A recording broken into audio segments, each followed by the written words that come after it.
disappointment.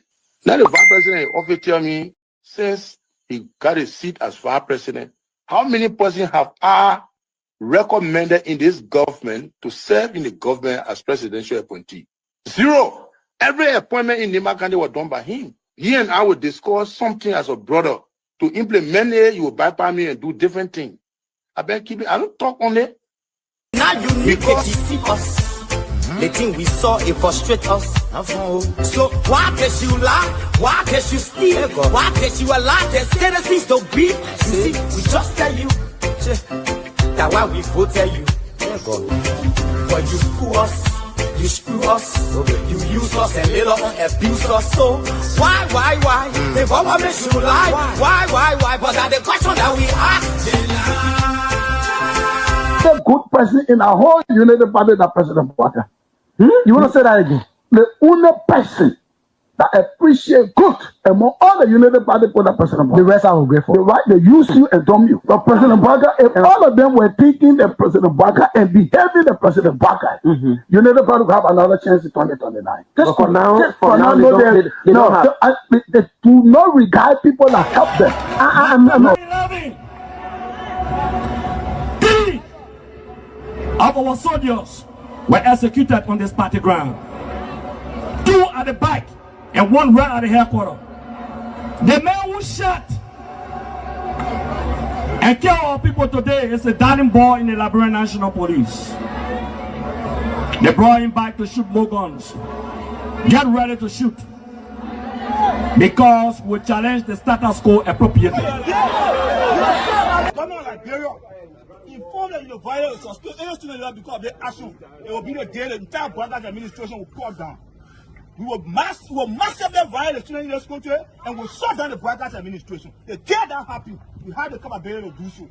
And if they think this renovation project is a joke, let them try it. The fall of the Bouaka administration begin with this. If they think they will tumble on any student in this country or at the university like Garguah and water with impunity, while our children saving opponents and logic in the Western world, while we are subjected to agile power and bad learning conditions here, and the thing will say. In the first 100 days, no car will get stuck on the major road in this country. And I mean it. You say it out loud?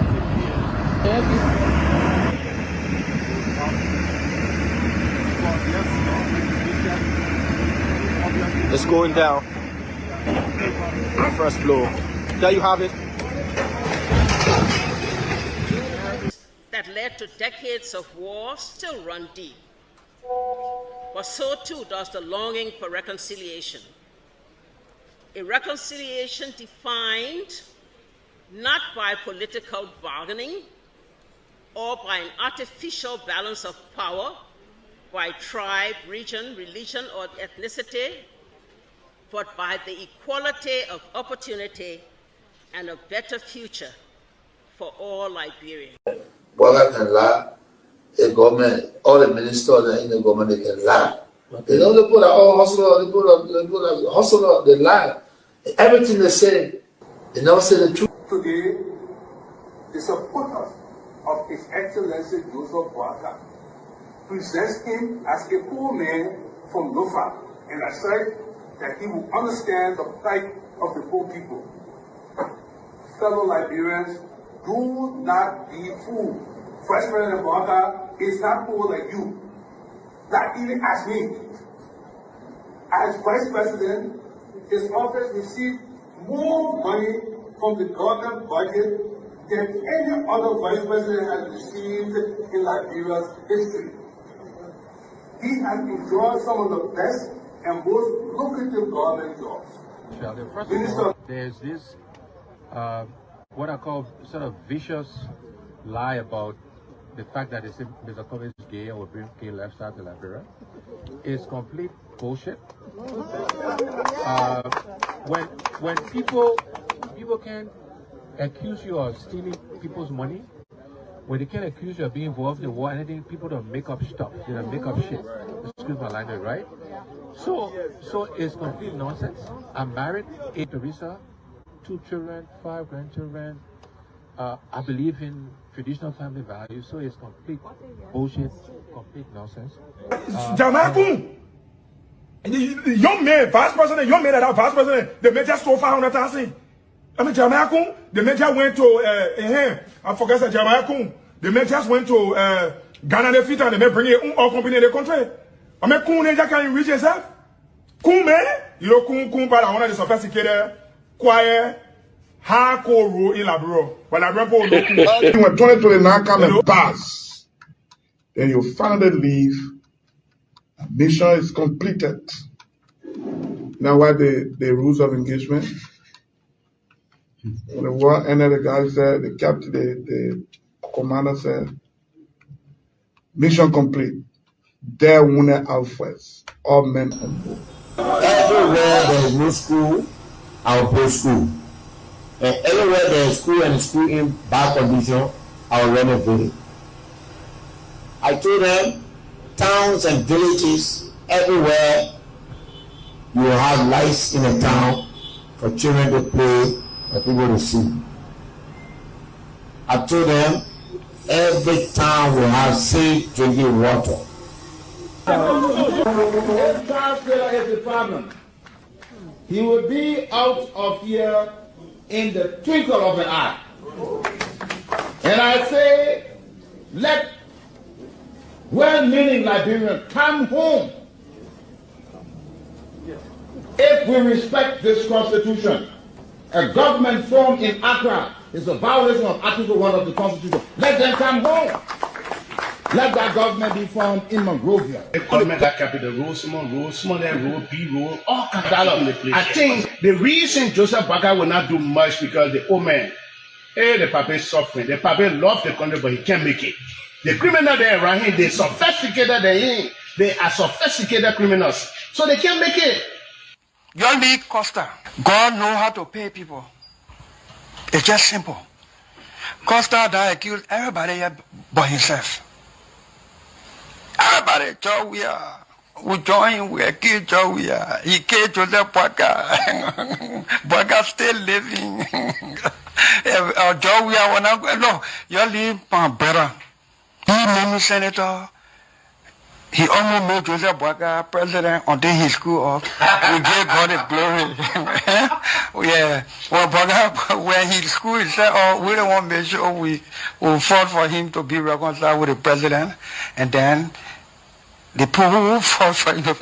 No, yearly Costa, you come. And Costa was in a podcast, he said, they don't been calling me. Okay. The time you were calling me for me to carry the Boakai, did I put it on radio? That immaturity to do what you're talking about. And I guarantee you, when we finish, there will not be a winner or the loser. Today we all wear the jersey of Liberia, and the victory belongs to the people, to the peace, and to our democracy. As we begin to build upon the foundation of this new Liberia, I, George Seleke Kromah, the new president, will first give thanks and praises to the Almighty God for the blessing He has bestowed upon our country. And I say, my people, thank you, We elect on 85 irresponsible men what happened to the country. We elect on 85 irresponsible men to govern this country, not to be very irresponsible.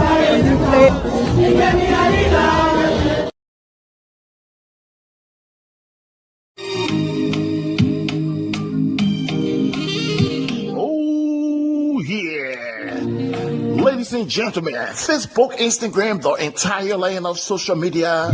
Yes, for Valentine's Day special, you can't afford to miss. It is an exclusive Valentine's Day second black tie fundraiser gala presented to you by the First State Old Timers Post Association of Delaware. Please join us in an unforgettable evening filled with love, friendship, elegance, and celebration, where hearts will connect and memories will be made, all devoted to good time. It's going down, ladies and gentlemen, on Saturday, February 14th at the Non-Shrine Temple, 198 South Dopoh Highway in Newcastle, Delaware. Doors will open from 6 p.m. until 2 a.m. Admission for ordinary, $100. VIP is $1,000 for an exclusive table with accommodation for 6 people. Here's one more information you're going to need for the night.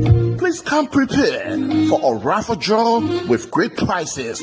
Raffle tickets are available for $5 each. The top prize for the night stands at $1,000 plus other great prizes. Come and let your elegance leave a lasting impression. Come and celebrate Valentine's Day with TLC. But the focus point will stick to the fundraiser, which is intended to build a community center for all residents of the first state of Delaware. The guest speaker of the night, ladies and gentlemen, is a Liberian-Canadian human rights advocate and entrepreneur. His name is Mr. Leo Johnson. He's going to be set and ready to fire up the building. The first state #1 DJ will be in the building to play all of your favorite music for mature musical minds.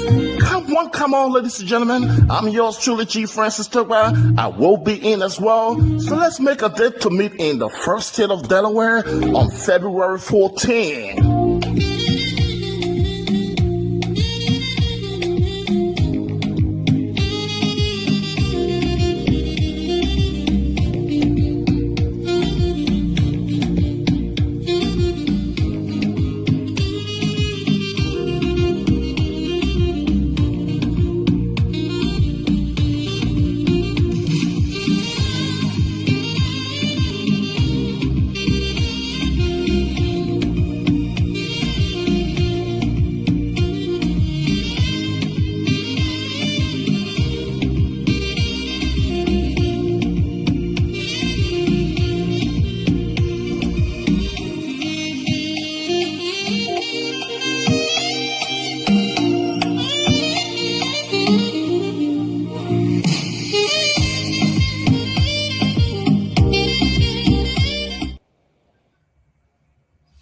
Hello, ladies and gentlemen. Welcome to the new month of February.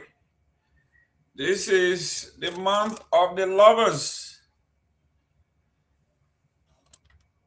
We are going to be celebrating the lovers. February 14th in Delaware. The black tie event. The North Shrine Temple. The old timers will be meeting, black tie. You're going to be dressed elegantly with the beautiful ladies of Delaware. You have to come and look your best, dress, and be seen. It is a fundraiser for a good cause. I heard they want to raise enough money to purchase a community center for the community. That's a good thing. Actually, when you look at the way Liberians raise money for a special event or a project of this magnitude, just imagine you are paying $100 and it's a dinner and it's being catered. The caterer may be charging $30, $35 a plate.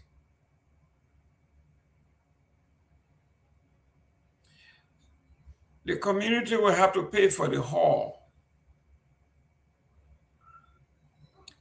Let's say if $10 or $15 of your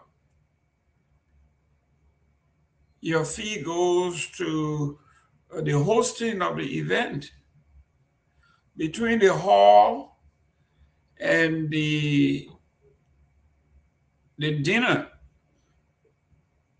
you are spending about $50 to $60 of the $100 you are sending to them.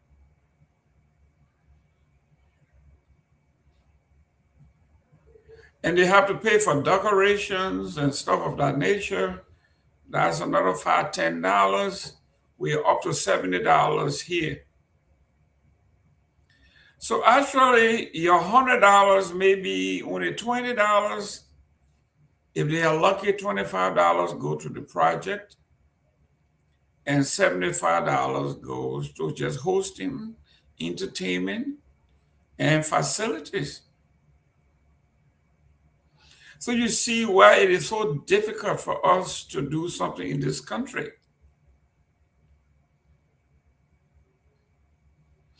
This is why when you have an organization of that magnitude, of that nature, of that importance, you need to have men and women on your board of directors that are connected.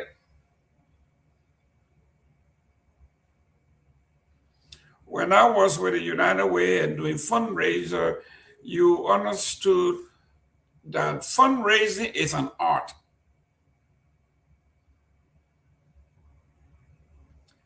The board of directors will know people who know people who know people that will sponsor the hall. We have people that were members of the chamber that will sponsor the food. We have decorators within the chamber that will donate their time and their craft to be seen.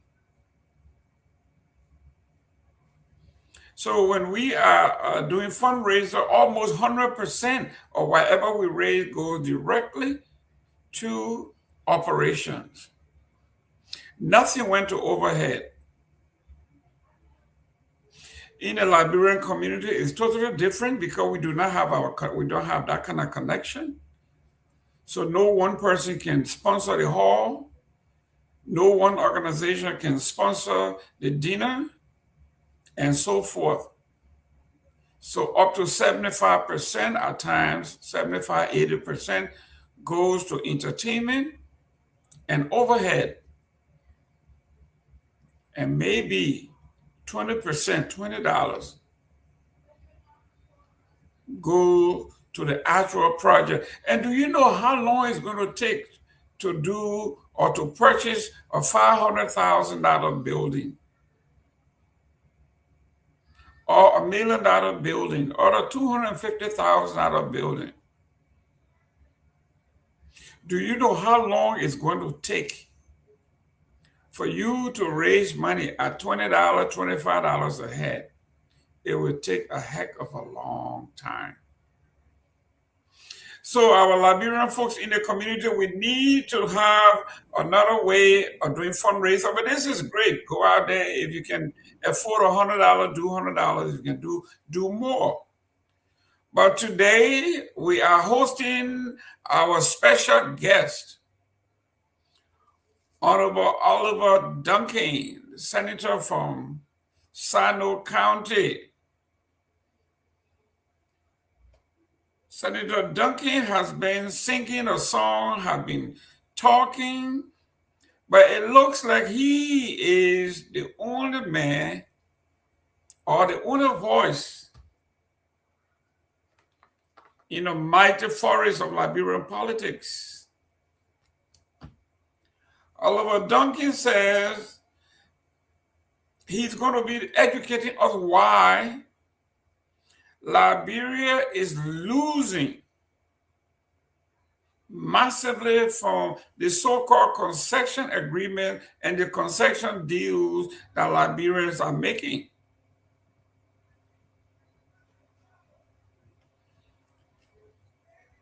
Is Oliver Duncan ahead of himself, ahead of his time? Is Senator Duncan up to something here? Or is he a lone voice in the wilderness?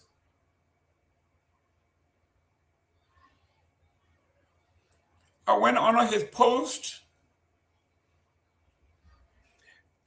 and I'm seeing interesting individuals, I'm seeing intellectuals, I'm seeing educators, I'm seeing politicians, former politicians, who are agreeing with Honorable Duncan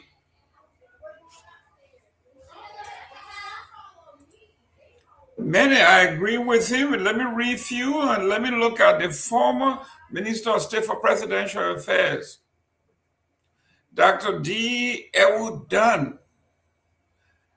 Dr. Dunn commented on his post. He says, our port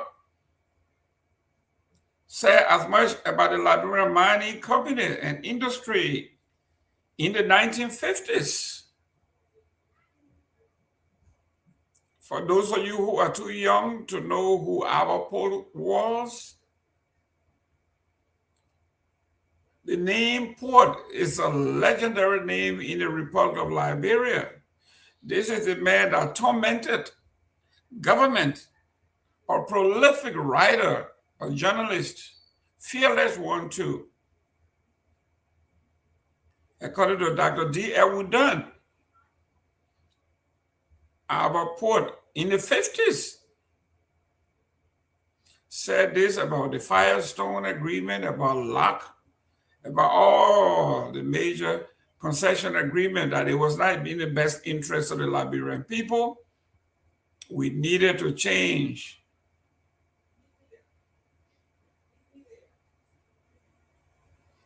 So let me welcome Mr. Myean Torgbean, our host, our producer in Monrovia. How you doing there, young man? Mr. Gayman, I'm doing great. Your end has everything. So far, so good. It is, for some reason, it is very cold in the state of Florida. It is becoming alarming. We woke up this morning to 29 degrees. That never happened before. But Mr. Gayman, I thought you said that from your end to experience a cold is somehow so surprisingly. You just woke up and then you saw the snow, or what? What's the problem? No snow. The weather was just cold for us. Oh, okay. So for your end in Florida, you don't experience cold. No, we don't experience cold. Our regular temperature here is like 75, 80 degrees. So for it to drop from 70 degrees to 29 degrees, it was a little shocking. But nevertheless, it is what it is. This thing they call climate change is happening and it's for real. But that's what we are dealing with. But talk to us about, before our guests come in, talk to us about trending issues on the ground. Okay, so Mr. Gayman, I'd just like to say thanks for the opportunity and always being here to educate, to inform the Liberian people. There are a lot of trending news within our country. So basically, I'd just like to drill through some of them, because with this first issue that has to do with the issue about, others will say this demolition exercise that carry on over the weekend, like I would say during the weekend. On Saturday, where the residents and people of Seattle community experienced demolition exercise over the weekend on Saturday. And then there are a lot of families, people who were left homeless. And then because of that, we had some back and forth from the public and also residents of that area, where I wrote a story and then did a publication. With the number we are gathering, over hundreds of family heads within that area were also victim of this demolition exercise within the Satan community, where been seen on a car gray going back and forth with the lawmaker, the sitting lawmaker, Representative Prince Tool, where Gray said that with this exercise, he don't think it's necessary because the people have lived there for over the past 10, 15 years. Some of them have lived there for over a decade. And then now you are someone coming from the state and then saying that that property is theirs, and then going to court, and then the court carry on a ruling that maybe probably is in the favor of that person, and then carry on the demolition exercise, that which he saw it to be against the people will, which of course is not in the interest of the people. So he's calling on lawmaker to say something better to the people, because what we've been gathering is that The lawmaker only visited the area yesterday, and then he stood up there for his hand. According to community dwellers, because I was there today when they blocked the road right before 4th Street, they blocked the road for about 10 to 15 minutes. When I started the live, was how police officers and other people started the view, and then we have over 600 plus persons that were watching. Within less than 5 minutes, then it was how people started to come in. But surprisingly, I was just making my way to another destination. I came across them right before the 4th Street were blocking the road. According to them, they said it's a peaceful protest. But while blocking the road, we saw the Speaker of the House. He came there and then used the back way and then entering a fence, wherein it's been confirmed that he gave the residents 30,000 Liberian data and said that some of the people should visit the office, but he's going to come back to them, but they should take the roadblock. In that process, we saw the Vice President of the Republic of Liberia. He was also trying to take his way home when he came across this entire roadblock, and then they were trying to call on Liberia National Police. So the police officers they came there, and then they took the entire roadblock from the main road, because we also saw right before the eyes of the former Minister Ami Moda, a vehicle was also parked, and then the peaceful protesters, they said that they are not going to move until the government see how best they can come to their aid. And then when I interviewed some of them, they said that they will remain there until the weekend. They will be coming every time to block a road until this weekend, and if the government cannot see it necessary to come to their aid, they will also continue this exercise. So in that process, we heard that the former president was trying to visit the area. Also, the youth, the CDC Youth League, they were also there in solidarity with some of the veterans, and then the media are also there. And within that process, we saw a lot of things going on, where we see some political parties also visited the site, seeing how best they can go in solidarity with that. I think so far so good. We have other national news and other local news, where I send you some of the headlines here, and then with that, I think so far so good. We can just cross over to one of our reporters, Anthony. Anthony, if you have some other development, you can go through. Welcome, Mr. Dan. How you doing there, Chief? Thank you, Mr. Gayman. It's a pleasure being here this evening. Excellent, excellent. We know there's a lot going on. We got here. Our guest this evening is going to be Senator Oliver Duncan. Anthony Dan, if you had a chance to ask the senator, what would be some of the pressing issue, at least one that you would like me to ask him, or you will ask him? So Senator Creighton Duncan is from Sano, and he has been in the corridors for a couple of times now, emerging from the House of Representatives to the Liberian Senate.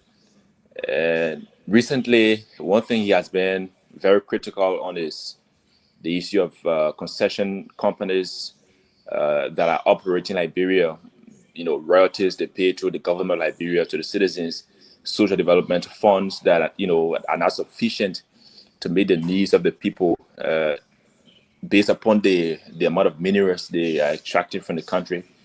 So if Honorable Duncan comes on tonight, one of the major things we're gonna are setting for him is, one, why he did not vote for the ArcelorMittal Third Amendment deal that was concurred on by the Liberian Senate on Thursday of last week. And another one is about his movement. Why do you think the movement is the best way for Liberians to discover what has been happening behind the scenes, what has concession companies been negotiating with the executives, with the legislature to be operating Liberia with, and what are things they're supposed to benefit that they are not benefiting from the government of Liberia and the concession companies that are operating the area, like Hummingbird, like the Golden Beryllium, like the ArcelorMittal, China and the rest of them.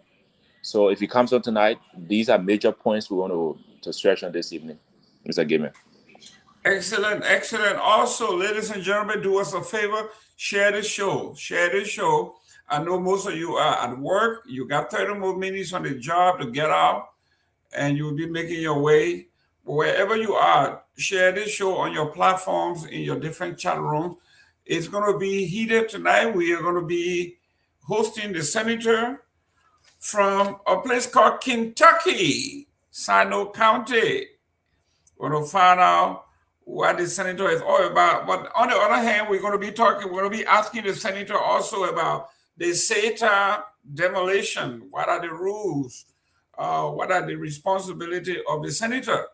You know, he's not only senator for Sino County. When you are in the Senate, you are senator for the whole country. So we'll be waiting to hear what he has to say. We also got good news on the front. The University of Liberia entrance exam were topped by the ladies again. 3,277 girls passed the national exam, topping the boys by a wild margin.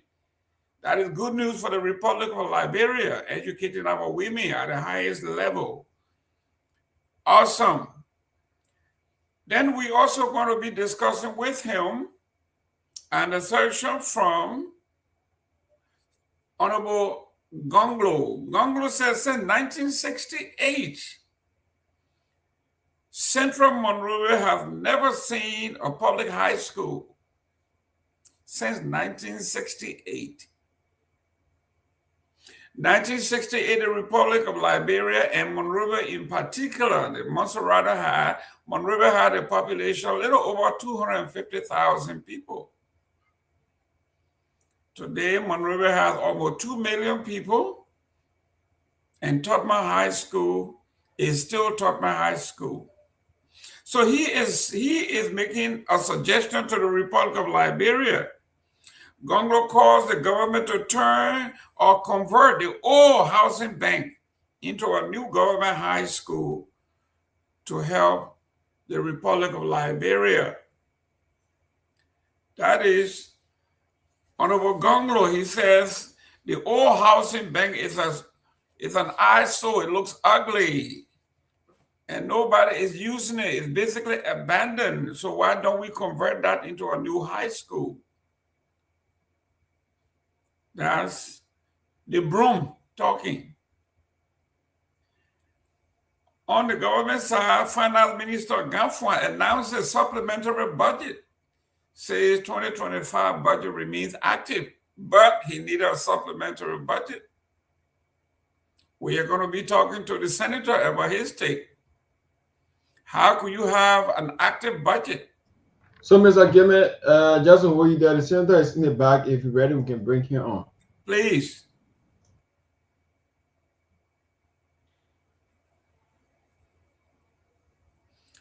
Ladies and gentlemen, you are in for a treat. For my first time meeting the Honorable Duncan. Senator Creighton Duncan, welcome to the closing argument. Thank you very much for the invite. Is this your first appearance on the show? Yes, it is. Well, then I have to give you, this is the clear water we see here. The cold water and clean water, there's nothing there, or none of that thing from Kentucky, that pure water.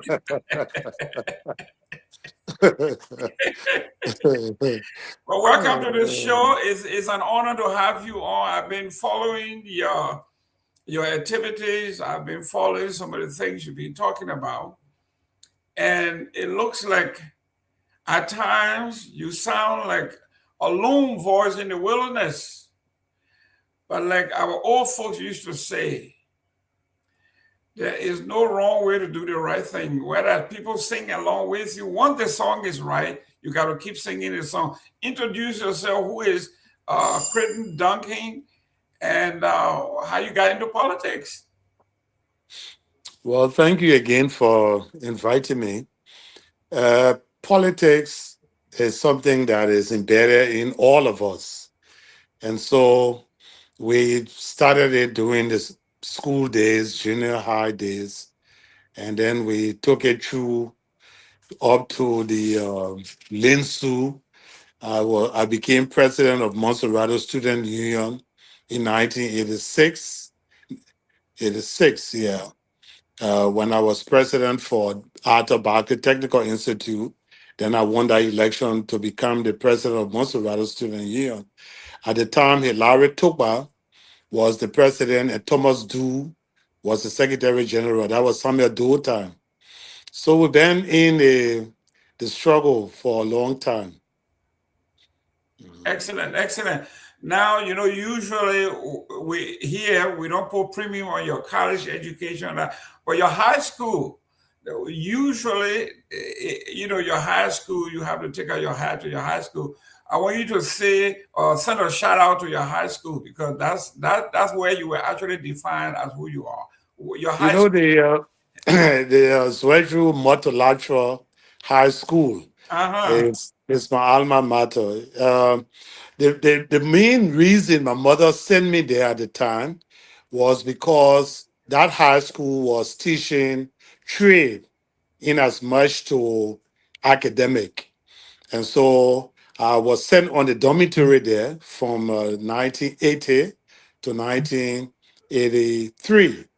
So I graduated from there in 1983. But I actually did not go further until the war when I went to Ghana. So I stayed in Ghana for about 7 years, from 1990 up to 1997. Then I had the opportunity to travel to the States through programs on this DV Lotto thing.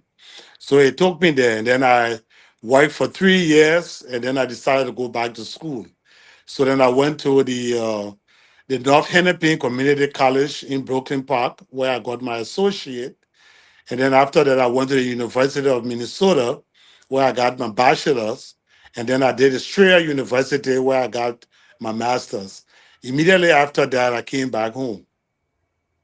Excellent, excellent. Ladies and gentlemen, you see, the senator is giving you the background that when he's talking about concession here, he talking about concession agreement, he comes from the trade background, so he understands. He's not just talking from the classroom.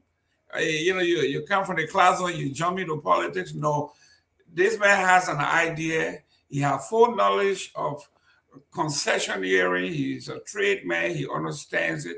The academic, their real life experience.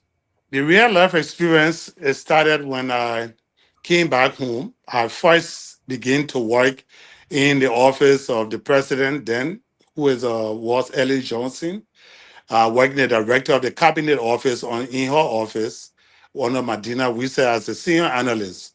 And then from there, I established an insurance company, which I managed as the managing director. But then from there, I decided to go into the central bank, where they employ me as head of communication and publication. And so after a year, Dr. Jones elevated me to be his special assistant. And then after another year, he made me the chief of staff of the bank. So after that, then I taught UMU 3 years in the classroom. Then I went to Cottington Master's Program and taught for 5. So after all of that, then I decided to go into the national politics. And then I went to become a representative for my district in Sino, district number 1, for 6 years. Then I was elevated by my people to become senator, which I have served 2 already. Excellent, excellent, guys. You see the difference between productivity and non-productive people?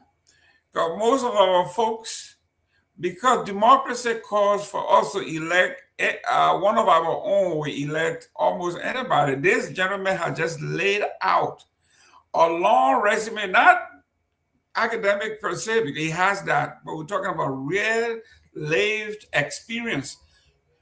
International travel, which is another education by itself, from Ghana to where he is. You're talking about living a tough life, refugee life, then making his way to the States.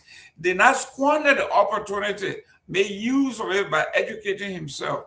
And then the call of duty came back home, did some work, and his people rewarded. But let's talk about your pet peeve. You've been talking about this concession thing that Liberia is like a quagmire compared to some of the folks that back where you say. It looks like we are stuck, and you are saying there's a better way. Let me look at some of the things that we are talking about here. In one of your speeches, on your post, we got some great thinkers that think that you are headed the right way. I'm looking at Honorable Dr. D. Edward Dunn, who says, you are not unique in what you are saying, but you are a modern day Albert Port in the 1950s. Albert Port made this particular debate to the Totmans and everybody else, and yet almost 60, 70 years later, here we are. You are the reincarnation of Albert Port. So talk to us about this whole thing about the concessioneering, the extractive industry, and why you think we needed to make an about face. You know, my brother, I call him Dr. Albert Port.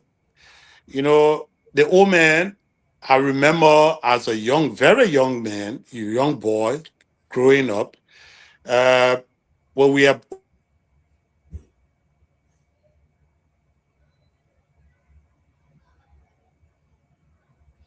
Well, ladies and gentlemen, I want to surmise you might have electricity problem, LEC. So we're going to pray that his light come back on, or the senator has a backup generator to bring him back on. But in the meantime, share this show, get involved. The senator is here to educate us about the extractive industry. Like the folks say, when the alligator gets from under the water and tell you, say they're eating people down there, you got to believe it. Senator Creighton Duncan is under the water. He knows what's going on there, and he's coming back to lecture us on what is going down there. Like the folks say, when you cross in the water, you're number 5. You're 5 people in a row, and the first person got in the water and drowned. And the second person got there and drowned. And the third person got there and drowned. Welcome back. We knew you had some issue with I'm sorry. Can you hear me now? Yeah, we can hear you. I was just, yes, can you hear us? I hope you can hear me. Yes, can you hear us? But I cannot hear you. Okay, Myean. Yeah, I think you have to log cannot hear you. out and log back. Are you hearing me? Okay, he wants you to log out and come back in. Something not right here. Yeah, he wants you to get out and come back. I can't hear anything. So okay, go out. Could you get me back on there? Yes, get out and then come back in.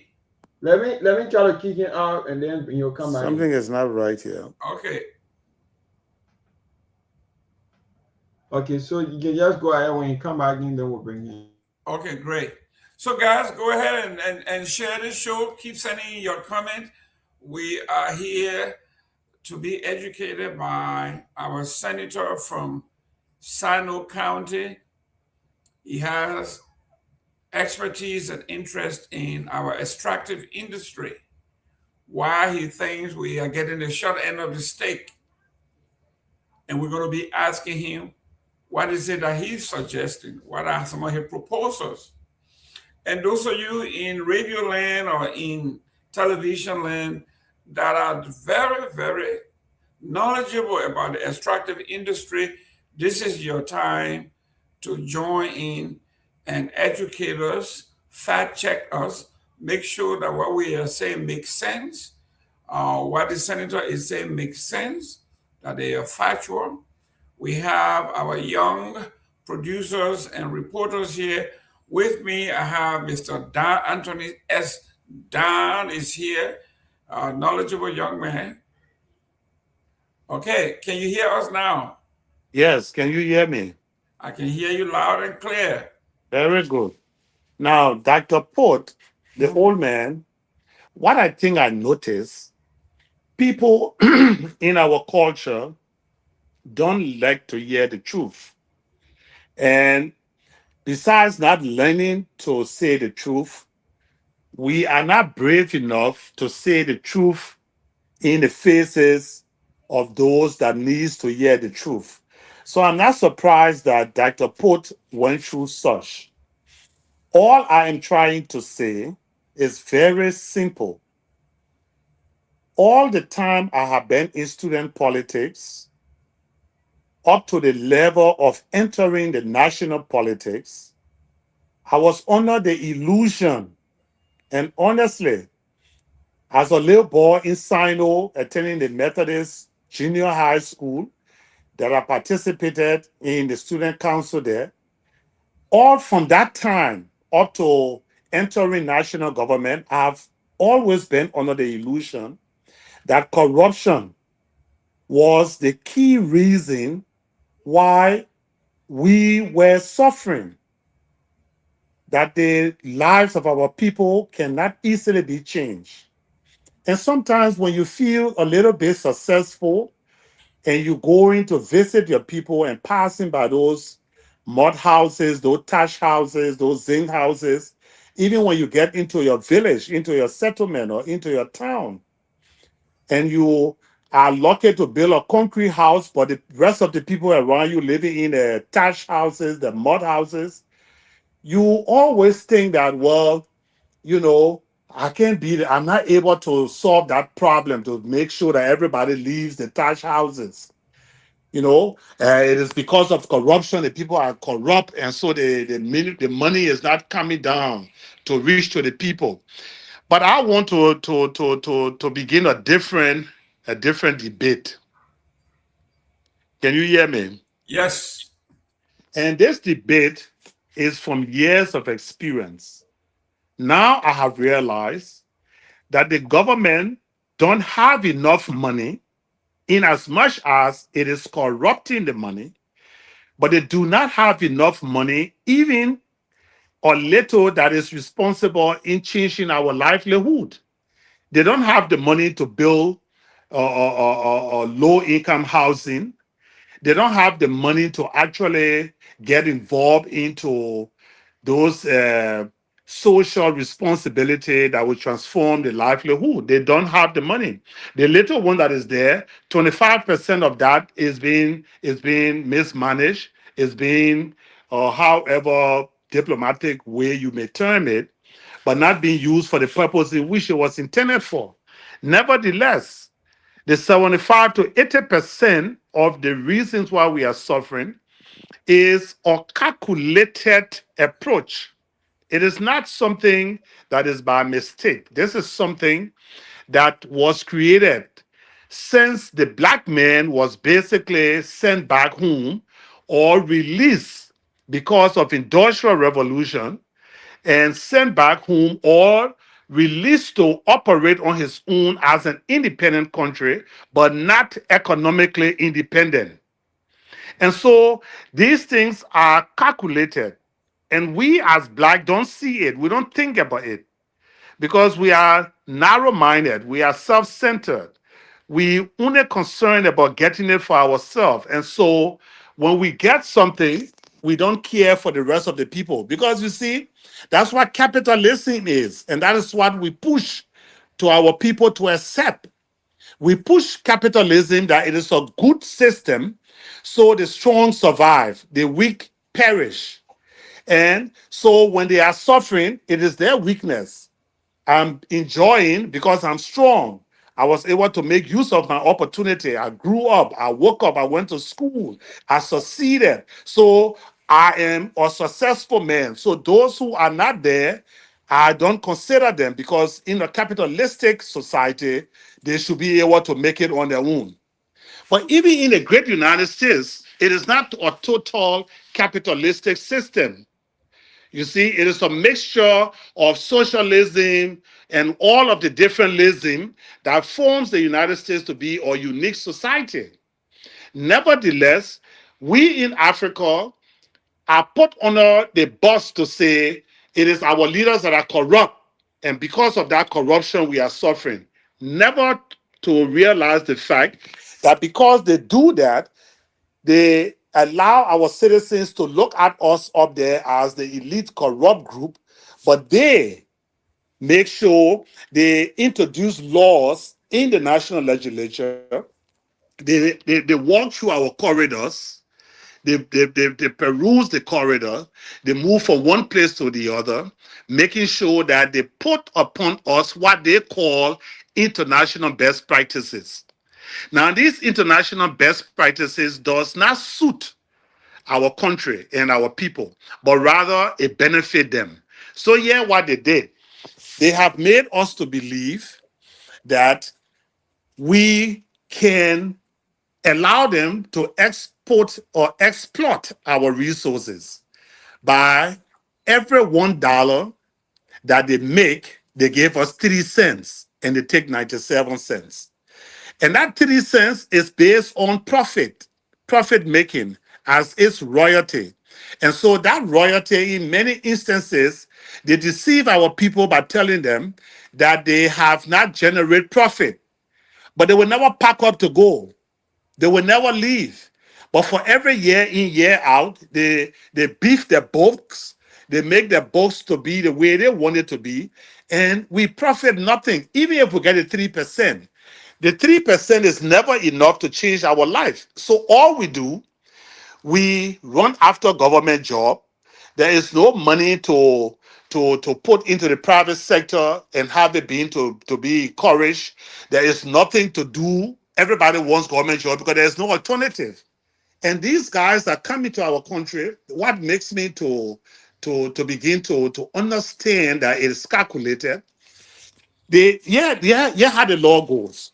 The first thing they come to say, no government official should get involved into mining, into any mineral exploration, neither harvesting. No. Government official can sell flowers, government official can sell sugar, they can open businesses that you can allow them to be traders. But they forbid government officials from participating in minerals exploration and mineral productions, mainly because they know our people are so poor. You don't have the money to go into the way in which you would do mining, class B mining, class A mining. Even 5-6 of our people come together as one, don't still have that money to go and explore. But those they know that are capable of combining themselves, coming together and be able to have something done to be competitive, they say, no, once you're a government official, you can't do that. But in a great United States that you are in today, if you Google on your Google,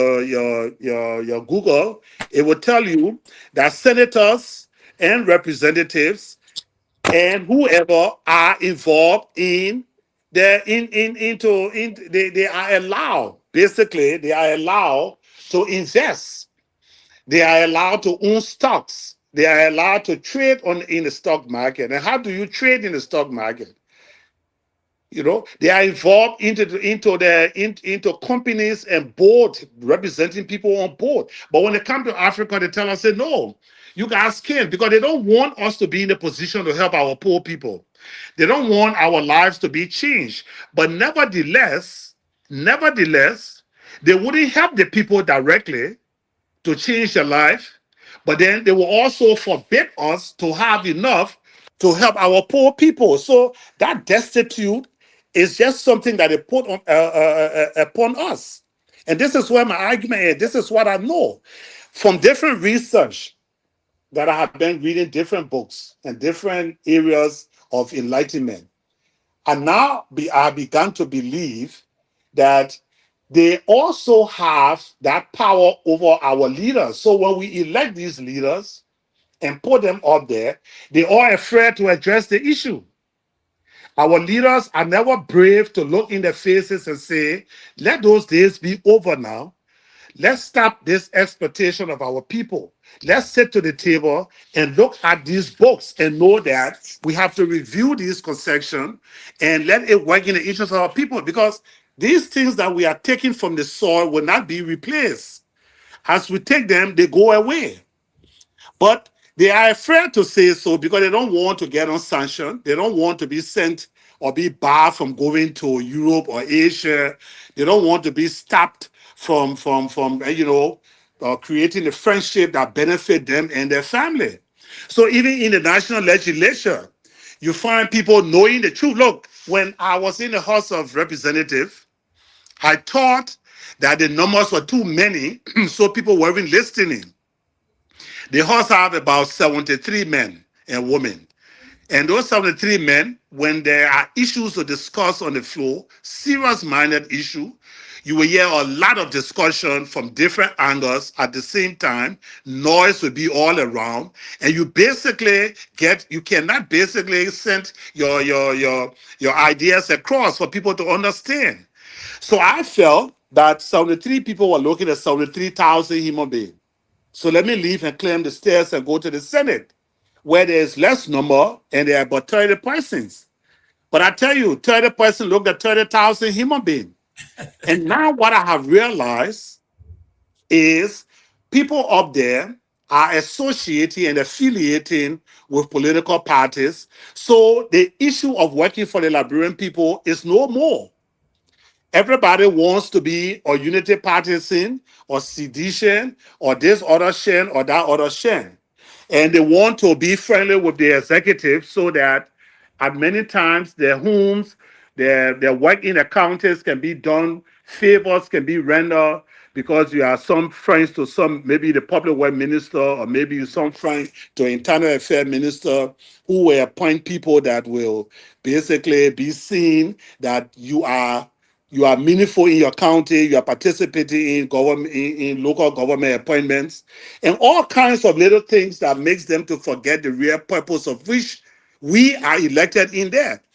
And so you tried to talk to them, you tried to say these things, and some of them see it as an affront, not knowing that we have the power to change these things. It is our power that is given to us, and it is sufficient power to call whoever we want to sit and have these things changed. But they would never do it. Now, when the old man came to power, because for me, George Weah was a very big disappointment. Now, I'm not saying it because I just want to say it. I'm saying it because I have facts to say it. I basically know that George Weah was mainly elected because of disappointment of the so-called elitists of this country. And so the people, the common people that formed the CDC or that supported the CDC 100% created interest in the George Weah because they believe that Weah was a very poor boy who came from places that they came from and was able to climb the ladder to reach that far. So they thought if they make him president, he will understand what poverty is and that he will basically focus on their needs because his mother was a market woman. And so the populace in this country believe that he understands what being poor is. Weah got there so disappointing. In the first 1 year, he built 44 condominiums and fenced it in less than a year being elected as president. You understand? And then what also upset me, he still didn't see the need to tackle these concessions that he made there. And he continued it. Now, after the people realized that, look, we are tired with this, we put you there because we felt you are better off to understand our poverty. So let's put the old man there. The old man is in his 80s. You know, he's not thinking about anything, but 12 years of vice president. And also, he will understand what it means for when it comes to, the suffering of our people, because he has experience, like Talbot, who was on a Talbot for all those years. It comes now, he gets there, he's another disappointment, a serious disappointment, because besides him following Weah's footsteps in building a $10 million home in Lofa County, and I use the word Lofa, a road that doesn't go anywhere, but he building a $10 million house, he also is encouraging this royalty that he knows is not helping our people.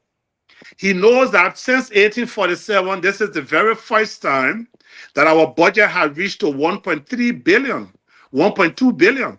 And that 1.2 billion, if you actually look at it, it is 900 million because the 0.3 is in contingent. Now, it's contingent to this, it's contingent to that. That means 200 million in there for contingency if we sign the agreement for ArcelorMittal to renew. 100 million is there because of the railroad uses from Guinea and other things that will be added to make that 100 million. So you know, obviously, your country is not generating enough resources in order to have enough to send around, because all you are doing is recurrence, paying local debt, international debt, salaries, and keeping things going. But you can't face the fact to say, now I understand, let's put our attention here, generate more money, where our money, and besides the generating of money, economically speaking, your goal, you know the importance of gold. Our gold could be worked up by the central bank, and our US dollar, our Liberian dollars could be almost 1-to-1 to the US dollar after 2 to 3 years if we were to harvest most of our gold and have a reserve in this country. I talked to the governor of the central bank, and because I was once at the central bank, we had a good conversation, and he told me, Duncan, what you're saying is the fact. But so the question is, why can't they understand that these are the facts for us to take these drastic turns? And that is where the 80% come.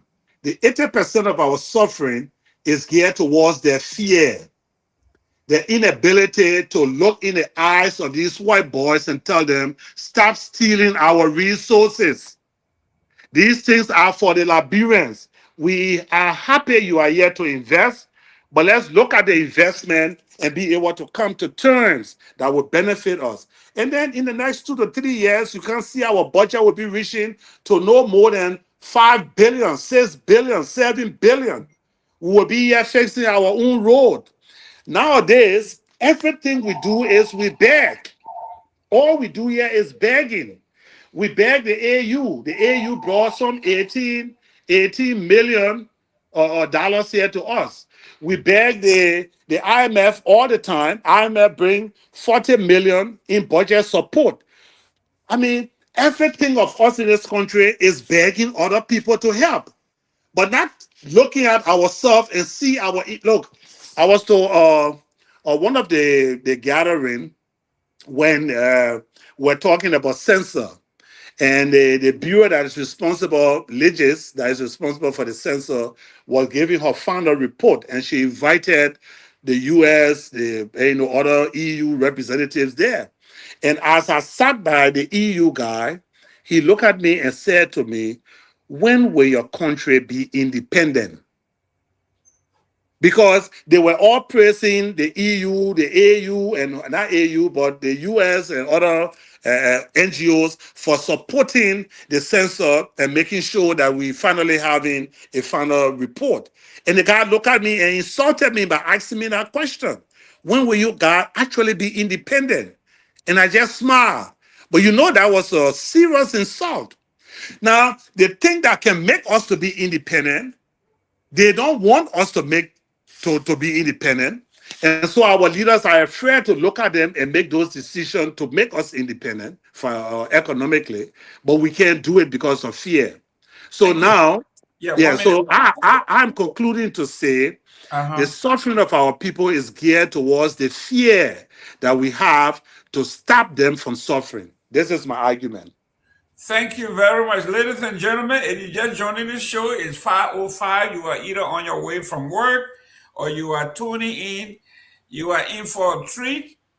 We have with me the chair, Emeritus, Dr. Peabody. Welcome to the show.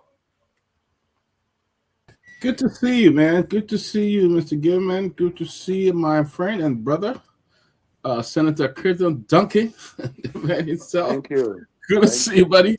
Tony, good to see you. Good to see you, Myean. Good to see you guys. Thank you. Let me welcome the chief himself, King George I Tomalin George, welcome to the show, and thank you for the invite for our senator.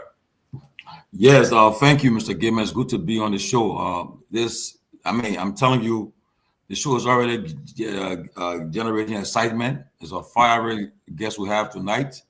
He holds back no punches. I'm telling you, he's been on fire, and a lot of people are tuning in to watch him because he's been in the news a lot lately. And so it's a pleasure to have him on our platform tonight to speak to the Liberian people by way of YouTube, Facebook, and 2 major radio stations in Liberia, Truth FM, Care, and other stations. And it's a pleasure to have Senator Duncan, and we look forward to an interactive engagement. And he's already gaining a lot of attention. He's holding no back, no punches. I'm telling you, he's not. He's speaking like an independent lawmaker. I don't know which party he ran, but he sounds like an independent lawmaker because I see he's not holding back punches for the 2 leading political parties in the country, the ruling UP and the main opposition CDC. So let us make this a great interaction with Senator Duncan. We're here to ask him the question, and we look forward to him sharing perspectives on the issues that matters to our country. Thank you. Great. Senator, can you landscape your phone this way? There you go. Thank you very much. We want to look at that good-looking man sitting right there. I'm an old man now, man. Listen. Age come. I shouldn't say age come with experience because a lot of people will say the old man got 42-year experience. He will do well. So we don't want to use age anymore as an experience too. But let's go to some of the issues. You are not only senator for Sano County, but you're senator for the entire country. We are going to be talking about concession agreement, but we're also going to be talking about current events. Thinking about, we'll like your take later on the SATA demolition. As a lawmaker, we'd like to have your input over there. Also, from the opposition camp, Honorable Gongloe is saying since 1968, Central Monrovia have never seen a new school.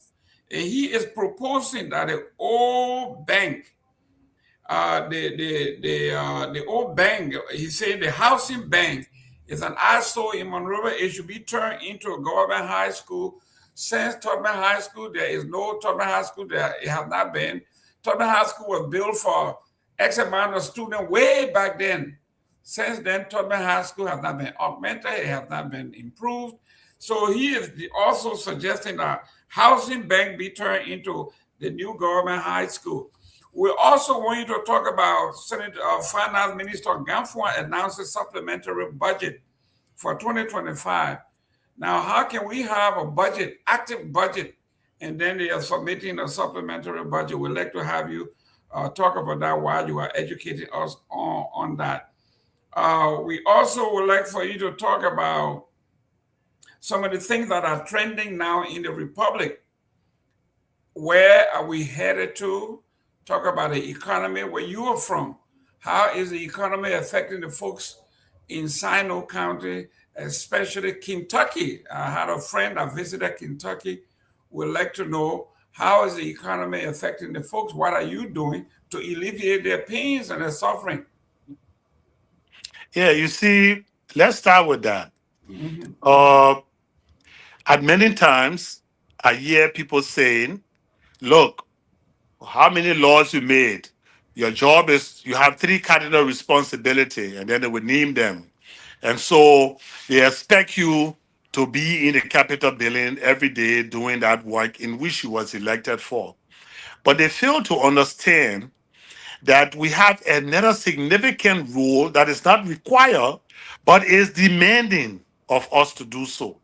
And that is infrastructure development and moral support to our people. Take, for example, in our county, you elect a president and you don't see him anymore. Maybe when you see him, it's election time for him to be elected. After 6 years, after 5 years, the 6th year, then he comes back.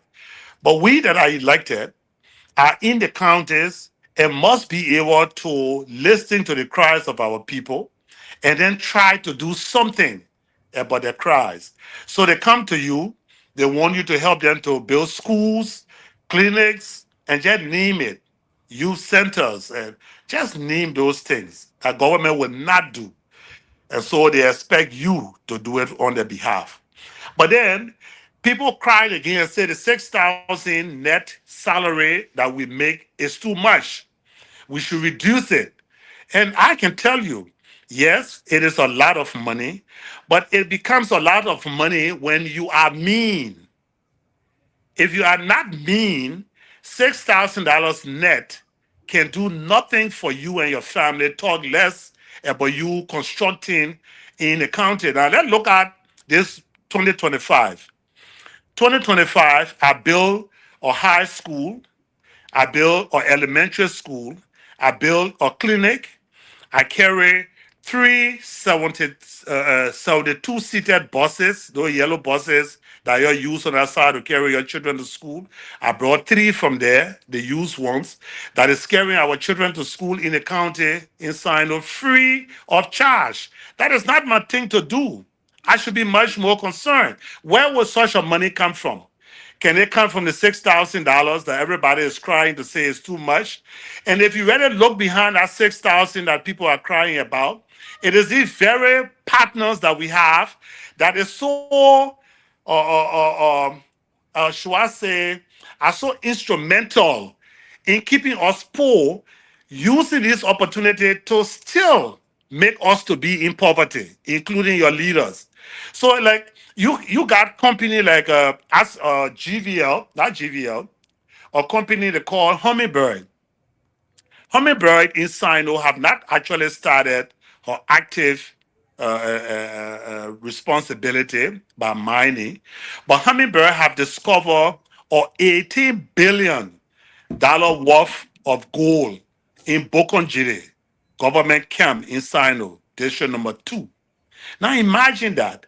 And if you look into that agreement, it tells the people, first of all, government gave them 15 years to mine that $18 billion worth of gold.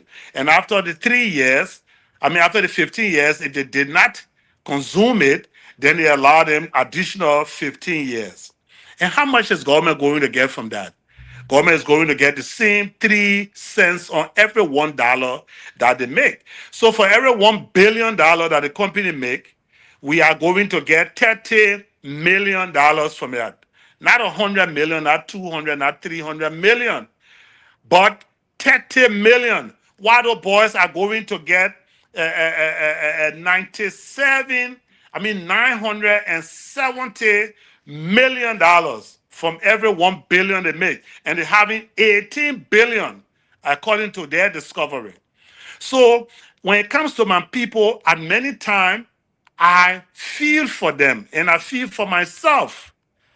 I feel for myself because of the tension that we as elected officials have to face, and looking in their faces and not being able to help them the way we should. That's the expectation. So the whole country is just being used.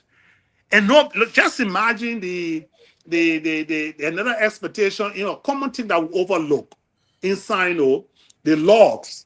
Now, our port last year contributed about $3 million to the Liberian government for their side as contribution. Sino port. How did we generate that money? From the different logging company that we have in Grand Gita, in River G, and Sino that is exporting our logs. No one wants to have a factory built. No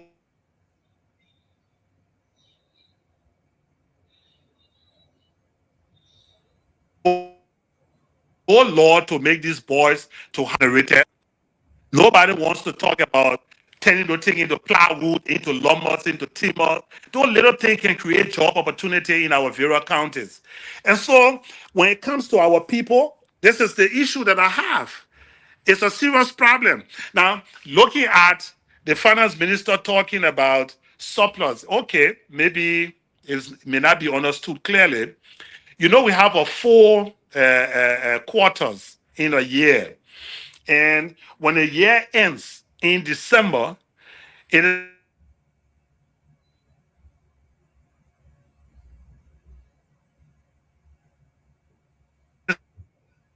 not that the fiscal year actually ends.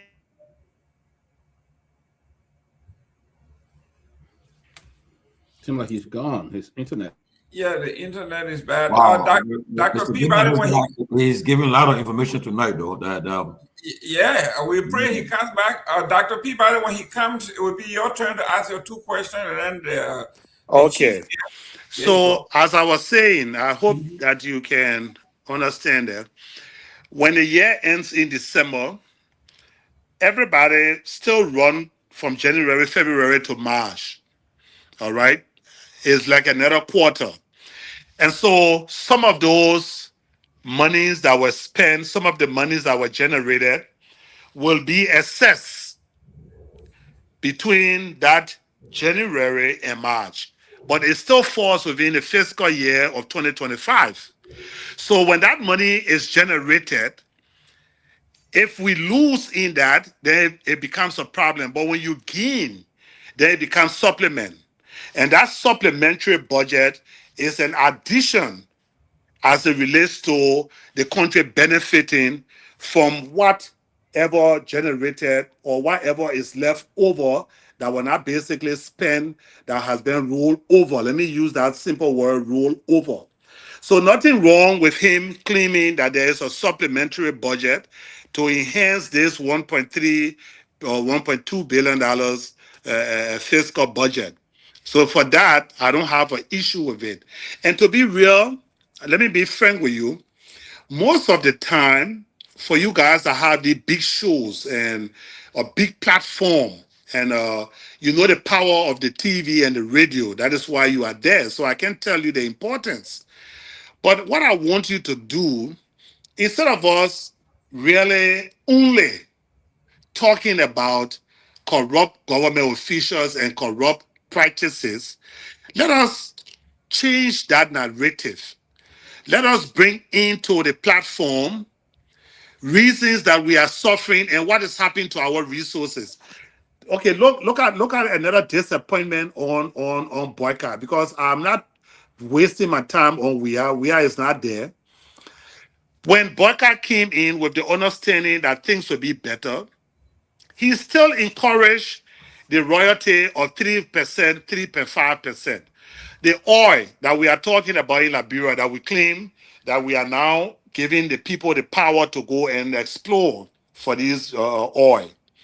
Do you know that that one book that we as senators gave, that we approved, in that book, it indicated that we're giving them the authority to go out there and explore for oil. Instead of saying when they come back, we will find out the quantity of oil, the quality, and the supply. No, in that very document, we tell them when you find the oil, go ahead and dig it. And when you dig from 0 to 1,500 meters, if you find oil in there, then give us 10% royalty. That's Joseph Boycott. But if you go beyond the 1,500 meters, whatever you found there, give us 5% royalty. That means 10 cents on every dollar from 0 to 1,500 meters, and 5 cents on every dollar if you go below 1,500 meters. That is exploitation. Now, he left that again and came running to this ArcelorMittal that is now being approved again by the Senate and the House of Representatives. Why is it a big rush for ArcelorMittal to be renewed? Why? When ArcelorMittal agreement with the government is not expiring until 4 years from now, 2029. You still got 4 years of negotiation. You still got 4 years of re-looking at these things that we made mistake on, or our previous lawmakers made mistake on in acting into law. But no, immediately he comes, he wants it to be done. He is insisting, and if you don't understand, let me make you understand today. The House of the National Legislature, the both houses, it's a place where actual democracy is practiced. You say, but Senator, don't tell me that thing, man. What do you mean? The truth is the truth. You can cry as much as you want on that floor or any of the both floors. As long as you are not in a majority, that's it. Nothing will change and nothing will be done. And one of the serious problems we have is we elect people who are in relationship with the executive. We believe in our mind, because I was there when we elected Buffer Chima, who was member of the CDC. I'm there and we elected Yombly, who is member or supporting arm of Unity Party. Now, we always believe that when you put a person who is in line with the ruling party, then the flow runs well. There's no confrontation between the flow and the executive, which nobody there wants. So we put in supporters of the ruling party, which is a wrong phenomenon. But that many people understand it. Because anything that comes downstairs from the executive never have any reason to debate, never have any reason to be changed or injected into. But basically, it is just gone. It passes as easy because of those that are affiliated with the party, those that are associated with that ruling party also, and other sympathizers on the floor to the party. And don't forget, everybody wants some favor from somebody in the executive in order for them to be re-elected. That is why you don't find anybody talking. But they all are sound people. When I went there, you check the resume, you check that entire resume, maybe only 2 persons may not be having a college degree. Everybody there get the bachelor's and the master's. And also their working experience. That floor is rich. But you know the facts, but you will not identify with the facts simply because you don't want to offend your political leader who is now in power. And that is one of the reasons we are suffering. This is another reason why we're having problems. So you use your platform. Let's educate our people so that our country can change and stop being beggars. We're not poor. We are not poor. This nation is rich. We got a lot of gold here. We got diamonds. We got iron ore. That iron ore that they not gave to them for 3.5 cents as a royalty on each dollar that they have given to ArcelorMittal. Now we have gotten to know that that company now is a Swedish and American-owned company. And I think some 6 days ago, front page newspaper have on their front page, their beginning page, that the president of the United States called our president, Joseph Boakai, when they went to Guinea in order for that inauguration of the Guinea president, that he was mandated to come back to Liberia and make sure that ArcelorMittal deal goes through. It's a headline on the front page. And front page is one of the credible papers. It is the most credible newspaper we have in this country. So it just tells you that this poverty, this way we are suffering is calculated. And everybody's hands is in it, but just saying, oh, you're poor because your leaders are corrupt. But then they are the most corrupt, roguish thief that is stealing our resources and leaving our people to be in poverty. Thank you. Thank you. Dr. Peabody, I see your jaw just dropped because we are not accustomed to politicians talking. We are not accustomed to politicians talking. This is real talk, raw. Hello? Yeah. There's a lot being unpacked. Can you hear us? Hello? You can hear us? Maybe if you go in and come back. Yeah, okay. Wow. Okay. Let me work. There's a lot being unpacked here. Yeah, a lot being unpacked, man. The man is fiery. Wow, he's nice. He's on fire. Dr. Peabody, take the time to write down your question because this man is much, ready. and the questions. I'm writing down my questions, and it's just so much. But that's the senator. Okay, the senator is back. Okay, you can hear us? Oliver, don't Yeah. forget, Dr. Peabody got 2 questions for you. Go ahead with your first one, Doc. Great to see you, my friend. Great to see you, Senator. And even though we had to meet on the closing argument, that's very good. You know, but my question here to you is, you talk about the $18 billion deal in Sano, and this is the first time a lot of people hearing about this. This is the first time that you're sharing something that a lot of Liberians are hearing today. I mean, Liberians haven't heard this about this deal and all of that. But I mean, you're sharing something that is like a breaking news for many Liberians because of the deal and how it was signed, how the people of Sano going to even benefit from it, and all of that. So I mean, but let me ask you this. We just talked about the ArcelorMittal steel deal. Did you vote for that deal? You know what made me laugh tonight? I will vote for such a thing and then come on your floor and tell you that it is a wrong concept. That is just impossible to do. Wow. You see, because you talk about the international community. I mean, most of the things you're unpacking here today make a lot of sense, you know, and all of that. But your very colleagues in our Senate, when it comes to the international community, when it comes to America, they all just give in. I mean, they're not even in a position to say, you know what, we're gonna take it back. But they all just gave in. So most of your colleagues, we know that the Mittal Steel deal was not great, but all of them voted for it. Why do you think they did that?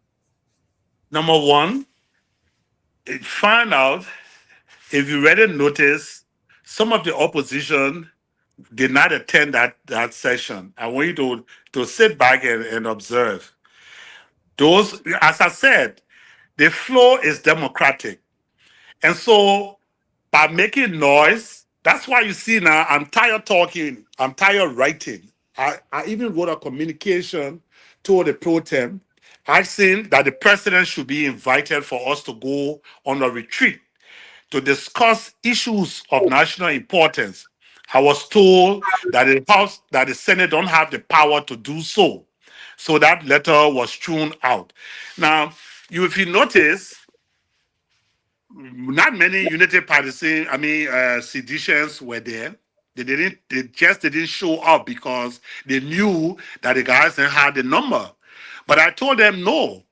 You know, other independent people, oppositions. I told them no, come in. Some of them refused to come in because they felt it's a waste of time. As long as the president, answering your question, as long as the president brings something from our executive mansions and send it to the pro tem, it is law and gospel. Because affiliates and members of the ruling party are in the majority. So for us, that is why we are tired talking now in consultation and even on the floor. We have decided to bring it to the public. And so when it gets to the public, that now you have invited me, we are talking about it, you will take it as an issue. Other people will hear it. My mission now is to basically give out information. I shouldn't use the word educate, because sometimes you say, I want to educate the people, and they say, but what may he think that he can educate us? No, inform. I want to inform.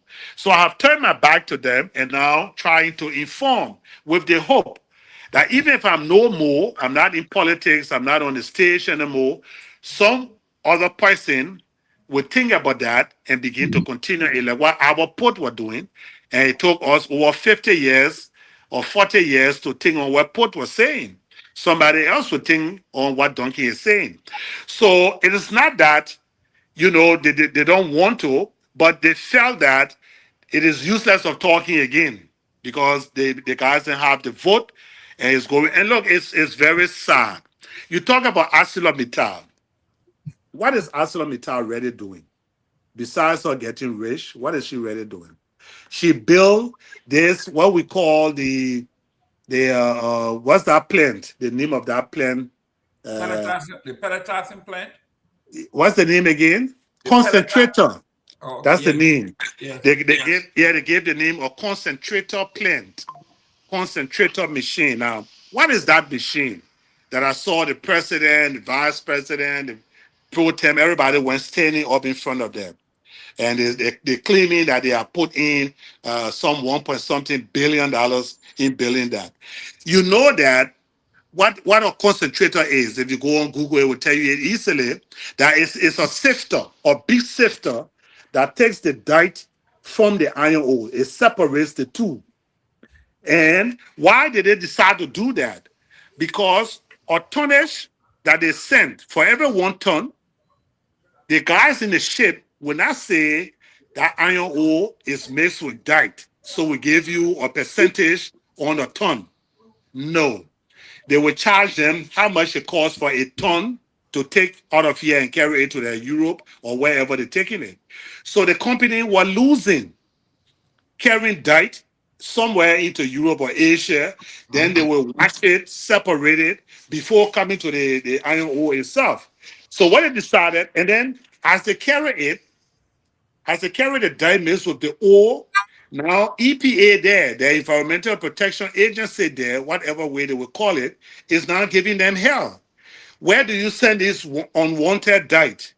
Where do you put them? So they are facing environmental problem there to wherever they're taking these things. So they decided to build it right there. Now they build it here. In the next 3 to 4, 5 years, you're going to hear the people of Nima County complaining about their creeks and their river. They're going to pollute it with all the washing of those iron ore right here and sending them right into our dirt. I mean, into our rivers and into our streams. And that's going to be the result. So that concentrator is not for us. As a matter of fact, it is something that they brought to really harm our people over a long period of time. But everybody, no one wants to look at because EPA would never do anything. Now think about this. I wrote EPA and brought them to plenary. I wrote plenary and brought EPA in front of the entire Liberia Senate. Because EPA was sitting there and people are polluting our waters in Sino from illicit mining. And some Chinese guys in there, somewhere in District 2, just putting their dirt into the creeks and rivers in the county. I brought a complaint.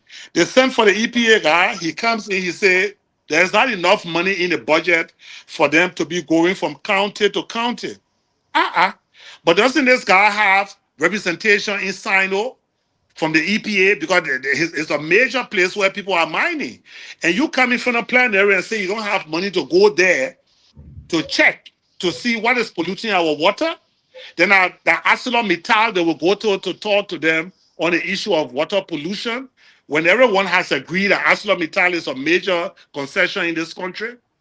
Look, we are the first African independent nation that has contributed to independence of the rest of our African brothers and sisters. But I can tell you tonight that we are the least when it comes to the morals. All the boys have learned since the independence. We used to give them our passports to go out there to be able to liberate the people, our diplomatic passports. Today, those guys have understood and they're growing. Liberia now is only running competition here now in West Africa with Sierra Leone. And Sierra Leone has overtaken us. They have over 3 sports stadiums around the country. Pavement running from one place. I mean, who are we? What do we stand for? What are we doing? So that's why our people are so distrustful. They just don't like to see us. Then we say it is envy.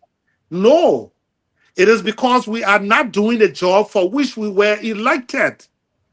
Because we are afraid to upset. Sometimes I think it is about the culture, even though Liberian, we don't have culture. And some of you will argue and say, oh, we got culture. Okay, I agree with you, we got culture. Just for the argument's sake. But it is this so-called culture that we have that we cannot look in the faces of the elders or look in the faces of other people to tell them the truth. That's what is suffering us. So when we are elected, we can't tell the president, Mr. President, what you're doing is wrong. It looks disrespectful.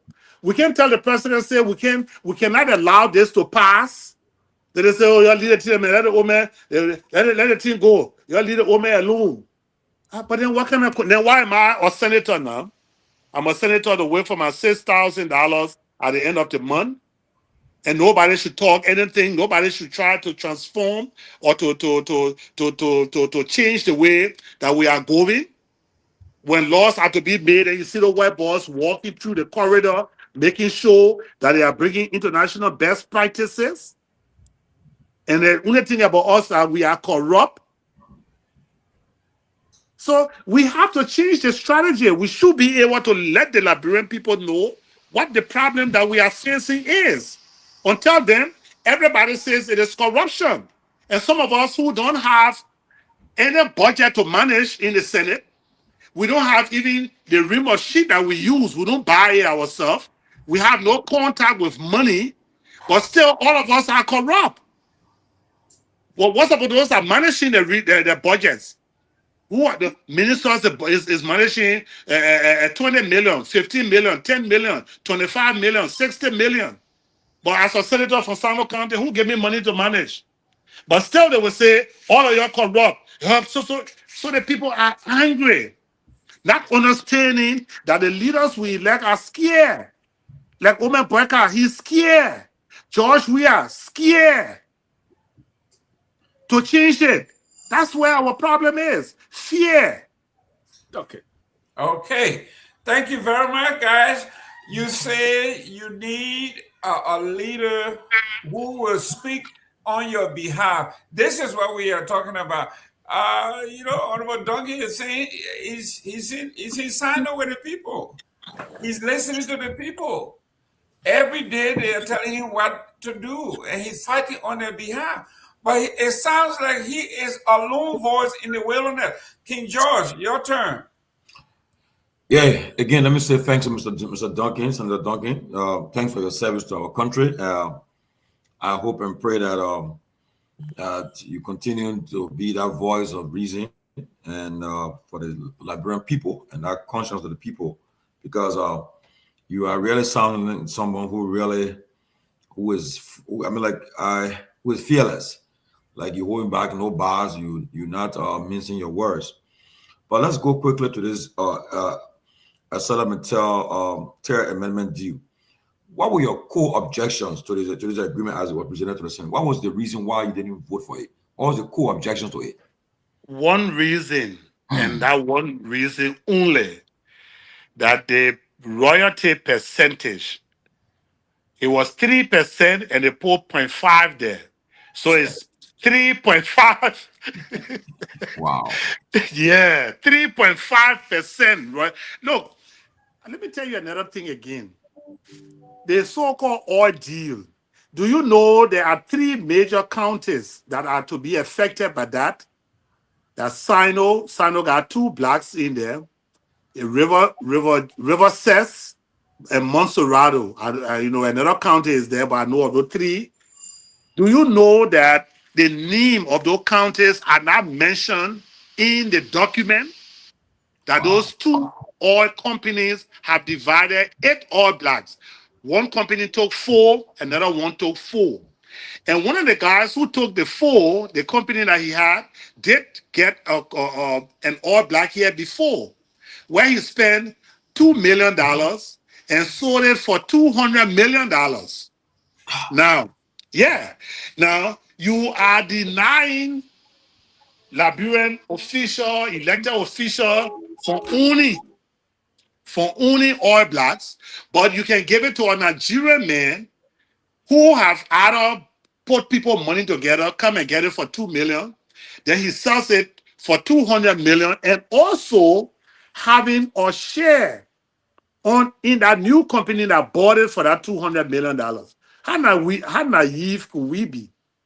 We're sitting here making the laws that we can participate, and the people that can participate are very poor.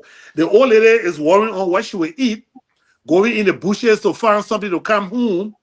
after the farming for the whole day, then you say she must be the one that got the right to invest. But those who may have money that work for government or cannot be part of it. So the funny thing is the very guy that come and gave another 4 all-black store. 4. And our name, like Sino County, no county name. And I asked them, how in the world? Okay, yeah, it's Nima County that is going to benefit, according to them, they're giving $5 million to all the 3 counties that are affected, Bon County, Nima County, and Grand Bassa County. And that $5 million, half of it will be monitored by the Liberian government, and the other half, so $2.5 million will be divided by the 3 counties that I just named. At least, even though they are benefiting, but what happened to Sino County? What happened to Riverside? What happened to Monserrato? When you raise the issue, don't worry about it, we'll see what to do. How can you say we'll see what to do about it when you are enacting into law a document that you'll be held wholly and solely responsible for? Look, man, my man, and don't think we don't have oil. If we did not have the oil, the boys will not be coming back. Nowadays, it is the satellite they are using, the mineral satellite that they are using to discover. I got a pamphlet here in my house. The discovery of all of our mineral resources is linked right into that booklet from the Ministry of Mines. Now tell me now, it is not us as Liberians that discover it, because we don't have anything to discover our own minerals here. But it is that from the white man that now they have as the different deposit of minerals we have in this country. And we have tons of different kinds of minerals. So they know that we do have oil because that oil runs from Nigeria, passes by the same Ghana, and comes right here to us. But see how they're coming to take it. Now, I can challenge you, when that oil is being discovered, it will be discovered below the 1,500 meter.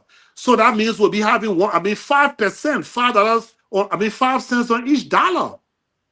Instead of that 10 cents that they are pretending to say from 0 to 1,500 meter, if we find it, we'll give you 10%. But below that, we'll give you 5. Of course, you know it will be below that.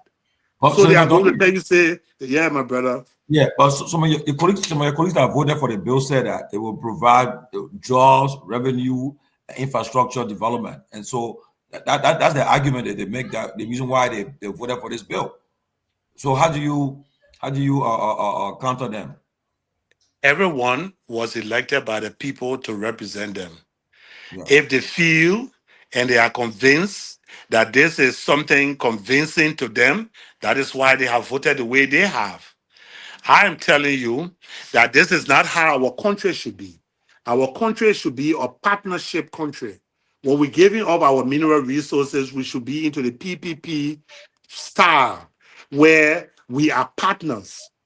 Look, before this 1980 coup, the very Nima County that you see there that have that deposit of iron ore there, the Liberian government had percentage in there, up to 20%.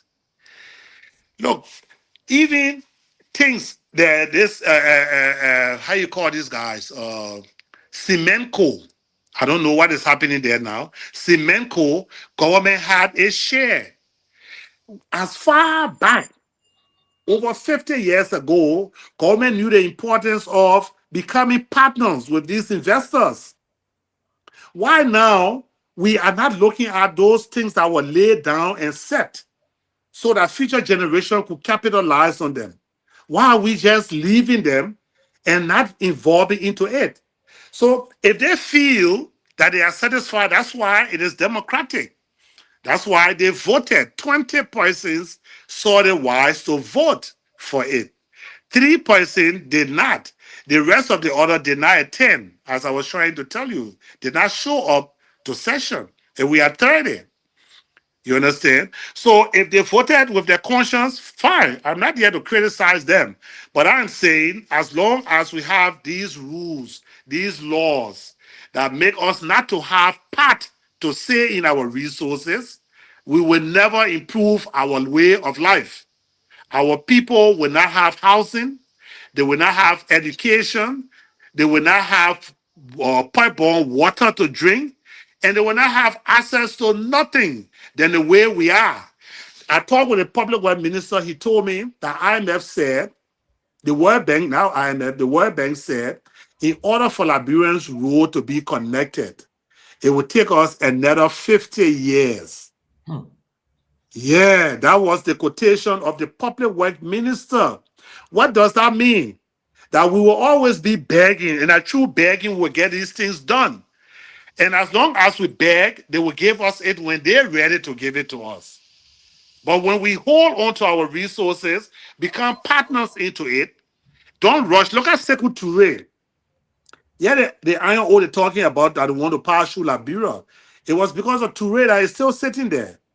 Touré told them that I am not going to give our resources to you on this little or nothing arrangement. They got angry. They pumped, how you call it, cement into the pipes that they laid there, that the French people laid in Conakry. But today, you see, what we believe in Liberia, if you don't do it, nobody else will do it. We forgot to know that this country was established in 1847. Which one of you on the platform were born 1847 when Joseph Jiggin Rao was president? None of you. Neither am I. And we will die and leave this country for another 100 years. Those that will be born, you will not know them. So this country is not just for us who living, like the Unity Party now, they just want some kind of morale. They're not looking at the nitty-gritty problem. They want for people to say, oh, ArcelorMittal doing this, ArcelorMittal. Instead of saying, you have been suffering for years, let's continue to suffer until we can change these things that is not good for us. Nobody will do it. So let them vote for it. I don't have issue with them. They are my colleagues. But as long as we can train our own, come in Monrovia and see who building these roads. These Chinese boys, you don't find more than 5 Chinese men on the street when they are paving these roads. I live right around this area, and they are paving the Rawafi Highway. I see it. I've been here for long enough to see. You will see 2 or 3 Chinese men on an entire road. The rest of it will be done by the Liberians through the Chinese instructions. We can learn. It's not because we're not going to class. And when we see things, then we acquire it. There are some people who are slow in that. But there are some people who are hands-on, quick in learning that way. If even we Liberians are slow in seeing and acquiring, you want to tell me if we are trained, we can learn it? But and my last question, Mr. Gayman, Senator Duncan, look, you speaking very, very sound here, right? But now, from what I see, you're making some valid points, some salient points. But the only way this can change, except where you have, and this is my belief, for Liberia to move forward to change, you need a transformative leader. Once we have a transformative leader, the country will remain as it is, because that's how the country being. So my question is, if you never said anything, I'm not cutting you off. That is the nail that you just nailed. The head of the snake direct the rest of the body of the snake. Exactly. We have been unfortunate to vote for presidents who are capable of directing this country in the right direction. And not to give you headache again, as the guest that you call. Yeah. We in this country, we don't know, we're not used to voting. That's why I also believe, because of the one-party system that has been sent down from 1847 up to 1980, and it continued from 1980 to Chancellor 1990, because Samuel Doe and Jackson F. Doe thing they had there was not a multi-party. Doe was army man, and everybody was afraid. The same way with Chancellor election. Who could go beyond the Greater Liberia line to go and campaign against Charles Taylor at the time? Taylor won overwhelmingly out of fear. So the actual two democracy, multi-party democracy, just began with Ellen Johnson and George Weah. So our people don't look for what to look for to vote. They vote for just fame. You know, my friend know him or my friend like him, so I myself like him. So what That do is we the do? problem facing. What do we do? 2029 is coming. We got 3 more years to 2029. What to 2029? What do we do? Will you be running for president, or will you support somebody who shares your ideas that how to transform the country? The first thing to do is to educate our people, and that's why I don't want to use the word educate. But the first thing to do is to carry the information to our people. I believe if our people are properly informed, they will make the right decisions. Like you now on this platform. As soon as you leave the corruption business and start looking at the real problem, people that listen to you, their education will start improving. Our people don't know what to look for to vote. They don't. That's why no debate, no idea, nobody has a platform. The Unity Party or the CDC or no different platform. Nobody's saying for anything different than the next. Everybody have the same platform. So people get confused. So when election day come, they go and vote. But it has always been a disappointment that when you vote for leaders, nothing changed. Then you say, but what? When you vote for the other man, nothing changed. Then you say, but what happened? That corruption. You see it? But it is that fear. But now what I would tell you is, give me enough time. I will go around the country. I will go into the dungeons. I will go into the ghettos. I will go to the towns and the villages as I'm doing now. And we will explain. Let's put this to a test. Let's inform these people and then watch them to see how they will make the right decision. If not, you will be sitting out right here. They threw Joe we are away because he was, corrupt and not paying attention to the people. They brought Joseph Boyka, who they felt were old, and he will not be thinking on this kind of thing, like young boy or Joe Weah, who wore new clothes, this, that, no. Boyka will focus. He himself is a disappointment, So you will be surprised to see the poll running back to Joe Weah again. Because there's no alternative, nothing there to think about. They don't let Boyka anymore. I'm here, I see it. They have booed the president 2 times. He got in the MTA bus to go drive to show to the Liberians, to the Moravians that MTA is available. They boo him. He went to red light. There was a place there where they had a stop. I don't know the people or what happened. He was booed. So it tell you when men at Tomalin were booed, that was Tomalin end. When the people begin to boo at you, you know it's a serious issue. But where are they going next? That's the next question. Excellent. So we all got to be part of this thing to inform these people and bring the real issue up for discussion. Good. Tomalin Joe, you have always said it that we have to use our platform. We have to go to the villages. We have to go to the community radio. Let me welcome Joseph K. Sally. Welcome, Chief. Yeah, thank you, Mr. Gayman. Thank you so much. Good to see you. Let me welcome the Secretary General of the CMC, Honorable J. Victor Nagbe. Welcome to the show. Thank you very much, Mr. Gayman. It's good to be with you all. Senator Duncan, welcome us set. I'm a big fan. I'm glad we finally met. So welcome. I'm listening to you, and you really are making some very, very salient points. What I'd like you to do for us is, now that you're pointing out what the pitfalls are with our society, why we are the way we are, let's move into the solution sphere. I know that you and Dr. Jones piloted an out-of-the-box idea when he was at the National Bank, the loan system. Talk to us about that, and then talk to us about the plans that you have to address some of these things that you're talking about, the corruption in the government, the fear by our leaders to take the hard decisions. I listen to you, and I just really kind of, I'm enamored, I must say. So I want you to put on the table here, let's begin to look at some of the ways you think we can deal with this problem. So please talk to us on that loan system and then tell us how you think we can fight some of these things moving forward. Thank you. Let's start with the loan, as you said. The idea behind the loan system, which not many people understood at the time, And they accused the governor of just taking money and dashing it to the Liberian people. No.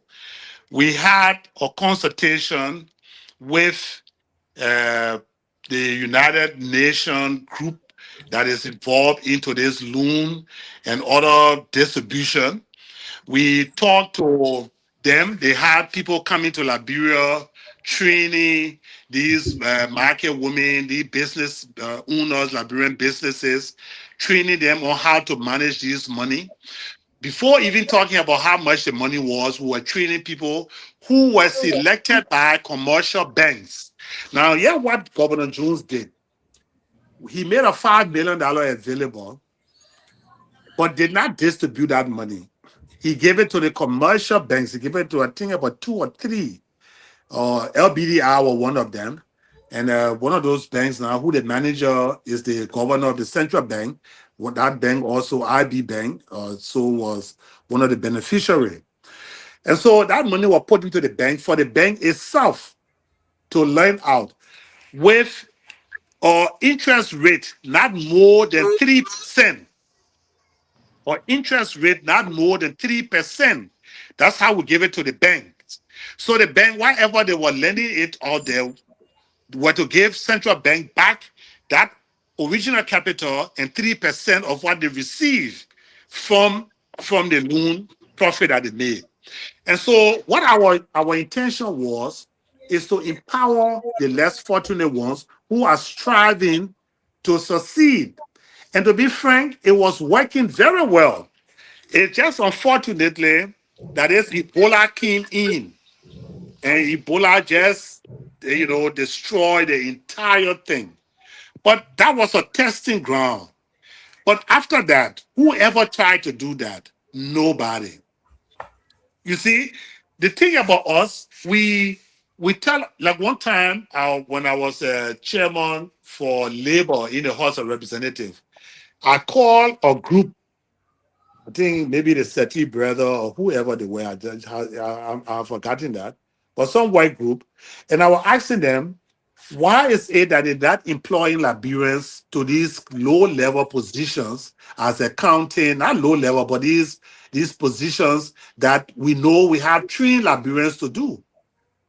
And one of the guys they brought was a Liberian guy. And the Liberian guy looked at me in my face and told me, Liberian people are not trustworthy. That's why we're not employing them there. Then I asked him, I said, well, who are you? Are you a foreigner? No, I'm a Liberian. But how the hell are you a Liberian?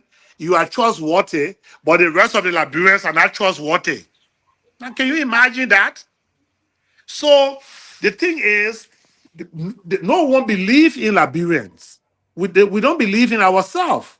So we're not giving any opportunity. My brother, that America that we all went to, the first thing you do, Ghana, right here, you got to first of all know your citizens that are there, know foreigners that are there.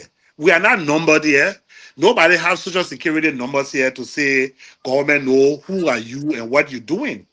Nothing is calculated.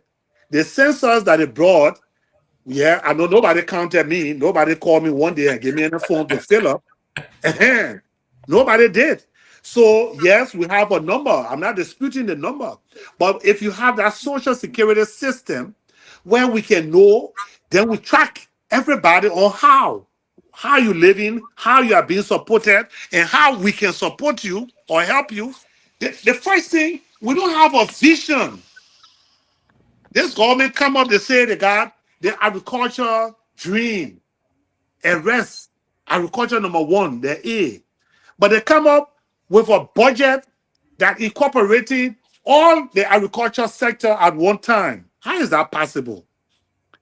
And you know that the white man cannot support food that makes you self-sufficient. He only supports those cash crops that he wants to use, that he wants to consume. Cocoa, coffee, palm, name them, rubber. Those are things he can subsidize. He will never subsidize your rice. Liberia last year spent over $200 million United States dollars on rice to import, to buy, not to import, but to buy. Now, If I buy my one bag of rice, the next man buy his one bag of rice. In 1 year time, we spend over 200 million United States dollars. Why do you think they will want us to be self-sufficient in food production? They would never. And if you're not even smart, you may be treated in a different way to be self-sufficient. Yeah, Tobo, yeah.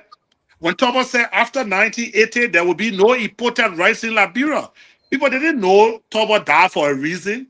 The only thing is, oh, the boys were there too long, so revolution came. Yes, there was another side of the revolution, but why did they allow it to happen at that time? And if I say allow, no country that was in the interest of any elite country will allow anything to happen in that country without their consent.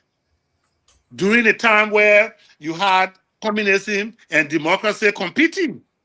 So nobody would have come move Tobo if Tobo was in line with America. Nobody was going to allow that. But self-sufficiency in food production was one of the main reasons that Tobo was taken out of there. Today, they put their farms in Indochina. They get the farms in India. They get the farms in Vietnam, Cambodia. Those where they get the large mechanical farming machineries to supply the world with the rice. So the world is just a crazy place. You just have to know where you find yourself and how you can help your people.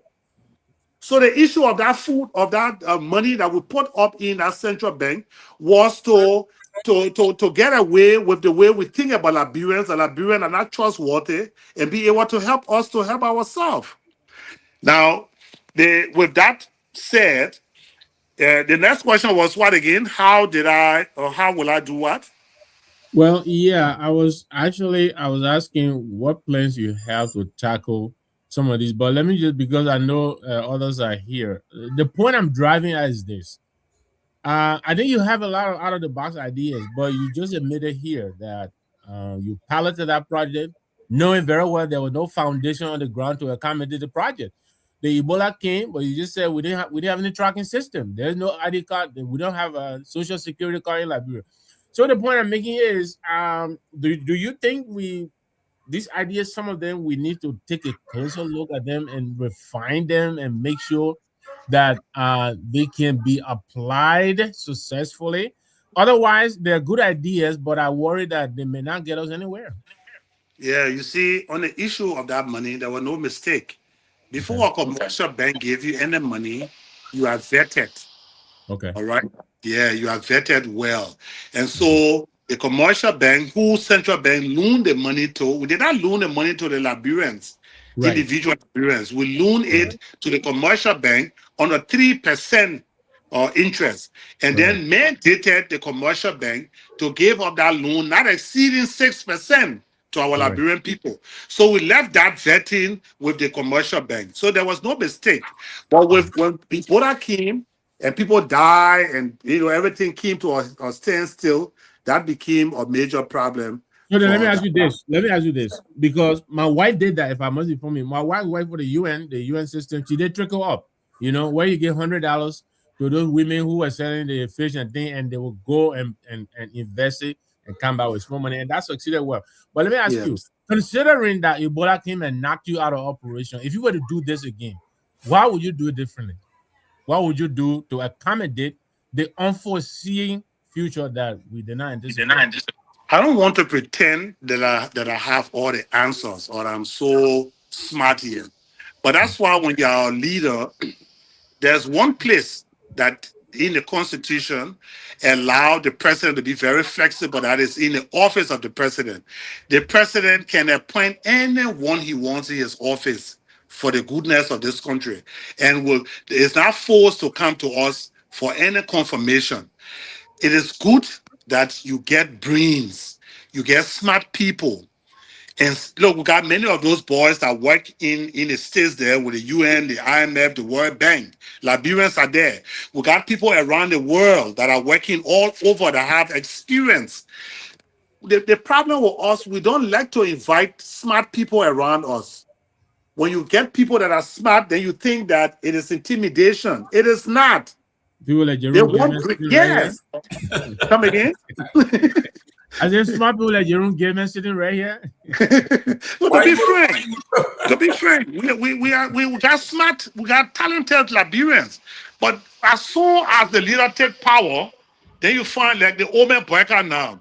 But yeah, Breaker, they were asking the lady, the chief of protocol of the Republic of Liberia, if whether he should tell them to sit down. Now some people say, oh, what I mean, it just tell you when you're getting old, your brain is not as functioning as it used to. So you got a group of people around the old man that don't want him to leave power because they are running the show, and they will never allow smart people to get in. You know, they will never. So it's not that Boykai is running country. It is the people around him and keeping him to where he should be as they're running their thing.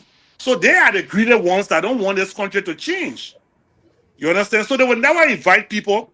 I remember one time we are invited Liberian brains to Ellen Johnson complex there, and said, I think they had about 4 different rooms of 4 different group of people who saw things differently. Economics, politicians, business people, all kinds of groups.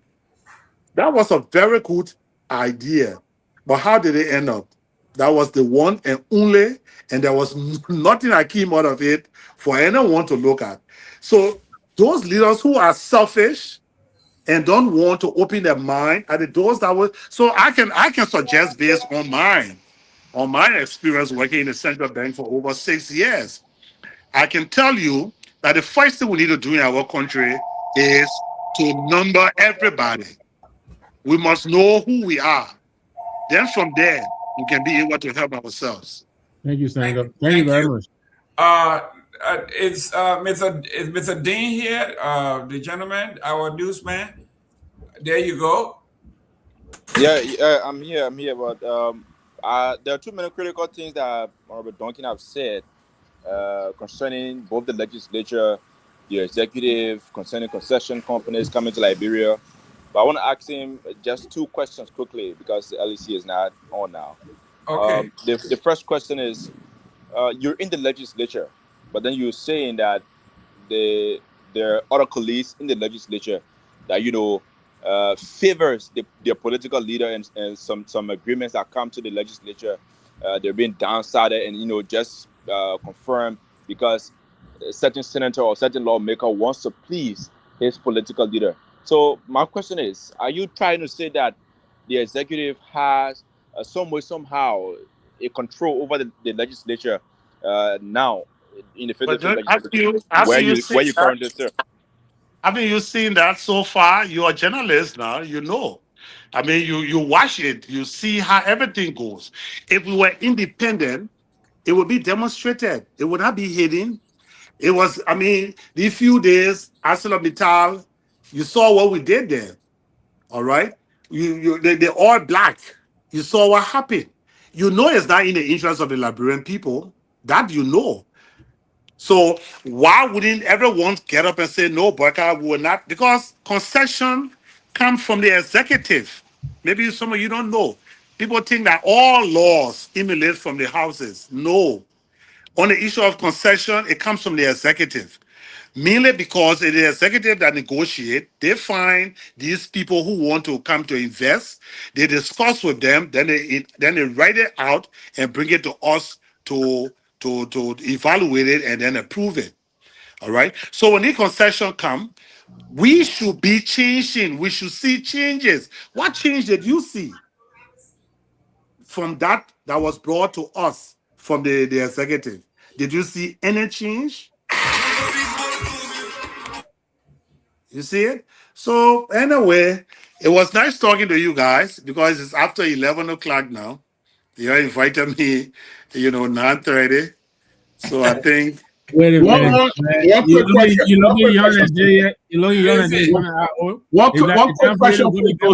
One quick question. Listen, got one more question, Senator. One more question. Let me ask you one question. Yeah. 70,000 people were hired since Barker took over. What do you think with that? you just follow it. And the information minister came up and disputed some of the things that he said. And these are some of the things I'm talking about. You allow the president, first of all, then he wants to shift blame. How can you? No writer will get up and write anything from his mind and just give it to the president to read the next day. It's never possible.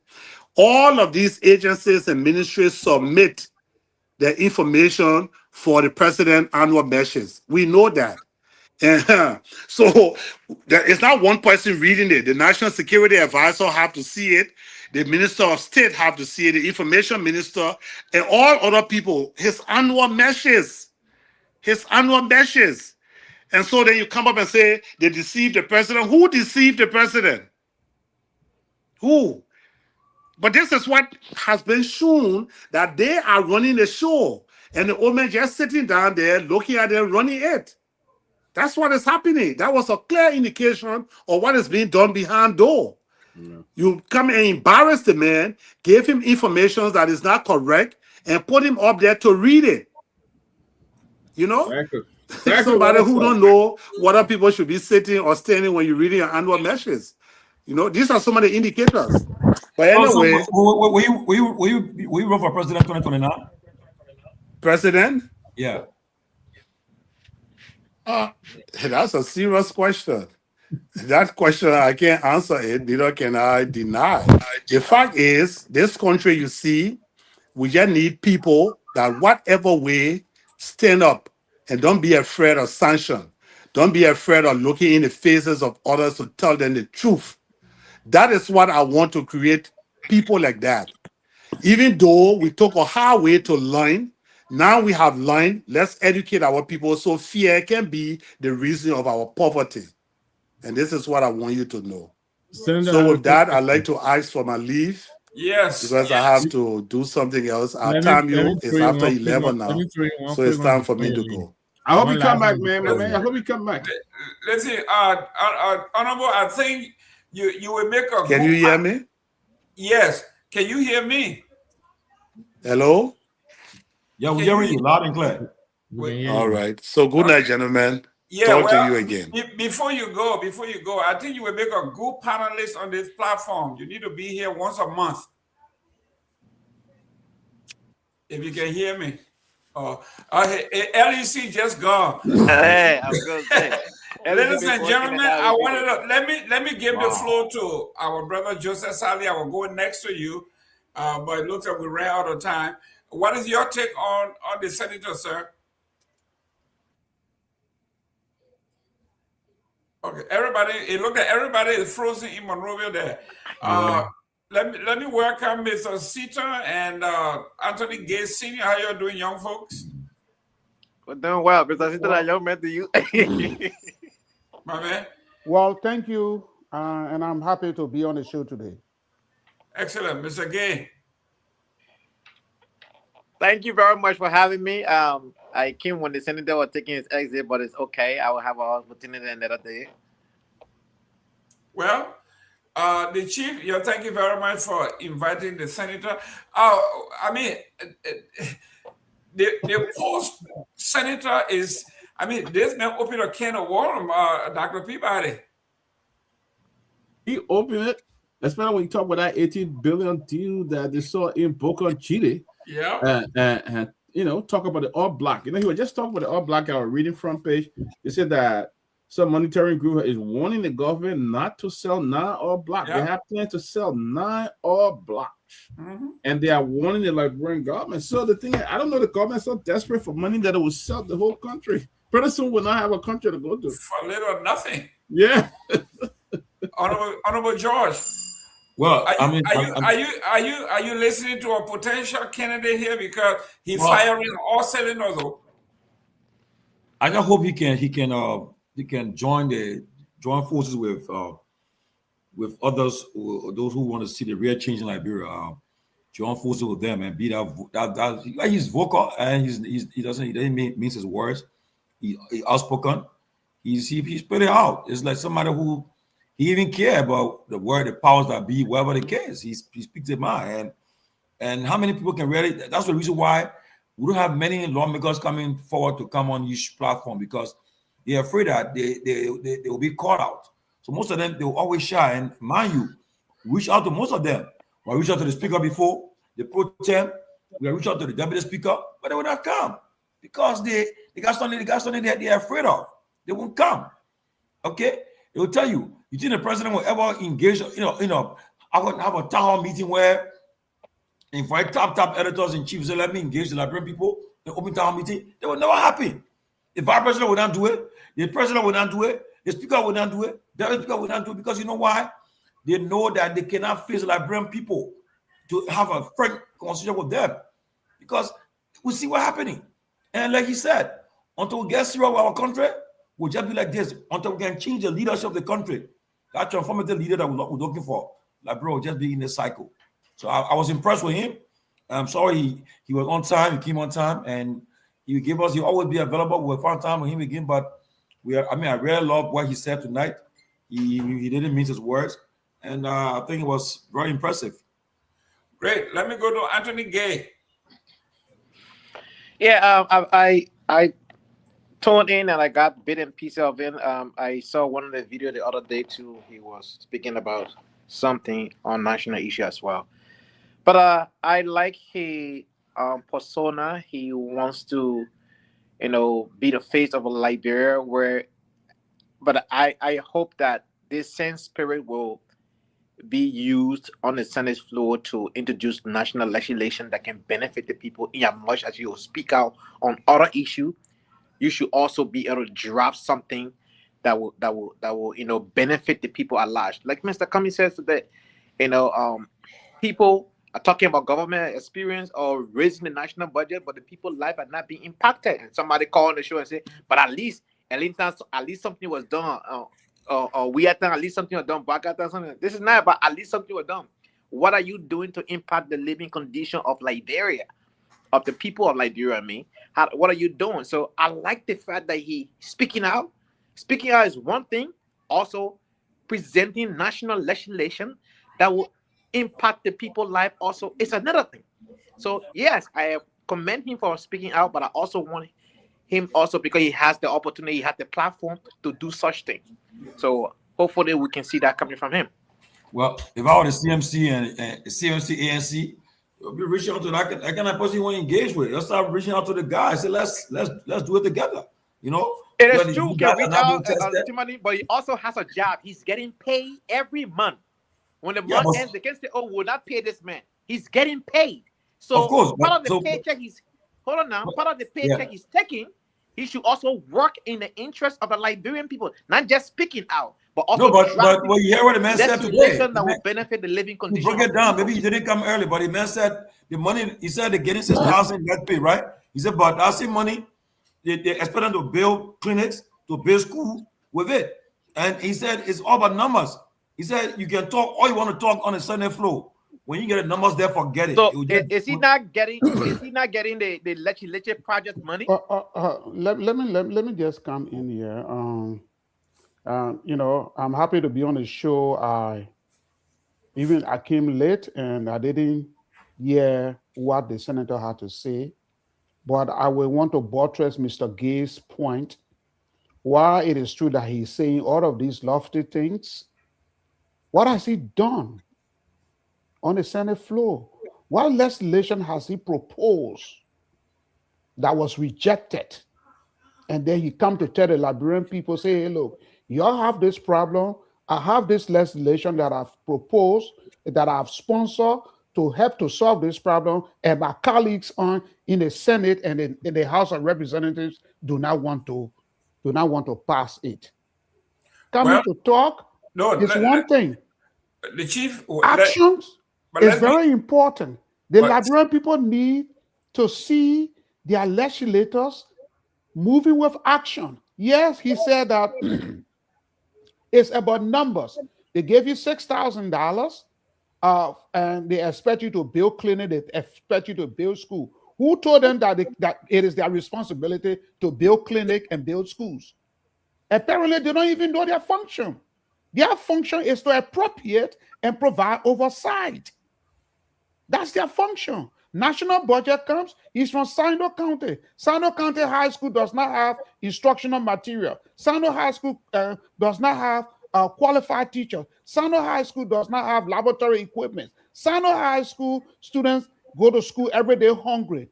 I cannot sign this legislation if there is no provision in the national budget that is allocated to addressing this issue in Sando High School. He just did that. So if he do it, he get numbers. How will he can Then make that? inform the Liberian people. That's what he been doing.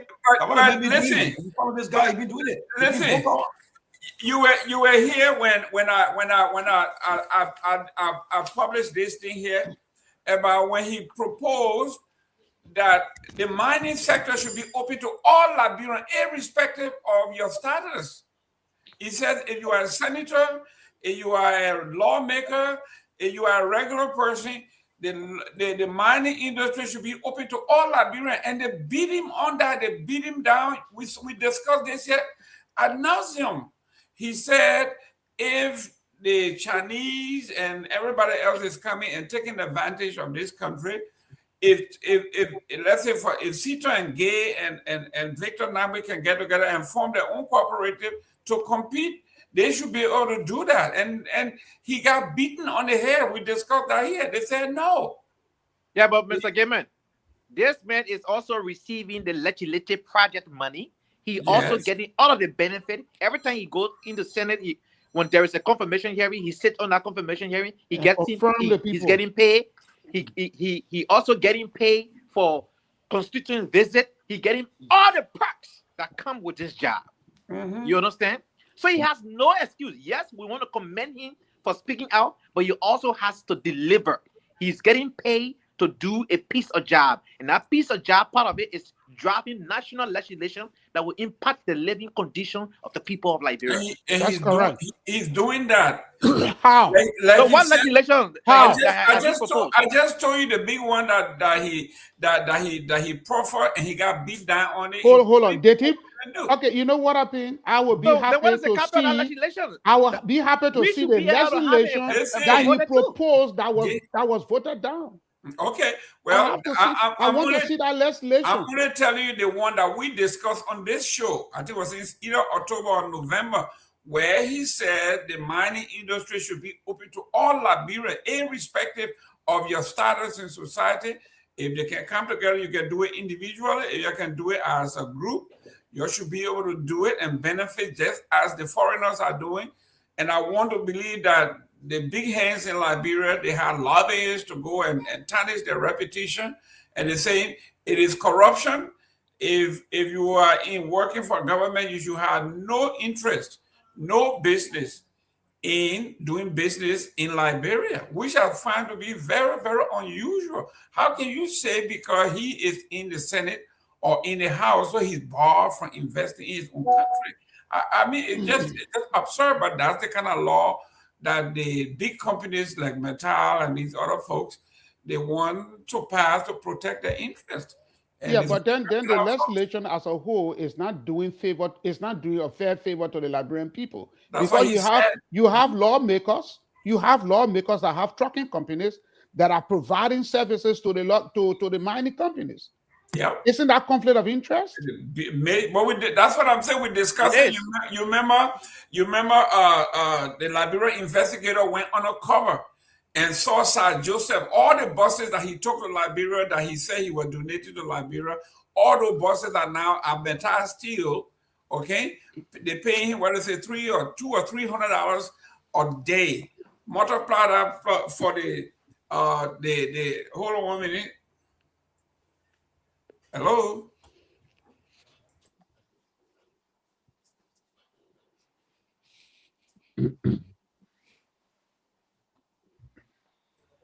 Okay, your name and where you calling from? My name is Kehleboe Gongloe. I just want to make a quick contribution. I'm listening to you guys. I think the senator misinformed the public, and I see that my very good brother Gayman is falling for that misinformation. There is no mining and mineral law that forbids Liberian from participation. They have categories in the law. They have Class A, Class B, Class C mining, right? And the Class A license are for those corporations like ArcelorMittal, D-Mountain, those operations that take multi-million-dollar, to get into it. If they are Liberia company who have that asset, you can compete. The law doesn't say first of all these companies, they can ArcelorMittal Liberia. When they come to participate in a bid, they do establish themselves, they establish a Liberia office first. So they are applying as ArcelorMittal Liberia. D-Mountain Liberia, the two incorporate themselves under our laws in the first place. Okay? That's what they do. So there's no law that forbids that. But I think what the senator is trying to do here, the senator is involved in all the activities in Sano, which everybody knows is true. He's into money, he's into all of things, he's into all of businesses. And because people talk about it, say, oh, there is no law that says Liberia can be what. So let's take for example, Evan Snow. Was he ever a farmer? He's a mega farmer today in Liberia. And we all know how these people in the public service. Go see Jeremiah Kumfa in Nimba. There's reason why these guys go see Thomas Fala logging company and his farm. When they get money in the public service, whichever way they get it, they cleanse it through agricultural project. They say they are farmers. So that is a country in which you cover their wealth. To buy their wealth, they say, oh, I'm a farmer. But farms do not get millions of dollars to Liberians. Others have been making farms for years. They are not multi-millionaires. But these guys who turned over not mega farmers, they became multi-millionaires in public service, and as a way of masking the sources of their wealth, they become big farmers overnight. And when you guys will get this clear, if you're law, then why are they into farming? Why are these lawmakers, why are they making farmers? Why are they all farmers? By the way, look at agriculture ministry or donor list under the CDC government. Jeremiah was one of the beneficiaries. I'm not calling them one of the beneficiaries. Baby guys, they're ordinary people like me. I just applied. And I was approved up to some point. Then the government changed hands and I lost. But the current agriculture minister was one of the beneficiaries under CDC. So we all know this. Don't let anybody mislead you. Let's get it fast. The laws are there. Coupon land, the money and mineral law, just Google it. There is nothing that forbids Liberia from getting into mining sector. Thank you. The reason we call some of you guys Monday morning quarterbacking or quarterback. If the senator was here, you didn't come on to confront the senator. So he left, then you come down, you start talking. Let me welcome Robert Garguah. Welcome. Thank you. Kehleboe Gongloe said he's been following the senator. You followed the senator. The senator was on. You didn't kind of asking the tough questions. So the senator signed off. They attacking me, saying I'm trying to buy what the senator is trying to sell. The senator is not selling anything. You were supposed to be on here. You didn't call in. You didn't say in your question. The senator made his case. And of all the things that the senator talked about, you didn't talk about any of those points he raised. And you're talking about how, he's digging gold in Sano. So let's be fair to the senator here. He was here. Mr. Gayman, one of the things the senator said, he said that even in America, which is very true, that member of Congress, they have the stock and the share. He said that nothing was wrong with when it comes to Liberian officials doing business, then people go after them. But even in America, he alluded to the shares and the stock. Most time, some of the senators then get arrested for cutting the stock when they know the price is going to go or it's going to drop. They go and take them. Yeah, he said that. So I don't think anything is wrong I don't think he said Liberian could not be investors. Liberian can be mining owner. I don't think he said that either. Let me just provide some counter argument to what Dr. Peabody just said. It is true that lawmakers in the United States engage in stock, but they don't control those companies that they engage in stock with. It is not their company. It is private company that they invest in, and those investment is put on the stock market. Another issue here is whenever the stock of a specific company is trying to fall and that particular lawmaker gets some inside information and sells his stock, he is prosecuted for that. But where do you think he got inside information from, though? From the folks that are in the company.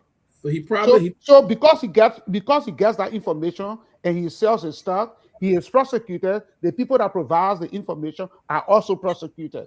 In Liberia, you have a senator he's a sitting senator. He's doing business with a private company. That's a serious conflict of interest. And that should not be the case. For Liberia, the senator has control over his company. For the United States, those lawmakers don't have control. Why, if you had the business going before you became senator, what do you do? You put it in. Right? Come again? What if you had a business going before you became a senator? Then what you do, if you have your business going before you become a lawmaker, you put that business into a blind trust. How you know blind trust? You create you create a trust company so that the trust company manages your business. You have no control over that business. You have no influence over that business.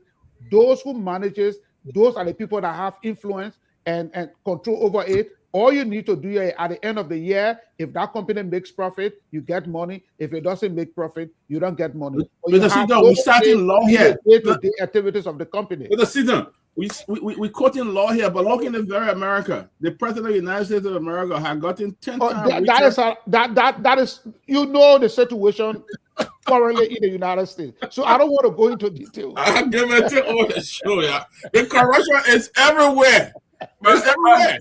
You sue yourself. You suing the IRF for $10 billion. You sue that other company for $60 million. So it's everywhere. Listen, Mr. Sita, here we have Sano. This is just Google one of his article. This is Sano County Senator wants Liberia mineral law drastically overhauled to benefit the Liberian. It says here, Sano County Representative Senator Creighton Duncan wants the drastic overhaul of the Liberian mineral laws. Senator Duncan said the current law benefit investors or companies more than the Liberian people themselves or the country. He believed that if nothing is done to address the situation, Liberians will continue to live in abject poverty. On the Super Morning Show on Monday, January 19, 2026, Senator Duncan decried the poor utilization of the country's resources.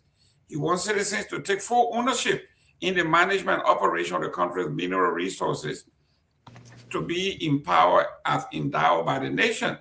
Senator Duncan argued that until Liberia starts to take full charge of the resources through revamping the law, the country will keep the country from only being developed and being developed by other people and benefiting without the benefit of the Liberian people. So this is just one. I know the last time he was here, we talked in October, the one that he talked about where the Senate and the House said that it was illegal for senators and government officials to be directly involved into investing into the minerals resources of Liberia. That was a big one. We discussed that here for almost a week. Honorable Pewee, welcome to the show.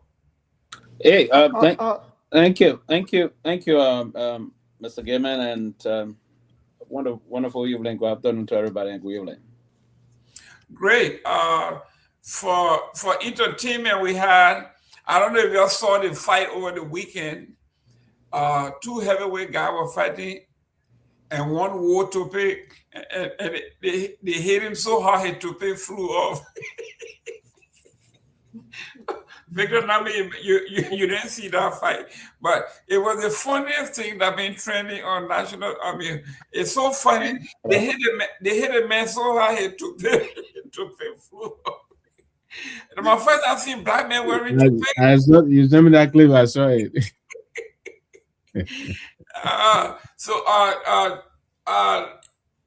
Victor, are you wearing toupee? Do your hair like that? Let me make sure you got. I tried, but I think the glue I'm using is numb.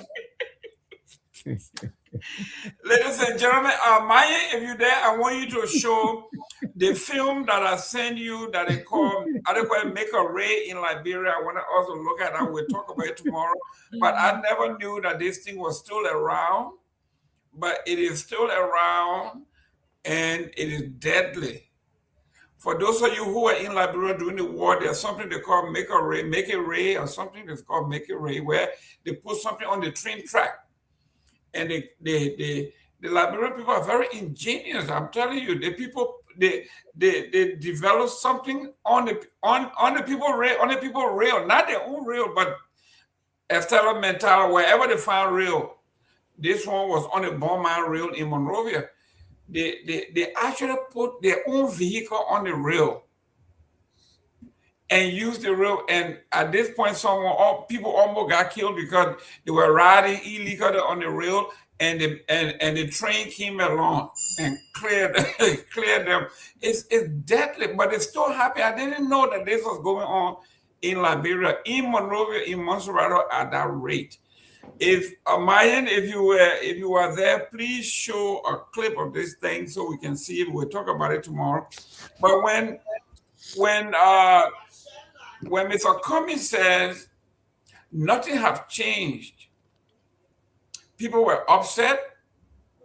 But when I went and looked back at this thing was happening during the Charles Taylor War.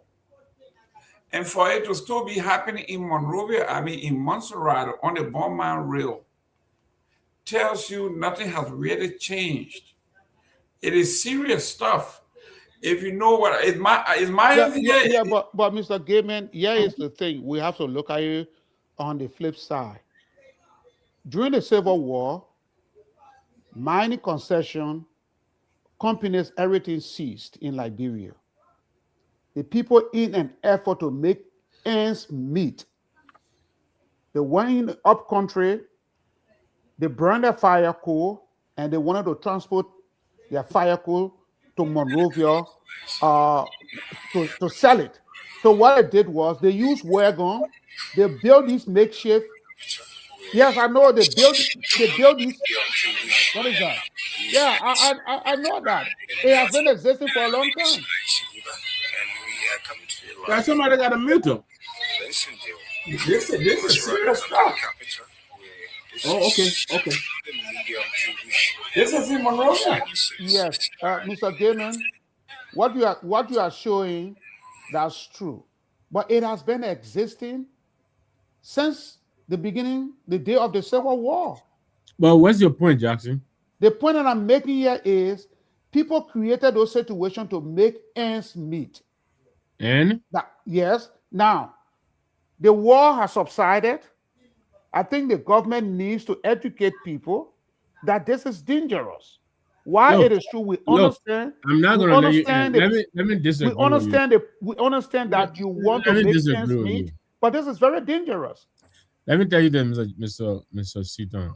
You are not wrong. But look, this is how creations, ingenuities, all of these things are given rise by, when you are backed up in the corner. Those ideas that those people are playing with, we need to take them and run with them and mechanize them and turn them into our invention. Right now, I was telling my wife this morning, the Chinese people they got machine Moravia now that can fry color. The very color will be frying. Some will be sitting down the street side. They come and see what we do, the way we do it. They quickly, mechanize it, find a way to make it, use the machine to do it.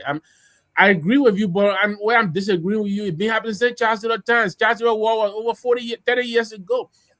We now need to find a way to help our people move beyond that stage. I thought that's where you were going. That's what I was saying. And So I saw the thing Jerome said. Those people, those are the old rails. And those people right now are supposed to know where to wait, and they put their, their wheel and thing on it, and they're riding their code and thing. We need to find a way now to make that thing so the train can't come. Look at this one, right? Look at this one. Yeah. Look at this one. There you go. There you go. That's just how they have been operating, and you are right, Victor. Yes. So I would say necessity is the mother of all invention. You are right. When you're backed up against the wall, you got to find a way out of it. And I think our people have been very creative. So we need to find a way, and you're not wrong there. Maybe the government can help too. But private capital, venture capital. Somebody can go in there and put maybe $100,000 down, $200,000 down, and challenge those people. And they will do a better job. You'll be shocked. I think that's where we need to look. And that's what it will lead me to what the senator was saying here. Then I will pass you on. No, Robert just came in. Look, the senator has some brilliant ideas, and I like what he's doing. He's a disruptor. I like that. But he needs a little bit of help strategizing. I was coming in and I heard, Jerome saying Don was likening him to Abopo. Well, you know what? Abopo influenced Barker Murphy a lot, but Barker Murphy said, you know what? I'm not just going to be about ideas. I'm going to be about a movement. When you have these ideas, you got to governor support. You got to make your ideas into reality. So the attempt that he and Dr. Jones made at the National Bank, I think it was good. I was hoping that he would realize some of the shortcomings and therefore improve on that idea. I was a little bit kind of thrown back when he said, they didn't make any mistake. Well, they did not anticipate Ebola coming. So maybe next time around, you should anticipate something like that. What he needs vehicles, these ideas that he has. Those are good ideas, but he needs a way to make them to make them into reality. And by building, someone mentioned here earlier, I think it was used Jackson. He needs to build coalition. The Sano he is from, and I wanted to ask him right now. He and Milton TJ can see eyeball to eyeball. He and Matthew Zazaki see eyeball to eyeball. He and Mobutu Yemba couldn't see eyeball. If you cannot even form coalition, and I hope I'm wrong, I want you to come back here tomorrow and challenge what I'm saying. If you cannot build consensus, how are you going to move ideas? You'll be another apple port. You just put your mat under your arm and walk around the town and write, and people can arrest you and put you in jail. You carry your toothbrush and toothpaste with you. You'll be on it for years and years and years. But anyway, Robert, welcome to those are people who've been in power in Sano forever. Milton TJ is a crook. That's right. You don't want to align with some of those crooks in those places, because then they will get the Liberian people will characterize you the same way. So let me just say this. Let me say this. There's always the plus and the minus to every situation. I don't disagree. Milton is my friend. I know Milton is, he's a lot. But in terms of consensus building, you can tap into some of their strength. In terms of making connections, networking. I hope I'm not wrong, but that's the point I'm making. Robert Garguah, one of the things the senator talked about was every leader in Liberia is afraid of America. As soon as the person walk in the room and talk about sanction, they gave everything, they dropped everything, they gave everything. Robert Garguah, if maybe he's on another call. Let me go to Honorable Pewee. Honorable Pewee. The senator is saying this thing called sanction that was introduced to Liberia has become the Achilles heel.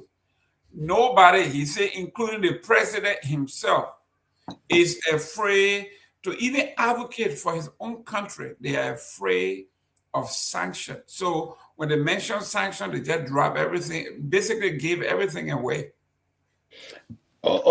Absolutely. And good evening again to everybody. Let me first and foremost provide this information. There's no law in the country that stops lawmakers from indulging into business in our country or establishing companies and everything. No law, absolutely. The Constitution, and I heard Mr. Sito was talking about it, but it's incumbent upon us to provide this information as there's no law stopping them. They may be here, but there's actually no law stopping them from even owning those institutions, company or businesses. But the only thing they said that they should not get engaged in or indulge into anything that would be tantamount to conflict of interest. Nothing whatsoever. The only thing the Constitution stated that you cannot be in one of the branches and play another role in another branch. Basically, that would be a violation of the Constitution. But you can be a lawmaker and still have a business going. You have a farm, and you get involved into other commercialization and other things. If there's no conflict of interest thereabout, or no government money sponsoring your farm, then there's no problem. But there's no law stopping them from doing that. No, So, but Honorable Pewee, what he was talking about, well, I think we discussed it in November when he was beat down, when he was talking about they were supposed to, Liberians should galvanize and form their own mining companies. And I think there may have been some powerful hands that were saying, you cannot serve as an oversight and then also compete. That was the no, but it's not what I'm saying. Liberian governors forming their own companies, even from Gayman, a lawmaker, and having his own water business in Buchanan. It's different. Gayman can still be a lawmaker. He was specific about the mining, the mineral that he wanted, that they had interest in mining. Yeah, you are overseeing. You can't do it. That's what they say. Let me provide a little bit of context. No, well, you're coming. Let me just conclude on this aspect, and you'll come in and there'll be the detail of it. But I didn't do that. I didn't bring that to spark a new debate. I just brought this as a markup, and I knew that what I heard very well. But back to the issue about this sanction thing, we will always be in a subservient country. There's a basic issue that we've been lacking, and we have not been paying some deep attention to. And that issue is basically the issue about sovereignty. And it's a deep problem. And if you were to go back deeply and try to do some historical of such deeply or some scholarly analysis, you understand that if you are dependent on, it's just like if I'm always depending on you, Gayman, to drink a bottle of beer, and we're meeting to this pub. If the day Gayman is not around, trust me, I wouldn't go to that pub. Right? If I were to go there, even if Gayman is around, I have to be willing to go according to your time, your convenient time you're arriving, I have to arrive. So it's the same. So you see, this and that's the reason why the issue about we always caution the level of sovereignty. It's not all sovereign country that we want to challenge yet there. So the subservient attitude on our part is that we are afraid too much, and it's due to this fear that the US have done nothing nothing significant, except sometimes they will threaten and they will do this, and then we will just come down to say these things, right? And he's right about that. So to do it, you need to leverage your foreign policy instrument. What can you leverage as a tool to use that sometimes you get involved into other things and you ship the thing that you cannot be always arm twisted. Other than that, we're going to still on into these things. And the reason why leaders do this because they're afraid that if we don't yield to most of these things, our regime wouldn't last long and other things. They weren't strong man ever. All of the stronger people we saw in the country, go back deep into history.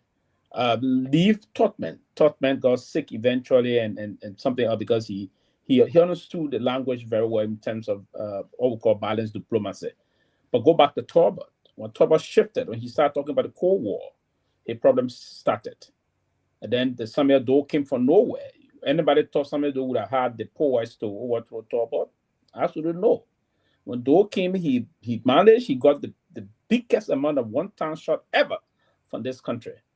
And then when Doe himself got intoxicated with power, and he need to be not only very intransigent and disrespectful towards this very country, that he's going to pay that debt. They say, well, the Bush boys coming from to say the nonsense. What it did to him, they deployed someone to bring insurrection in Liberia, and it started the destabilization of Liberia, Mr. Gayman. So it's a deep trench that we have to understand more closely as to why are we doing this. But now, you can change that perspective if you start leveraging something to new as a negotiation tools. But you have absolutely nothing. Everything you want to do for the place, you depend on them to do this. You have nothing. So we're gonna be in this for the long haul. To start doing this, to change it, and you need a brave leader, then you need something to balance on. Probably when we start seeing oil in commercial quantity, maybe that will be the next 10 to 20 years. Hopefully between 10 years from now, we're going to start. Then you have the kind of reckless leader that can counterbalance the diplomatic engagement, then we can start having some respect. They will start respecting because they want to come and tap into those oil areas. Then that will be the leverage tools, our foreign policy tools that we can leverage. But for now, we have nothing, zero we can leverage. So we will always be a subservient nation, and our minister, official government will always be at the mercy of Uncle Sam. So it's going to go for some time, maybe the next decade or so. Well, Anthony Gay, I'm just reading here from my friend, Ms. Digby, posted that the U.S. is sending an envoy to Mali, Niger, and Burkina Faso to establish a new relationship, the renaissance of a new. Hopefully you heard me. We didn't hear. I didn't hear you. Okay, I'm reading. You're muted. Okay, I'm reading here from Mr. Digby that the United States is sending an envoy to Mali, Niger, Burkina Faso to re-establish diplomatic relationship.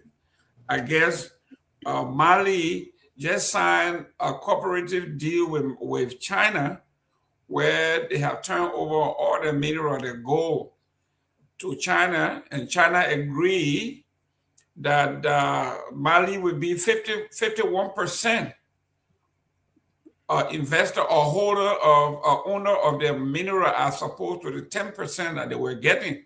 So it looks like the United States have finally figured out that these guys are not budging.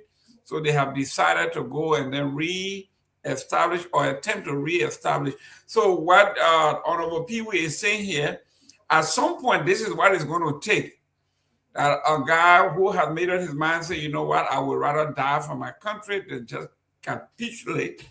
And at some point, when they find out that you mean business, they will deal with you.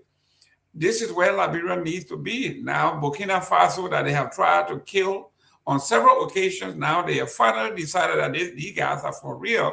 And now they are going to renegotiate, maybe compete with China by giving the country 51% of their own resources as opposed to 10%. Your take, Mr. Nagbe? Well, I think that's I think Sylvester is not wrong at all in this. And I think it's the same thing that Senator Duncan is pushing. I mean, we heard him talk about, the Asala mineral development agreement from 3% to 3.5%. That is really, when the sound of it alone is irritating. And the history of Liberia is replete with these kinds of deals. I mean, Firestone comes to mind. Ellen Johnson time, they reported, 68, concession agreements. I think 66 of those. Exactly. So, so I think Senator Duncan is onto something. I just wish, he will find a way to build a groundswell support. I don't want it to be another Yeke Koluba or, Iboport or, Iboport. I think he needs to find a way to drive these innovative ideas that he has so that they begin to gain support and we'll find a way to work them into, our national planning, policy planning agenda. And I hope that the Sahel region, 51% right now, compared to what it was, is laudable. But I hope we're not replacing one Uncle Tom for another. Yeah, but Mr. Nagbe, from 3.5 to 51%, isn't that? I mean, that is a quantum leap. Yeah, it is for now. It seems that way until another better deal comes around. But I hope, and I give them credit for pushing, but I hope they have not reached the ceiling. I hope they will keep pushing, and I hope other countries, Africa especially, we'll begin to look to what the guys in Mali and Niger, and Burkina Faso are doing.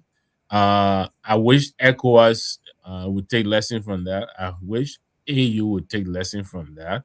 You know, I mean, you have countries like Nigeria in the region, an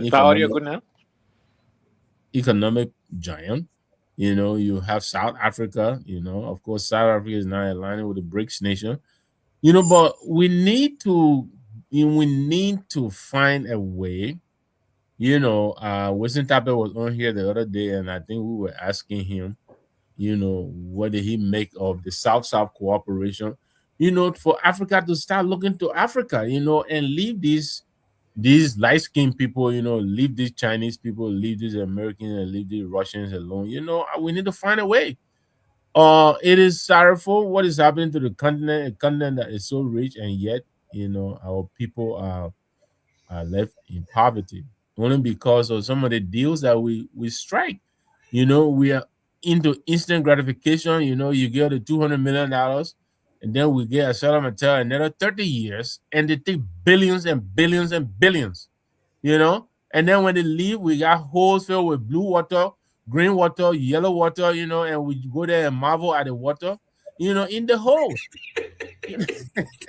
You know, I've been to Birmingham, I've seen some of those holes. And it sounds funny, but it's serious. They call it serious. They call it Blue Lake. Blue Lake, you know. So we need to wake up. I think this is where Creighton Duncan is going. I like what he's doing. But like I said, you know, I think he needs a little bit of help polishing his approaches, you know, refining. He needs to galvanize the necessary support. He needs a bigger stage. He needs a bigger not that a microphone is not big enough, but he needs a chorus. You know, he needs other voices to join. He needs to reach out and build coalition. But I support him in what he's doing. You know, and you know, I hope you would take a look at what the CMC is doing. You know, and we can probably join forces, you know, to Sylvester's consternation. We might probably make a team. Great. Robert Garguah, I was not supposed to say audio this. is good now, Mr. Gayman. Huh? I said my audio is good now, so I'm back. Oh, okay. Let me go to Robert Garguah and I will come back to you. Robert, wait, Johnny got leg again or what? Yeah, Johnny got leg, man. Johnny got radio. They like God, so Johnny. They like Robert Garguah. I just hate to say this, but I have to say it. It's several things that I didn't want to say, but this one I have to say. We were on our way to Buchanan to go to Idana to identify the graves of these presidents, and one of the European embassy, one of the staff said, Mr. Gayman, he said, a small country, I mean, rich country like Liberia, 5 million people, you can feed yourself. He said, I was looking at the country report. He said Liberia subsidized $200 million in rice import. But in their own agriculture budget, they put only $8 million. What the fuck is that? That's exactly what the man said. How can you know you're on the radio, right? Yeah, I'm saying this, but I'm what the? Yeah, what the F? He said, how can you subsidize $200 million and in your own agriculture you put only 13 or $8 million? He just said it's mind-boggling. So when I look at someone like Honorable Pewee and these guys who have the obligation to go sit across other diplomats to talk, how do you negotiate or even talk to someone who looks down? I know that you are just a beggar nation. You produce nothing. It is a tough job, but for this guy to sit, and you got to sit in the midst of these folks and listen to some of these jokes that they actually don't see us as anybody. I mean, when you look at it, when he said 200 million, subsidized rice, and then 13 or $8 million in your own budget, where the F is that? Mr. I think Donkey is up to something here, Robert Garguah, but this is something that it tells you the psyche, the disrespect. Then when the white folk tell you that they're superior, then you want to believe it's white supremacist. Sure, if you want to import 200 million out of some Lebanese people, and then your own black people get them $12 million or $10 million to feed the whole nation, there's something that's intrinsically wrong with you. Yes, go ahead, your idea, your thought on this. I mean, that's the reality. That's the reality that is Liberia. And you look at, we have a president in Joseph Boakai who saw himself as the only guy with the technical know-how to fix agriculture in Liberia. And we've seen 2 budgets from his office, or 3 from his office. And the support to agriculture, I think, says a lot about where his priorities, lies. That's apart from the budgetary support. I've not seen any serious agricultural policy from this government to start moving the needle a bit to change agriculture and what that actually means when it comes to everything being made in Liberia, growing our own food, sustainability. We haven't seen that. But the political narrative that you often hear from the government is that, well, when we talk about change, well, unlike the previous administration, when was the last time you heard of rice shortage in the country? That's the political argument. And these are the kinds of arguments, lazy arguments, that we take to elections.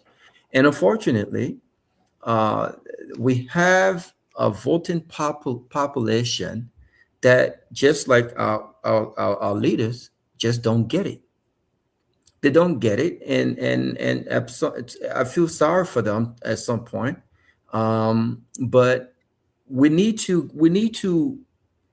our people have got to understand that there are consequences to every action, and the biggest of these consequences happens at the ballot box. Are those you elect? Are those you elect to champion your issues, job creation, roads, infrastructure, health? These are the people. If these individuals are not capable enough to address these issues, you will forget it. You are nothing. And so Sylvester talked about sovereignty. We don't even have a foreign policy, right, that guide our international engagement. Let's start there. We don't. And we've had this conversation on this network on many occasions. And I have continued to ask, what does Liberia foreign policy looks like? We were talking about this, what happened with this whole Venezuela thing and statements that came from Ghana, for instance. I read on this very platform how stern, how consistent the Ghanaian were. They said these are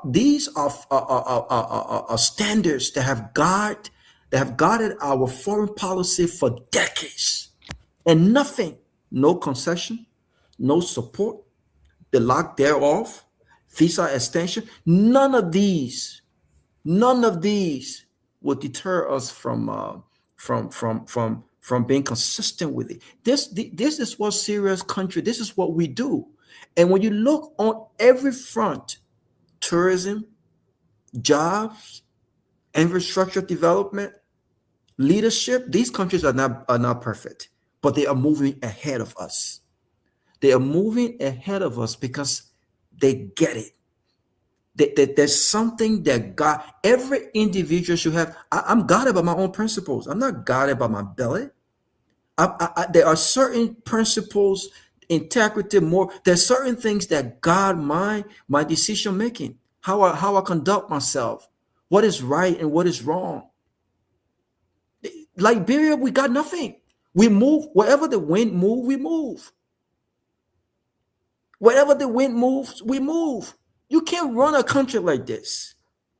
We are doomed to fail if we don't have a standard, if we don't have principles, if we don't understand who we are as a country, as a people, what divides us and what brings us together, we will fail. You can make any significant argument on international tables, Mr. Jerome, when you don't know your head, you don't know your tail. Come on, what do you expect? You don't know who you are. You don't know where you came from. You don't know where you're going. The only thing we've done, we've used this whole need. Listen, short-term people talk about job creation, and when the government talk about job creation, the very black guy who said that the international those international reports did not reflect the livelihood of the people when he wasn't president, and he said that he valued what the economic impact of Liberians and what Liberians had to say about their own economy. It's the same Joseph Boakai today who is boldly quoting international numbers, even when it doesn't reflect the livelihood of the people. Now he doesn't care about what the Liberian people have to say about their own economy. This is what we expect. So the only thing I will say about that is we Mr. Duncan, you can have all of the friendship. The reason why these people feel the need to have a relationship with the executive so that roads can be paved in that district is because they don't understand their core responsibilities. They don't understand that they are a separate. There is no concession agreement. I don't care who goes out there and sort those agreements. There is no concession agreement that can ever be passed into law without the approval of the legislature. But do they have the balls to scrutinize these concession agreements and insist on what is right for their constituents? Do they? They don't have it. He admitted to that. They don't have the balls. So we're in a peculiar, we're in a total mess in Liberia. The country has potential, but as it is right now, we're in a total mess, and people don't understand how bad of a mess we're in, because few of us who are fortunate and can travel and can enjoy in Liberia, everything is good. Yes, the country is sweet, but we are in a total mess, Mr. Jerome. And until we are serious to fix that mess, I'm sorry. I'm afraid this is going to get worse. Anthony Gay, today I listened to Honorable Gongloe, and he says since 1968, Central Monrovia has never seen high school. A public school. It's a public. It's a public high school. Public high school. Yep. In Central Monrovia. How many years ago that was? How many years ago? Since then, How many years? How many years is that? How many years is that? Almost. Yeah, almost. What is it? 59 years. Yeah.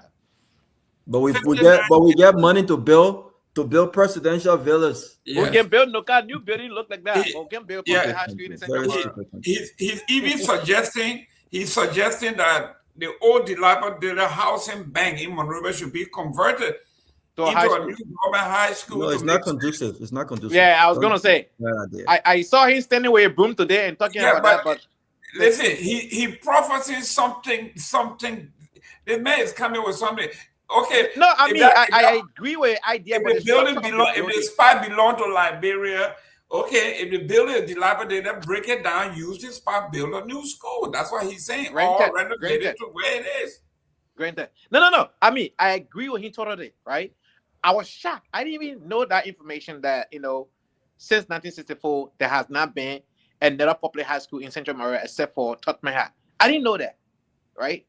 So I learned that today. But yes, from the technical standpoint, that building is not conducive to whatever. But I mean, he raised a valid point, right? Look, but I want to piggyback on where Robert stopped. One thing we overlook in Liberia is these 2 generations of people that we have lost, who did not have the opportunity to get educated during the civil crisis, and those group of people have been ignored. People have not paid attention to them. And if we don't address this situation now,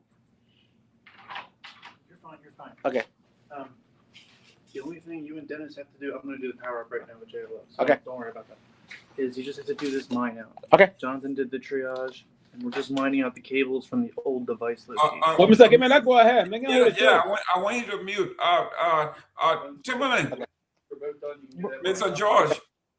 I'm here. I'm ready to go, guys. Sorry. Let him. Well, that's why you mute, please. We can be talking on. So You gotta mute. Go ahead. I'm sorry, guys. I'm sorry. So here's the thing. The people overlook this, right? 2 generations of our people during the civil crisis did not have an opportunity to get educated. Many of them today, they are in their 30s, late 20s, mid 20s, and they have not gotten education. They cannot go back to the regular academic, but they can be given opportunity through vocational training, adult education, and so on and so forth to be productive citizens of the nation. Those group of people have been ignored for a very long time. And we sit here, and every time we hear people come on the call and talk about, oh, at least something was done. When Mr. Cummings said nothing has been done or nothing has changed in his word, and people want to be on it. Today, some of the justifications that were made on the call when you were having that interview on OKFM was, but at least something was done. Doing a lean time, doing President Myean time, at least doing this administration, something was done. This is not about something. This is about addressing the issue as it is. It is impacting the living condition of the people of Liberia. It is reaching the people where they are. We have the land. Liberia possesses up to 46% of the rainforest of West Africa. Rice needs 2 things: sunlight and water. Those 2 things are present in Liberia. We have the sunshine, we have the rainfall, and we have the forest. But yet, we cannot grow our own food. And yet, we are not investing in education. We are not creating the opportunity for vocational training, for adult education, and all of these different things. Another thing, our healthcare system is deplorable. Some of the things that have been happening, people haven't been even suing medical practitioners in the country because some of the things that they've been doing to others, they're terrible. And how do we get there? Unless we elect someone who is, 1, patriotic Liberian, who understands the plight of the Liberian people, 2, put the people first, 3, invest in those things. The consensus here is that the national budget, at least 10% of the national budget should be used for agriculture. If today we have 1.2 billion, that means 120 million we're talking about. 10% of that, that's 120 million of it. That should be invested into agriculture. Like, let's just say, okay, we have competing priorities. We can't take 120 million right now and put it into agriculture, but we can take at least 50 million United States dollars into agriculture for the next 5 years. You will see a dramatic change in Liberia. It will address food sufficiency. It will address job creation. It will address food production in factories can be built across the country, and it will also address healthcare issue because when you eat on time, you will receive the necessary nutrients your body needs, and you'll perform well in school. And the performance in school, people will see the difference. Children are going to school on empty stomach. So so people talk about, oh, they are building roads. You can build road and invest in agriculture at the same time. If you just build a road and no agriculture, the road is the connector. The agriculture is a source of job creation and source of income and stability. But you can just build road, and forget about investing in agriculture. You got to do both. So I hope maybe we'll have an opportunity today to play some of the excerpts of Mr. Cummings says interview, so people can also get to see what you were talking about there. When I play today, Mr. Cummings got a platform. He come on the platform and tell more about it. When I be playing it for no, Mr. Pewee. Let's be fair. We are playing other excerpts from other people. If you don't want to play today, that's fine. Yeah, but when it I is play a today, fair. No, listen when now. he come on. Hold on now. It is a fair game to play excerpt from a major political I agree. It's fair leader. game. Don't mind Sylvester. Yeah, I agree. Yeah, a major political leader who had interviewed and addressing the brand issue of the nation. Liberia primary issue today is the economy. It's job creation. It's giving all of what we have seen in the last 3 years from the national administration. The national budget have not addressed. Before you conclude, let me ask you, do you believe nothing has happened in the country? Nothing has changed fundamentally if it comes to the living condition of the people. The people still, the police officer who was struggling yesterday, still receiving the same pay. The civil servants who are getting paid the same money, still receiving the same pay. Like life has not changed. I mean, they are not being able to move from that zero track. They still live. Listen, Sylvester. The fundamentals have not changed. So Anthony, ask him what has changed. Let him answer that question. So tell me now. When you could not afford to buy 25 kg back, right? 3 years later, you still cannot afford to buy 50% of the population of Liberia. They still buy rice for the cost. Nothing has changed in the country. Then I mean, anyway, Mr. Gayman, let's go ahead. Yeah, but give me 30 seconds. Let me wrap up. That you can get Go ahead. Wrap up. So give me 30 seconds. Let me wrap up. So the point I'm making here is that the ordinary Liberian people who really seeking help, trying to make ends meet, according to the report, Liberia ranked 112 out of 123 countries.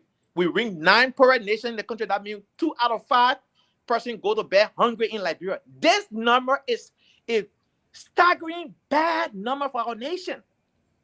It should not be this way.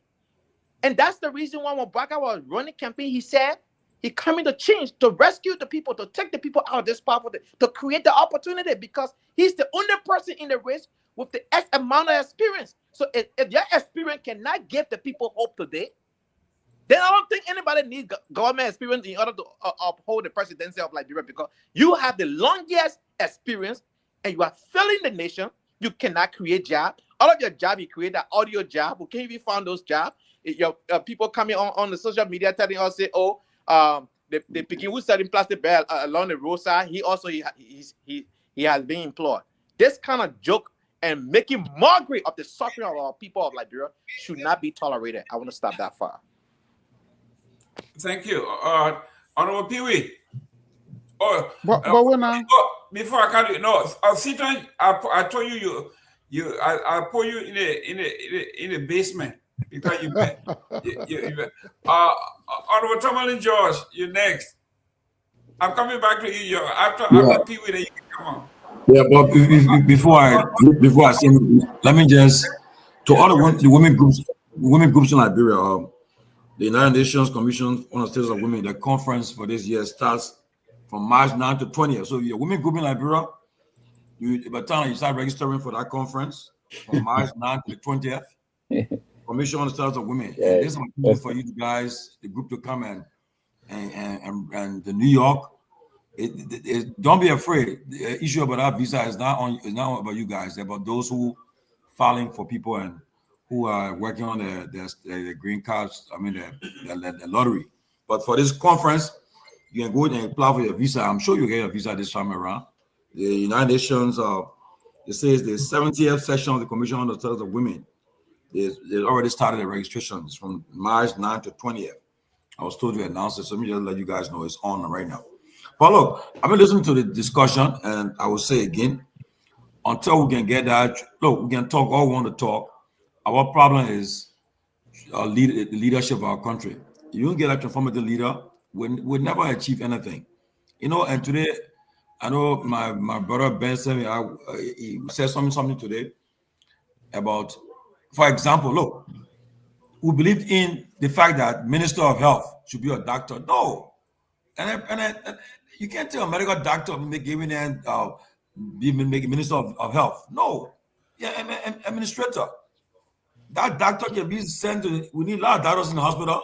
We're taking a doctor and making them minister But of health. why we believe that? Why we believe that the minister of health has to be a doctor? Can you? That's the law that created the Ministry of Health. That's the why law that created the Ministry of Health. No, it didn't say medical doctor. No. No, the law that created the Ministry of Health. It didn't say medical You doctor. have to be a medical doctor. That what the law. No. That what the act that created the Ministry of Health. Can you bring that act there? It's not there. Well, it's something that is worth investigating. But I hope we can bring an act. Somebody's in the back. Yeah, administrator. You be administrator, Mr. Seaton? Yeah, you can run a hospital without having a medical degree. But listen. No, you don't have to be. Hospital administration is a whole different field. Yeah. You don't have to be your MD. You be an administrator to run that Ministry of Health. I'm going to play. I think you have that difference is the Minister of Justice, where you have to be a lawyer to be the Attorney General of the country. I think that's the only place. But most of the time we don't understand that. But as a fact, I'm saying though. But there's an example there. But look, our major problem now, as I see, is the leadership. Hey. So take for example, you got our present president. I mean, but yet still people are pushing to run for re-election. I mean, and the feel that's why they want the country to go. And I can't even remember when yet. Okay, you saw the video where the president told the man, said, "Give my hat." You see the son? What am I do? I mean, it's not. I'm gonna tell the Buddha say that. I mean, it's a serious thing. Look, the world is moving. Countries are moving forward, and we Liberians will sitting down here and we'll keep on we're joking with this thing. Look, until we get that leader who will be intentional, will be blatant and say, "Look, I'm ready to take this country forward." We'll just be playing. And if we have that leader. That leader is Ellis Cummings. We have in the next 3 years to find to identify that leader and support that leader. We have the opportunity to do it. So all time we can talk about what are the things happening, that thing, that's not going to happen. You saw the bill that they just passed, the asylum bill. Yeah, people say they voted because they create jobs. They created this thing. No. Come on, what's Liberia really getting for all of it? We're not getting money for all of that stuff. And so until we continue to have the leaders that will just succumb, we've been in a problem for a long time. Look, you see, you can say what you want to say about Trump, but I give him the credit that almost every day the man have a press conference. Every day. Any opportunity, man, he on a plane, he go in the back and talk to the press. You know, on Sunday, I know when he let a question you ask him, he will give you cheap. The lady from ABC asked you a question on Sunday. He said, "Where you from?" He said, "I'm from ABC." He said, I know you're coming from that nasty network. You guys are fake news. I mean, he let the question the woman asked him. So he push back. But the idea, he facing the press. But our leaders don't face the press. The president, the vice president, the speaker, the deputy speaker, the pro tem. These are people that should be engaged in the press once a month. In America, you see, every week, Mike Johnson's thing, they have that press engagement. And Chuck Schumer must do it too. King Jeffrey must do it. John Toon should do it. But in Liberia, they don't do it. And people allow them to get away with it. You know, but that's why we should be beaten. No, man. Wait, this kind of Johnson then doing a Minister of Information and I think. Yeah, but when you tell them, they say, "Oh, they hire on the fact we got Mika." No. They got a press briefing every day in the woman. Rodney, the press secretary to Trump. Yeah, she always there having press conference every day. But you must engage the press. You see, and see what Trump happened with Trump recently. When he realized that his numbers going down, he said, "No, I don't like what I see in Minnesota. I don't like it. I don't like what I see." He started to play a game. And, and that's what happened. Just found out this weekend, a red state, state of Texas, a district where he won 17 points. A Democrat won that state with 14 points. And now they're causing shiver in the Republican Party because you engage in the press all the time. So look, my people, we'll talk what we want to talk. Like I love Senator Dongan said, we should begin to use our platform to educate the people, to inform them what's happening. Let the people know what's going on. And to do it, we need data. So right now we get the data to say, well, in this county, the amount of people that are employed, yeah, the people the people that are making that really benefiting from the economy, we're gonna do that. People start getting serious. Well, lawmakers don't care. They feel they can do anything they want to do because nobody holding them accountable, no press on their back. But the minute you hear one of them, they say, "Oh, Senator Pewee, we engaged in this thing now. He ready? He started making calls straight. You want to come and clarify it?" And I think we should call them out. You see, just to end, in the bill that they passed last week, the man said 20 senators voted, 3 abstained, the rest of the senators stay home and say, "No, they're coming," because they feel that they want to go nowhere. That's the problem facing the country. It's sad, though, but when we get serious, we'll be in the same cycle every election cycle. Let me welcome the queen of this show, Miss Sarah Dopoh. Miss Sarah Dopoh, how you doing there, ma'am? I'm doing okay. I'm so excited today. I am so happy today. One of my sisters in our birthday club went back to work. She survived. I mean, the doctor cleared her to go back to work. She had been battling cancer for a very long time. And today, the doctor cleared her to go back to work. She went back to work. I'm so excited for her. I'm so happy for her. And I want to encourage all cancer victims out there. Don't give up. Don't give up. The battle is not yours. It's the Lord's. Keep fighting. This lady was a fighter, and she still is a fighter. I'm so excited for her. Praise God. Excellent, excellent. And when we talk about early detection, talk to us. Be real quick before you go about early detection. Okay. No, but Jerry, you forgot Neo Progressive.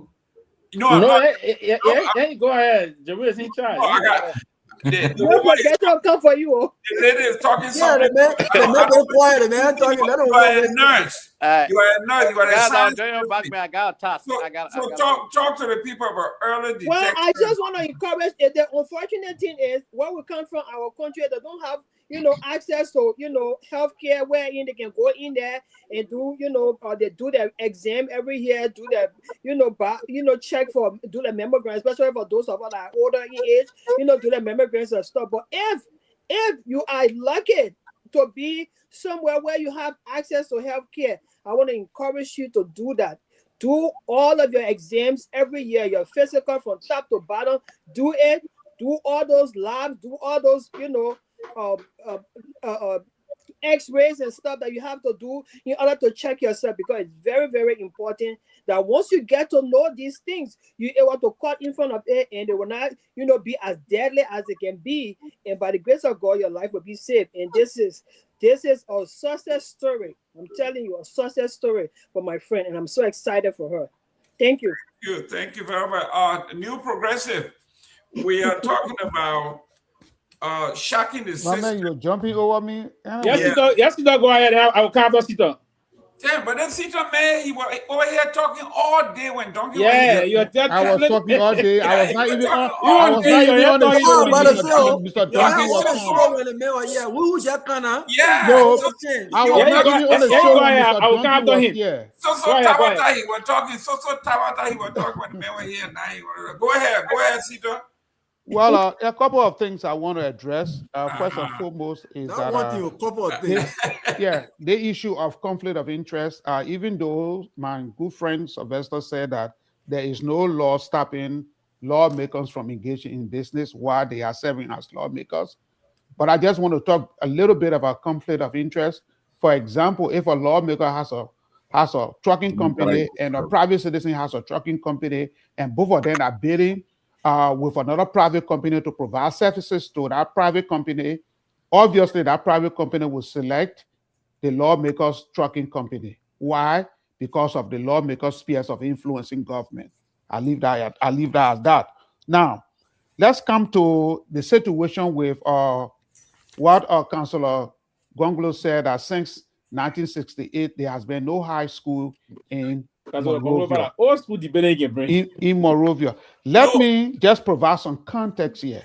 No, he said Central Monrovia. Okay, Central Monrovia, but let me just provide some context here. It is not only high school. Since 1979, there have been no other urban development plan in Monrovia. In the 60s, the population of Monrovia was hovering around 100,000. They move on to maybe 300,000-400,000 in the 70s and 80s. And the population has been growing steadily. There has been no urban planning in Monrovia. If you look at Monrovia as it is, the city is congested.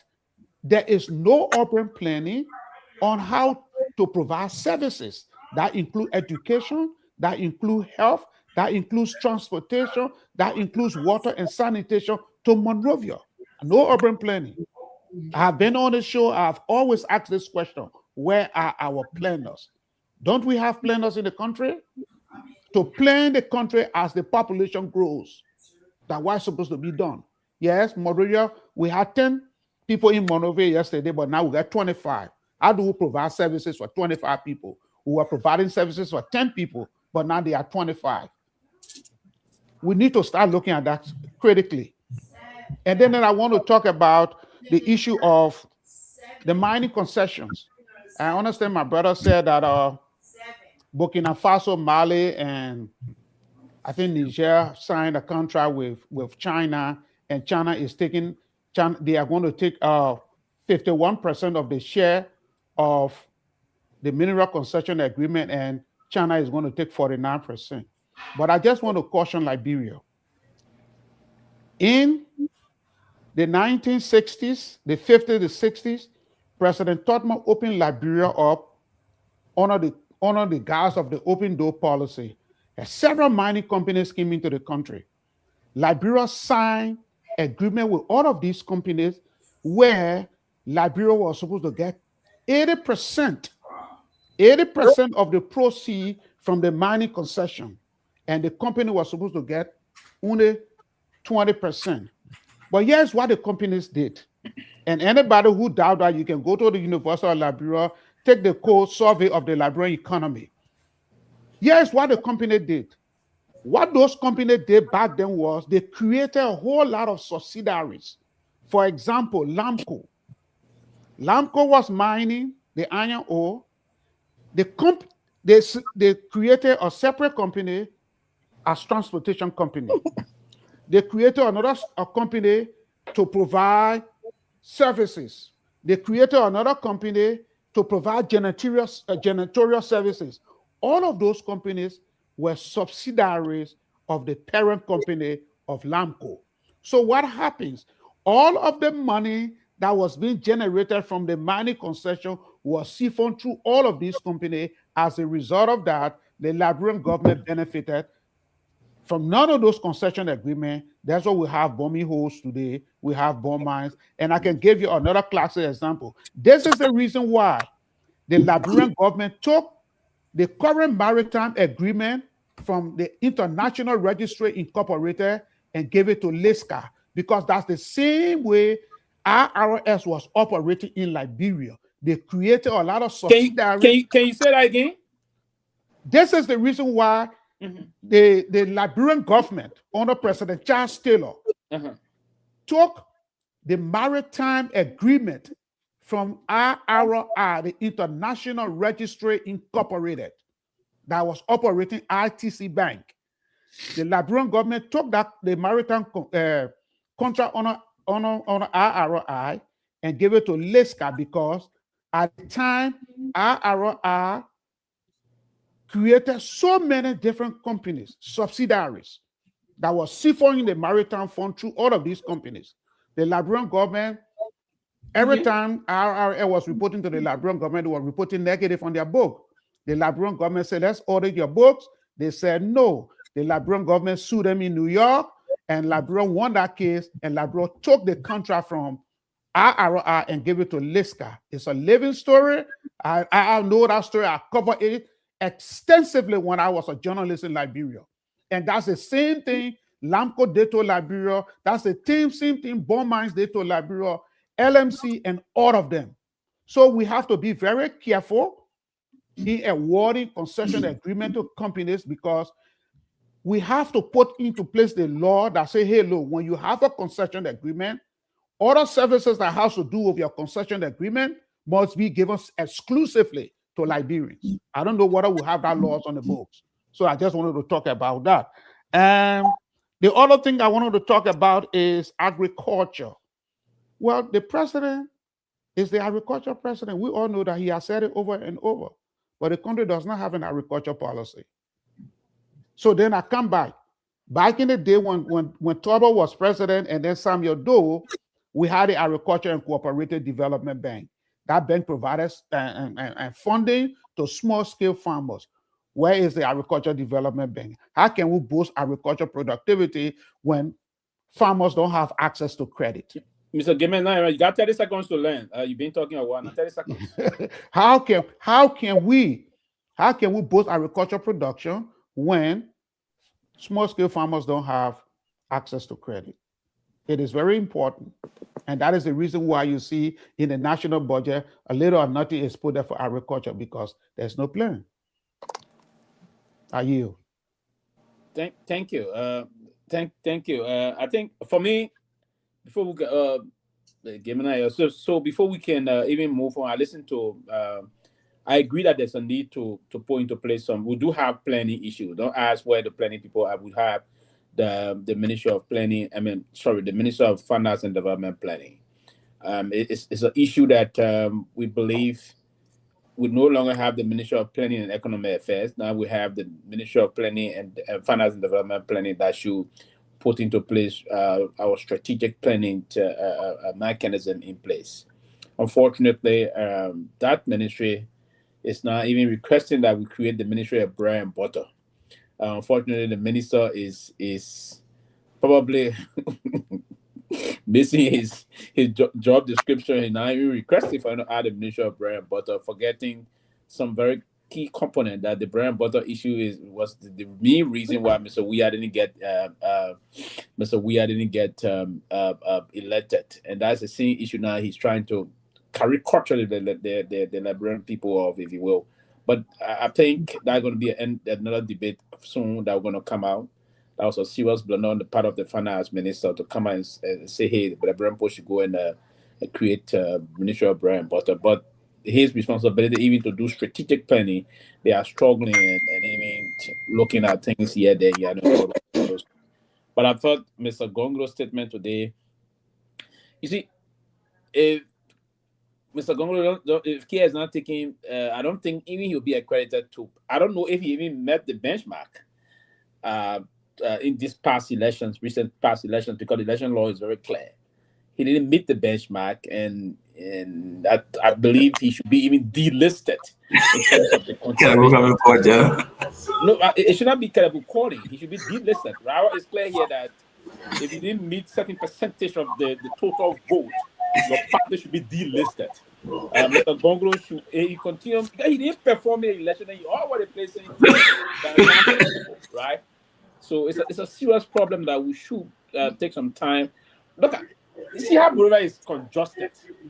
Then you want the National Housing Bank that the government is struggling. Then you have money, and they say we put high school in our place.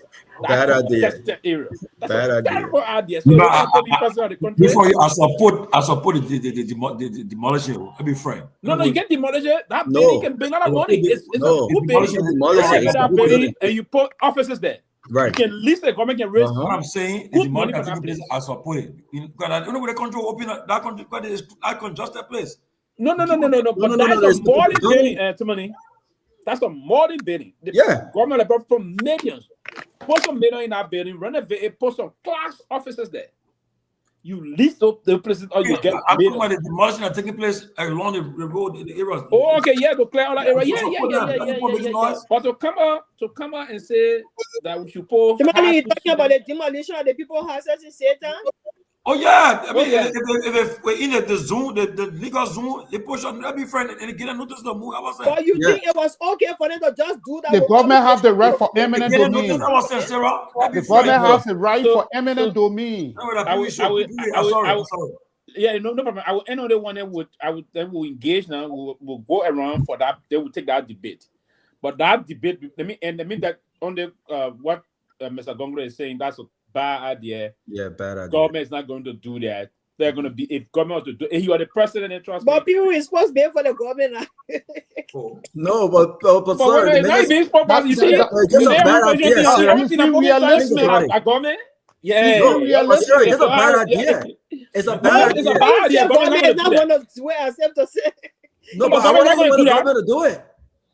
Listen, that's a bad policy. I'm a policy. My policy is a bad policy. No government going to do that. No government going to do that. No government going to do that. You don't have to renovate that building to bring it to again. You put high school students there. No, a government don't have the money to leave it. Maybe it's kind of something up. No, it's a bad policy. I didn't follow his post. Government is not going to do that. But quickly, I will let you go on but the whole debate about, and again, that's the problem with it, but that will be hard for the brother to develop. Because if you're in the opposition, if the current government is doing the right thing, you won't create something. Sarah believe that those, but you see, it is bad. It's bad. What's happening? Everything is bad. Sarah believes that those people getting on is wrong because government did a bad thing. No. So what are you trying to push? No. You ask the question, then you say you're supporting that one. Right here, don't lie on my name. No, but you say it. I know what I said. I said. Don't give me the chance to talk. Go ahead. Okay, go ahead. What you say about that place? Go ahead. When I made my post, I said if they have been CDC government, that would not happen because they will have at least make sure that these people are accommodated before the judge. Because some of the people are complaining that they were not even aware of what was going on. They just keep abruptly. Let me finish or let me land. They just keep abruptly and started getting people out, which was wrong. You were saying that over that you won't feel good. Somebody did that to you. That's the fact. Did you follow the story? Do you know the story? Do you know the story? You gotta follow the. Do you know the story? You see, we just said telling you. Do you know the story? That's what I'm saying. Even if the people were right to be where they are, but as a government, you should not be insensitive. Let me educate you quickly on this now. Let me educate you on this one before we move on. Let me educate you quickly. I'm not supporting the fact that they evicted them because I'm supporting the fact that they did not even accommodate. Let me educate you on this one quickly so we move on. This case, it's not a government versus the people case. This is somebody private land that went to court. It's not government getting it out. So we have to be clear here. It is that you got your land, and I want somebody stole your land to me, I bought it land, I took your land, and you want to go, you want a case, the court gave eviction order to you. The government does not give you money for that. So why people who living on that land got deed to the spot? Why how they got a deed for somebody can go buy your land and somebody will get a deed. It does not get it guaranteed. So this is where government come in. No. This is where government cannot come in on that one. No. Let me just provide some historical context. No, government cannot come in on that one. Let me provide some historical context on this situation. Government cannot come in on that one. In the early 70s, current day Clara Town, that place was squatted by people from the Kru ethnic group. Right? That place, it was the property of Joseph Jenkins Rabor. He gave it to the United Methodist Church. The Methodist Church wanted their property, and they went to court. They won that case, and they evicted everybody from Clarendon. People were having funeral when they were being evicted. Ask anybody in the 70s, they know the story. People were having funeral, people were having wedding, and everything. They evicted everybody from Clarendon before they finally, started apportioning the land. People started buying, started moving back to Clarendon. So this is not unique to the Satan situation. I just want to provide a context. Yeah, Rock coming on the one, but the information I want to correct for Rock coming. This era is not something like government own the land and getting them out. No, this is a private citizen land. And that private citizen went to court and got an eviction order, so government cannot compensate you for that. Rob, go ahead, please. Now, even with the eviction order, I still do think that if I was the person who owned the land, I think that just being a human being, I think that but what I've also heard is that those in the community have been given opportunities to relocate. This has been an There ongoing. are so many sides to the story. Some people say that they were not informed. No, but when you look at Some the people court, when you look at the court documents, that people, this just didn't start under this administration. More than 10 years. This has been going on Thank you. in the Ellen Johnson-led administration Yeah, and more than 10 years. we are administration as well. And so the argument has always been, speaking of serious concern, well, how do you just get these folks out? Here is what I think. I think that on this one, I think I support the government on this one. I've got to be honest, Sarah, because in as much as I empathize with folks having nowhere to stay, our people are very. I should not support it.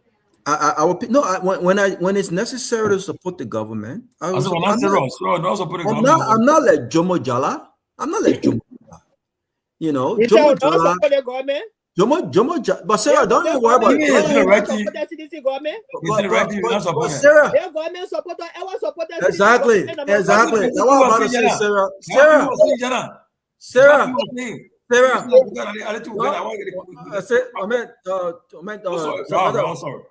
Check Tomalin. Go ahead. Sarah, don't mind Tomalin. That's what I'm about to say. You are fully protected. Go ahead. We're on this show, yeah.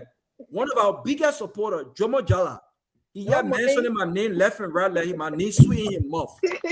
When was the last time he supported anything that was good for Liberia under CDC? Johnny, never.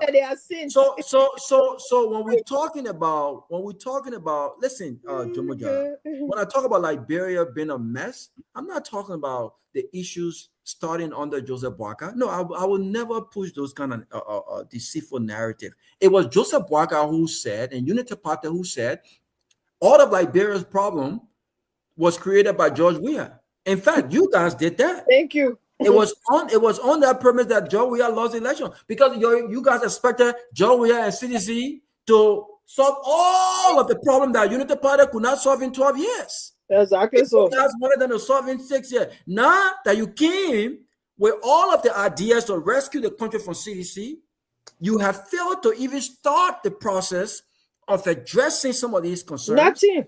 Now you want no. So I'm not saying it started under Joseph Boakai. What I am saying is we have serious structural problems that must be addressed by all of us. But on the issue of breaking down these makeshift homes, we cannot develop. Listen, I saw a picture of Sylvester. I will post that picture. I think my brother Stephen Johnson posted the picture.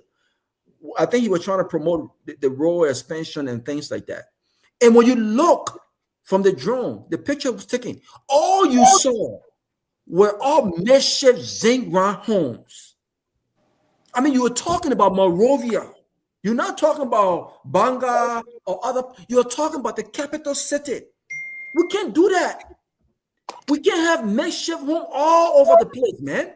You can't develop like that. And the government, our people are difficult sometimes. I empathize with these stories of folks not knowing where to go. But I'm sure that these notices just did not happen overnight. People have been informed. People have been notified. They just never thought that actions would be taken. So I really applaud the Ministry of Public Works on this one. I do think that the government have to step in one way or the other to start the process of helping these people when it comes to relocation. But we can't demand in 2026 that we develop our country. And then yet it's still, even when the people talk about, Pimpin can't drive in a certain area, we have to have some restrictions. We have to have some we have to have order. We can't just run the country like we're just all over the place. We go to other countries and we admire the civilization, the order. There's certain places you can't ride certain bags. Even in Italy, there's certain places certain things can be done. But we in Liberia, everything happens in Liberia. People say too many country people that shouldn't be in Liberia. But listen, those people are Liberians. They're Liberians. If you don't want country people there, then how about we start thinking about relocating the capital city? Let's find another place to build. But how long is it going to take from Monrovia and take to those places? So on this issue of breaking down makeshift, look at Douala. I'll close on the notes of this stuff. Look at Douala. The traffic congestion in Douala was not because the road was not fixed. Yeah, the road got issued too. But the people actually took over Douala, Mr. Nagbe. Markets, the people were literally selling on the roads. Look at how it look now. So I commend the public work ministry. I commend the city mayor on this. We got to develop, and in development sometimes comes pain. Okay, we need to work on how we ensure that these people who have been, or their homes have been broken down, their shops have been broken down.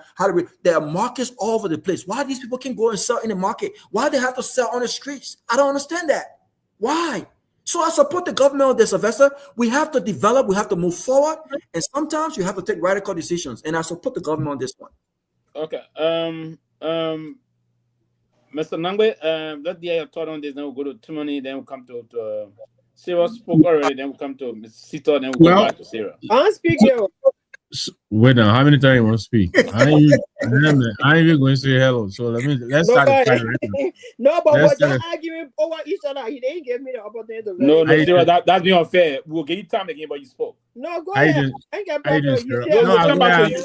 I'll give him. I said, CMC, the people watching y'all. This is the only woman on their platform. Mr. Nagbe, can you allow? No, let him go ahead. No, let's let him go ahead. Speak, man. I gave 1 minute of my time. Go ahead, sir. There you go. Speak. No, I understand Robert's point. I mean, nobody is against the fact that the government can take certain decisions. My thing here is, these are people who've been to that particular location for decades. Where was the owner? According to the story that I heard, 1 or 2 members of the family have died. And some of these people were probably people that people pay money to get the land. So if another family member have come out to say this land is theirs, and you should understand that any people show that deed, legitimate deed, you should understand it and be able to accommodate that. At least give them some accommodation. But you see babies, young women crying in the street, nowhere to go. And these were rescue people, some of them who voted for the government. And the representative, according to what I heard, he was bribed in the process, allegedly with 60K. Whether not true, whether not true, I'm not up to that. But the thing is, as a representative, you should go over there now and try to see what you can do to accommodate these people. You can have these people sleeping in the street. How you want? Let me speak on to you first. How you want him accommodate them? To take his money from his pocket and get accommodation for them? What are you talking about? If he even able to do that, there's nothing wrong with that. He don't have that money. If he able to do it, there's nothing wrong with that. He don't have it, Sarah. He don't have it. You can't say he don't have it. You're not in your pocket, Pewee. But he don't have it. But he don't have it. I don't have money. Let me finish. You can't say that. Okay, I'm not saying for you to take his money from your pocket, but if he can do it, if I was him, if I was there, if I can do it, I would do it. There's nothing wrong with it. They are my people.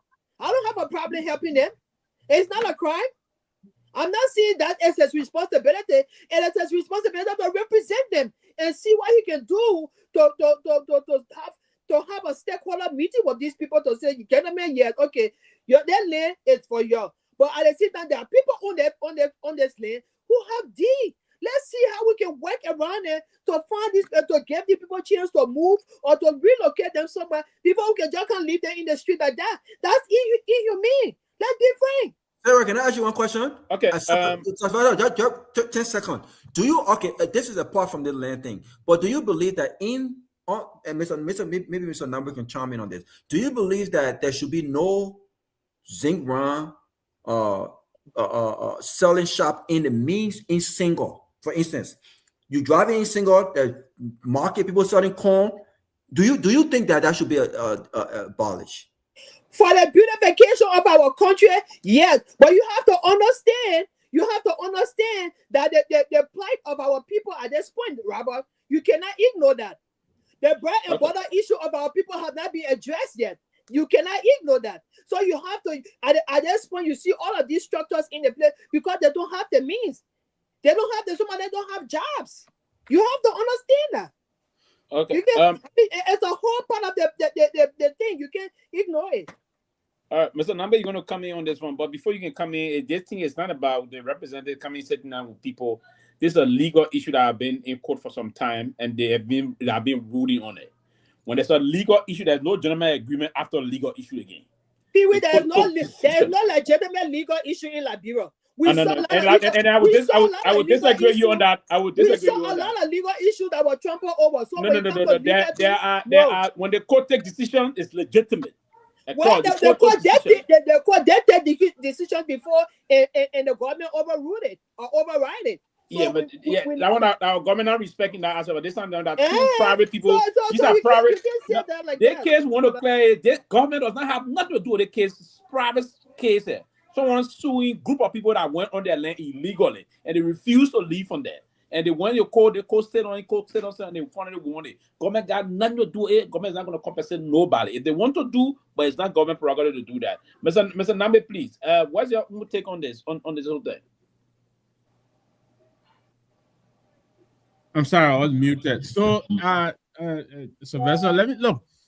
I really think you can do two things can be true at the same time. I think the both arguments. I think the both arguments can be had at the same time. I think all of us who travel, you Monrovia, you get these zinc shots all over the place. I think government can take measures, to remove these sore eyes and improve the aesthetics of the city. But notwithstanding, to do that, do you really want to do that right now when more than 70% to 80% of the people can't really find it to eat in a day? So maybe the timing may not be right now. But I'm almost agreeing with Robert. And this is me, came from a very poor background. I still have relatives who live in Clariton, So I understand what it means to live in these shacks, to be poor. I get it. But notwithstanding, this whole business of squatting on people's land and all of that, I think it's gone too far. You buy a parcel of land, the next time somebody is sitting on it, and you can't do nothing. But the government is always challenged, to find the humanity in everything. I think this is probably the argument that Sarah is making. We had a situation with Hotel Africa. We had a situation with Clariton. Or Battery Factory. These cases are cropping up. Around Cali Hospital Junction. All of these things, and these cases are going to continue to crop up. But when they come about, I think the government needs to do a little better in trying to help provide alternatives for these people. And I'm not daring to say government should solve every problem, but it really doesn't make sense when you have so much hardship right now to go and raise down entire communities only because there is a court ruling. We all know not everything that's legal is expedient. Sometimes you got in. So, like I said, I know I'm talking on both sides of my mouth. People will say that in this instance, but I really think the two things can happen at the same time. These people can be evicted, but I think they need to be given an alternative, some kind of little hand up. Give them little resettlement thing. Help them out. But when you hear the story, they're saying, there's a lady, she got her son. I think they were out when they came back. They met a place, raised to the ground. Where's the humanity in that? Where's it? So, that's what I have to offer. Mr. Nagbe, before you continue, please, I will let you a few minutes, a minute or so to conclude. We put it aside situations a lot. The rest of the story that I know, that nobody, the court would never put out any eviction order in lieu of those that are inhabiting the ground. That for a fact. We're trying to just politicize this. Whenever there's an eviction order, there are procedure that the court will follow to send out eviction order. Eviction order not coming from the blue sky and just being implemented today and be implemented tomorrow. No. The eviction order, first and foremost, this case was in court for a protracted period of time.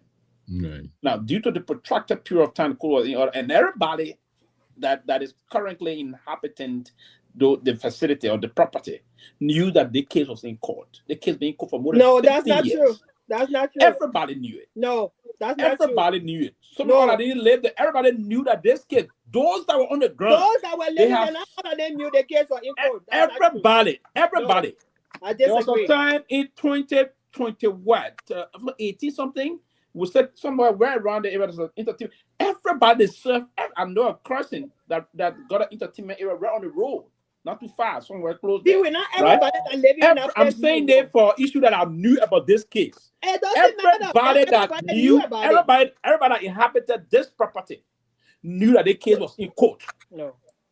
There was this eviction order, so this is not new. You know, the whole thing is that people I agree, it's not new, but not everybody knew. Not everybody knew. People back to but the place not extremely big, not a whole Moravia. They had that place. And the whole thing about the whole case there, people are trying to take it now that it's a new thing. No, it's not a new thing. But definitely people back sympathy from this. So let me ask you this, and as you say, they knew let me ask you this. Everybody knew. Right? And again, I agree with you. I think it would be a mistake to politicize this, but let me ask you this. Is it a coincidence that there seem to be too many of this happening under this government? I mean, you just said that some of these cases have been around for years. Why is it? I mean, under this government, we have seen, I think, about 4 or 5 times this has happened within this period of this government. And that's a very good question. I can start from Hotel Africa to Cali Junction to right now. That's a good question you ask, because most of the areas that is happening under this government now is that area that you have a lot of struggling people that are they consider those communities at the time in the trenches. It happened during the Myean administration a lot also. Okay. Part of rehab, large area of rehab. People built in very expensive structures. But what they did when that court ruling came out, they started re-engaging the property owner to rebar the place. Thank you. Many people came. They came back to engage to rebar. That's how you do it. Happened during the Myean administration because people had money. They engage these people also. They don't want to do that.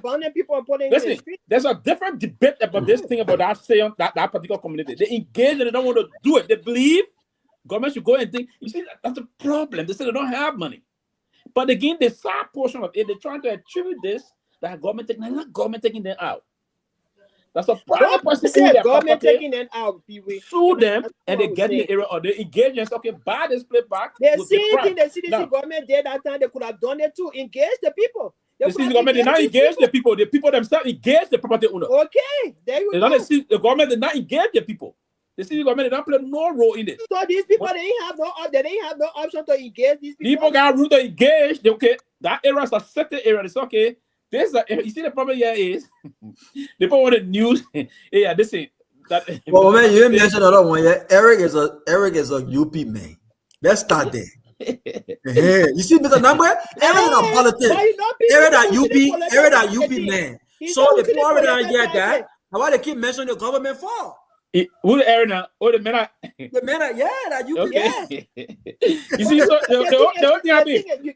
That's a large portion of rehab. People when they get okay, they start buying the place back from the people because the people are willing to do that. But let's go back to the area now. You said that part of town I run right the message I run single. One line I all be getting off 15G for one line. You will not get it. So you see the whole thing here. Listen, we try to ship the thing. And also Sylvester, to Sarah's point, you know, the country is just sad, but that's what it is. I mean, everywhere money talk. You know. People been trying to get land to build homes in that area too. The man trying to those land, he's not trying to build, he's trying to sell those. He was selling area, but you know, to people who got some mind. People are waiting to pay. They don't want to live in Marshall. They want to live in town too. Yeah, people waiting to pay 30,000 for land. Exactly. Yeah. Right in that area now that I just saw land. Okay, so let them get the people their money back. The people build places on and let them get you cannot get that money back, Sarah Law. No, but he didn't take the money from them. That's the problem. How you getting money back? You want my brother? You pay D for the place. Some people no, that D is fake D. It's not the wrong. It's a wrong D. That's a problem. One or two members of the family, people that they purchased the D for, those people are dead. It is not legitimate. It's not legitimate D. It's not. It's fake D. So if you are buying property from someone, first and foremost, Sarah, before we go to Johnny here, you have to go first and find out who is the administrator of this estate. You need to ensure that the mother D, any D that is given to you, it is coming up inside the mother D. It's linked to it and given to you. the chief administrator of that area will have to signature that. So most of the people guys understand we want to do the and it, listen, I have been other people, the other people the police house too. They will say, oh, the government, they want to link the government. I like, bro, and that's how the country will take some time with there being the visual cycle about things. But trust me, if you buy somebody land and you want you sit down there enough for you, there should be a tendency of all now doing those kind of things in the country and move and help. So the UP men who trying to take them out now wants to sell the men are like presidents, not UP men. The presidents. No, Sarah, the men are UP men. Johnny, so the problem here now is they're saying the men have more opportunity now to really get the people out of that because of the UP connection. But I didn't know. I didn't know. I mean, I'll call you. I'll get one loud. but honestly, Johnny, we. But Johnny, why is so dark behind you? Yeah, no comment. You can't let it's 8 o'clock. We'll soon be closing because we. Mr. Gayman will tell you the boy. He can just leave without announcing. But let me say this quickly, right? And Johnny, welcome. Look, I'm sure Jackson is Johnny, mute yourself. Yeah, let me say it real quickly. You know, elections have consequences. Trump said that again 2 days ago, but there are a lot of instances where people will go to court because they sense favorability, you know, and so again to the point of this person going to court at this time, maybe they think that they will find because you know he has leverage. So I give you an example here, right? When Chris Christie took over here in Jersey, right? You know, the teachers union here, you know, they come here every November, you know, and so when we were going to the union and we met one of the guys standing by the street, you know, funny looking white guy, but you're telling him, my boy Chris Christie is coming, he can get you. You know, we were causing him. Then when Chris Christie came, you know what he did? The first thing they took $500 million from the teachers' pension account. And then he proceeded to give, you know, rights letter, you know, how do we call it, what, retrenchment or in Liberia. But elections have consequences, you know, and this is why some people support some people to go into office. Unfortunately, these are some of the powerful interests that drive, you understand. When we come back to power 2029, we'll move them from there. There you go. So let's not give it back to you. The only thing I can do if you come out of the if you want to news that also and that will prove that you want to do it that way, then you have to go to the Supreme Court. You have to go to the Supreme Court and then you order them to reverse the decision of the. But the poster guy, I don't know the status if they go to the Supreme Court. If not, they can put together and go to the Supreme Court. And the poster going to the Supreme Court. Then they got option to go to the Supreme Court and appeal to the Supreme Court. Yeah, but they don't have that kind of. They don't have then that the kind court, of money to move anything. They don't have that. They need. The Supreme Court said they will not win because the Supreme Court men are UP men. This is where the CDC needs to do it. In that meantime, some people put some stay order there and remain. But Johnny, yes, where we are today, but I think we came to class late and. Yeah, no, but no, Pewee, I'm late, but I've been following. You know, we're having issue with electricity in Morovia. It's not a new thing actually. No more than one thing is in the hard peak of the rain of the dry time. We expect to have power shedding. But however, I've been following conversation. Before you can continue, so for the past 2 weeks now, because I know I've been told the sun really shining in Liberia now, particularly in the city area. From 1 to 10, what the consistency of EDC before you go to the thing here? Well, you know, I mean, my little son. Let me tell you something. What I've been doing, I have a notebook I give my son to do a tracking of the current supply, but he just messed it up, so I can't do a proper analysis. I like to do analysis on the kind of matter. But from a general perspective, I think it's like 50%, you know, 5, from 1 to 5, to 5. In the last 3 to 4, 6 weeks. Yeah. The current table. The reason why I asked you the question when we were just in the country, all of November we spent all of November. The first one they had week in December we left, right? During that time, it was good, but since I left, I received information from my place, my people there that it's very inconsistent. So that's why I'm asking. Yeah, but you know, people, the fact is, you can't even determine when, because normally, I mean, like last week, I was sure of the current coming on. If it goes off all day, then I'm sure it'll come on by 12 midnight. It will be on until in the morning, 6, 7 in the morning. But now it has changed, so it's very much unpredictable now in my area in Pinsville. But anyway, for me, I told my people, I said, until we can get solar energy in their house, don't expect to have 100% current in this home. But we're working on that already. But wait. So Johnny, you sleeping in a dark tonight? Oh yeah. Oh yeah. I can't come to your house then. What? I beg you. But when Johnny try to get some generator. No, I can do that. I cannot sleep in no dark. You say you're not going to do it. I can't do it. I cannot do it. Listen, gentlemen, I have 3 generators. Why I don't rely on energy, so that's why I got 2 generators. This is what I don't like. This is what I don't. I prefer solar. I don't like to be enjoyment. Then I go come and enjoyment off. I like the solar. I prefer the solar better. Yeah, so solar. So I'm working on them. Hopefully before the end of this month, I might have solar in my home. The solar is expensive. It's gonna cost close to 24,000. I already got a quote on that. So I got no. And Robert, it's not that way, right? Okay, I've been to 3 solar stations now in Monrovia. Where if I want a 3 kilowatt solar system, which will put 1 air conditioner on, I'll be paying anywhere around maximum 3K. No, we're talking about a 4-bedroom house where let me get a breakdown, right? The guy I went to, right? The solar guy I went to. Now, if you need to install like my house is 3 bedrooms with my living room. I want to have 4 AC. The guy said, okay, if you put all 4 AC on and get a water heater on, you need like 12 kilowatts, deployment, whatever in the place, and that will cost at minimum 7,300, at most 7,800. Oh, but now I'll contact the guy. No, get to me. It's a Chinese guy, and he said does the installation. How many inverters and batteries? No, listen. He has a lithium battery that has the capacity to take up to 12 solar panel, which is the 555 kilowatts solar panel. So everything costs 7,000. All combined is 7,500. Let me his contact. But then I will get in touch. But Johnny, I don't care what happened. We buying fuel. I am not sleeping in no dark. I'm not even using fans. I'm not using fans.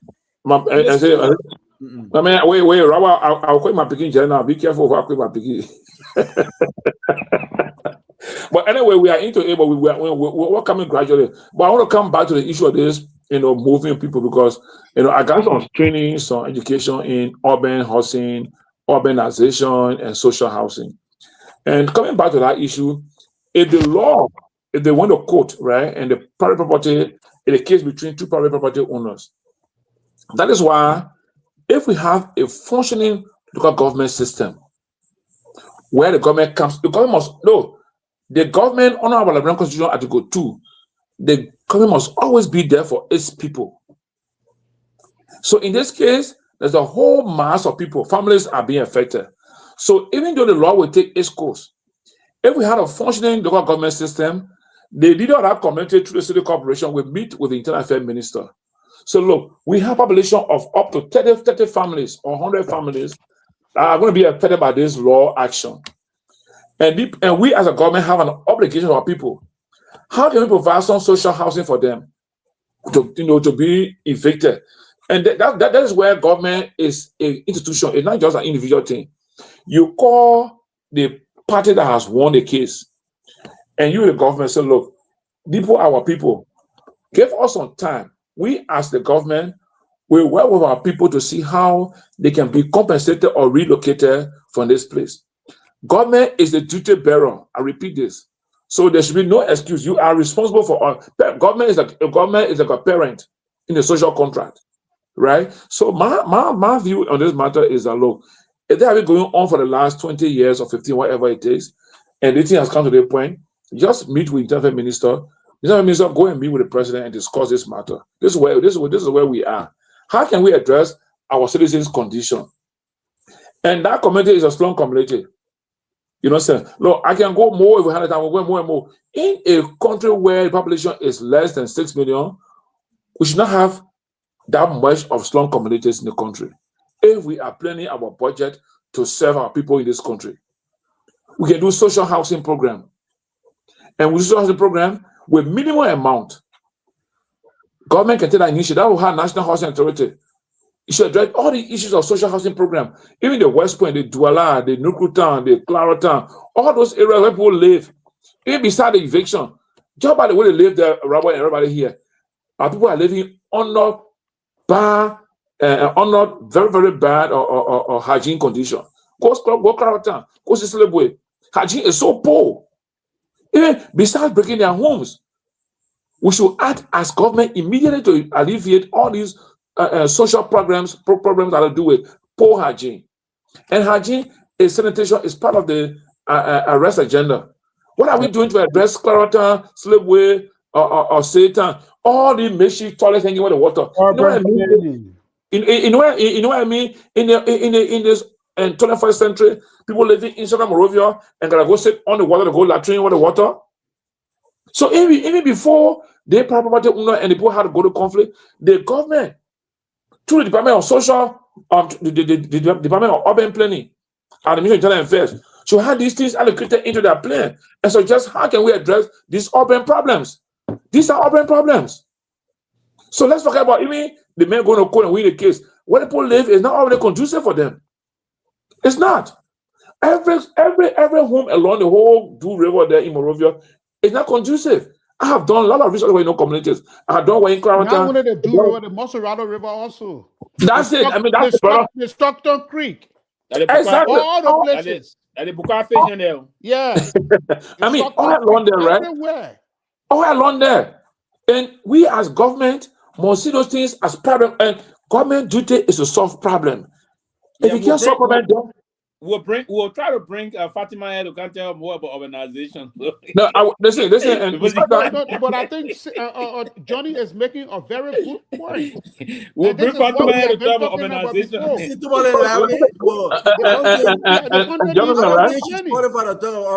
The way she struggles, she even know the meaning of.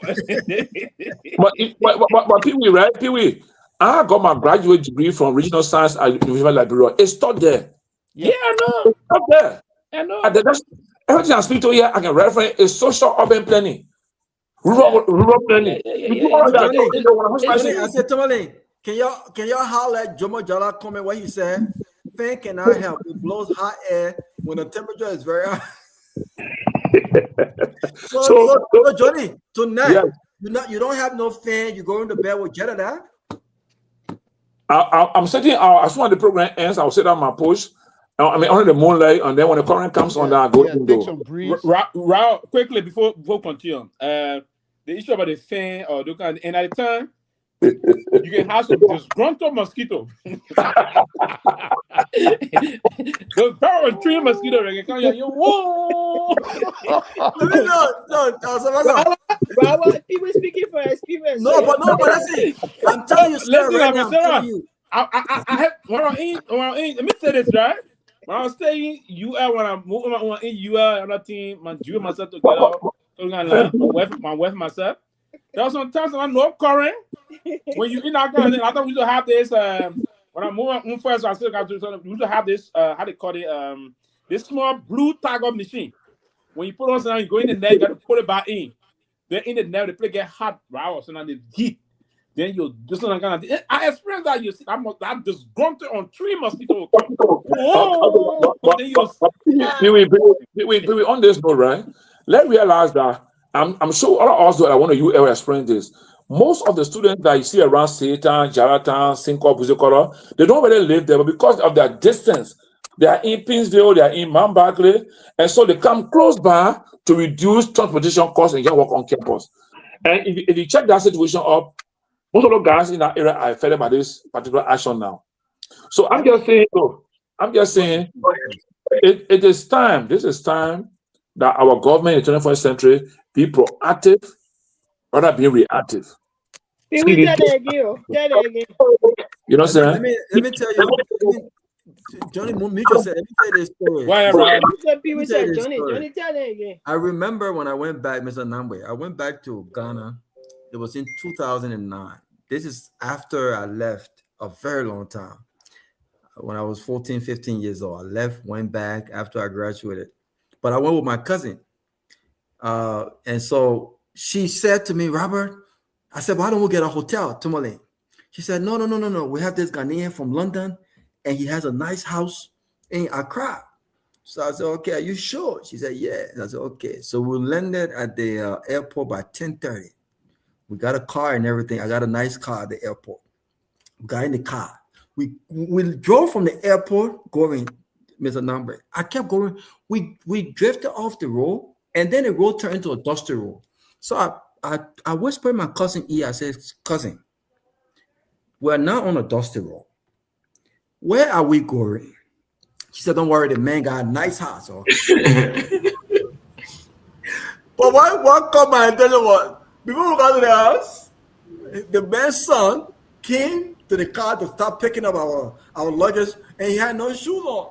So I said, wait. I just stopped. I said, don't touch my luggage. First of all, where's the house?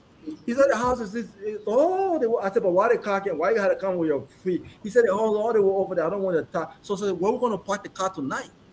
He said, no, we have a parking spot. Listen, from that moment, I told him, I said, put my luggage back in the car. Get me a hotel, and I'm going. My cousin called my mom. Hey, Robert is here. He acting too bougie. The place here for us to go is almost 12 o'clock. So my mom said the play guy lie. He said the play guy don't lie. The play guy can't. The guy can't. Mom said, he told my son. I'm saying this. I said, I don't care what you say about me. I cannot stay in any place with no light unless I have to in any circumstances unknown to me. But that whole light thing, I cannot stay in any place where that fan. No, I can't do it. Let me say that we went through those things before, so we went through it. No, but I went through it too. All I'm saying is what I start doing now is that, and that's what I can do. When I'm here, as soon as I just take this, I check on Amazon. Even the last time I went to town, those rechargeable fans. There you go. Right? Maybe one I get a lot of them, I send it. So when I'm going to all the time, they see when I'm going to I take most of the rechargeable fan with me. So now I can get 3. You know, there's no less to this will find means and get all those kind of you didn't check them. They get also just I get it, so I just store it in my place when it can, because we went through the difficulty. I said it to myself, I said I would never see. And some of these rechargeable fans, it's very good when blowing you. Some of them almost feel like an AC blowing you, other things. Yeah, but you know, to be frank with you guys, maybe honestly, if I tell anybody now, once you now stay in America for more than 10 years, it's not bluffing, not big show. It's just that you gotta make yourself comfortable. You go like bro, and you be in one place there in the heat. No, you mosquito call or no. I be frank, not boasting, not bragging. Just like you feel uncomfortable. You know, honestly, you can, like for instance, you be taking water from the jump in the toilet. No, you not. It's just not something you want to do. People, we go like bro, you budget yourself, prepare yourself. You know. So right now, if I were at Johnny's house, I would tell Johnny, my brother, I'll see you tomorrow, but I'm going to town. I'm going wherever they can find. Like going somewhere there. I don't have solar play for now, but what I can do, I got 2 standby generators. I cannot go like bro and sleep in heat for 1 second. No. 1 second, no. It's not going to be no. I pay my dues before. I pay my dues, right? Mosquito came. There's growth on 3 mosquitoes. You know, people, you reminded me of my son. You know, my son is doing a study in Rwanda. He's always asking me, you see, Papa, how is the current billing like Rwanda? And the thing is, but I just now. Yeah, pay my due. But Johnny, the current, my parents said the current is about 60, 70, 65% in Marshall, though.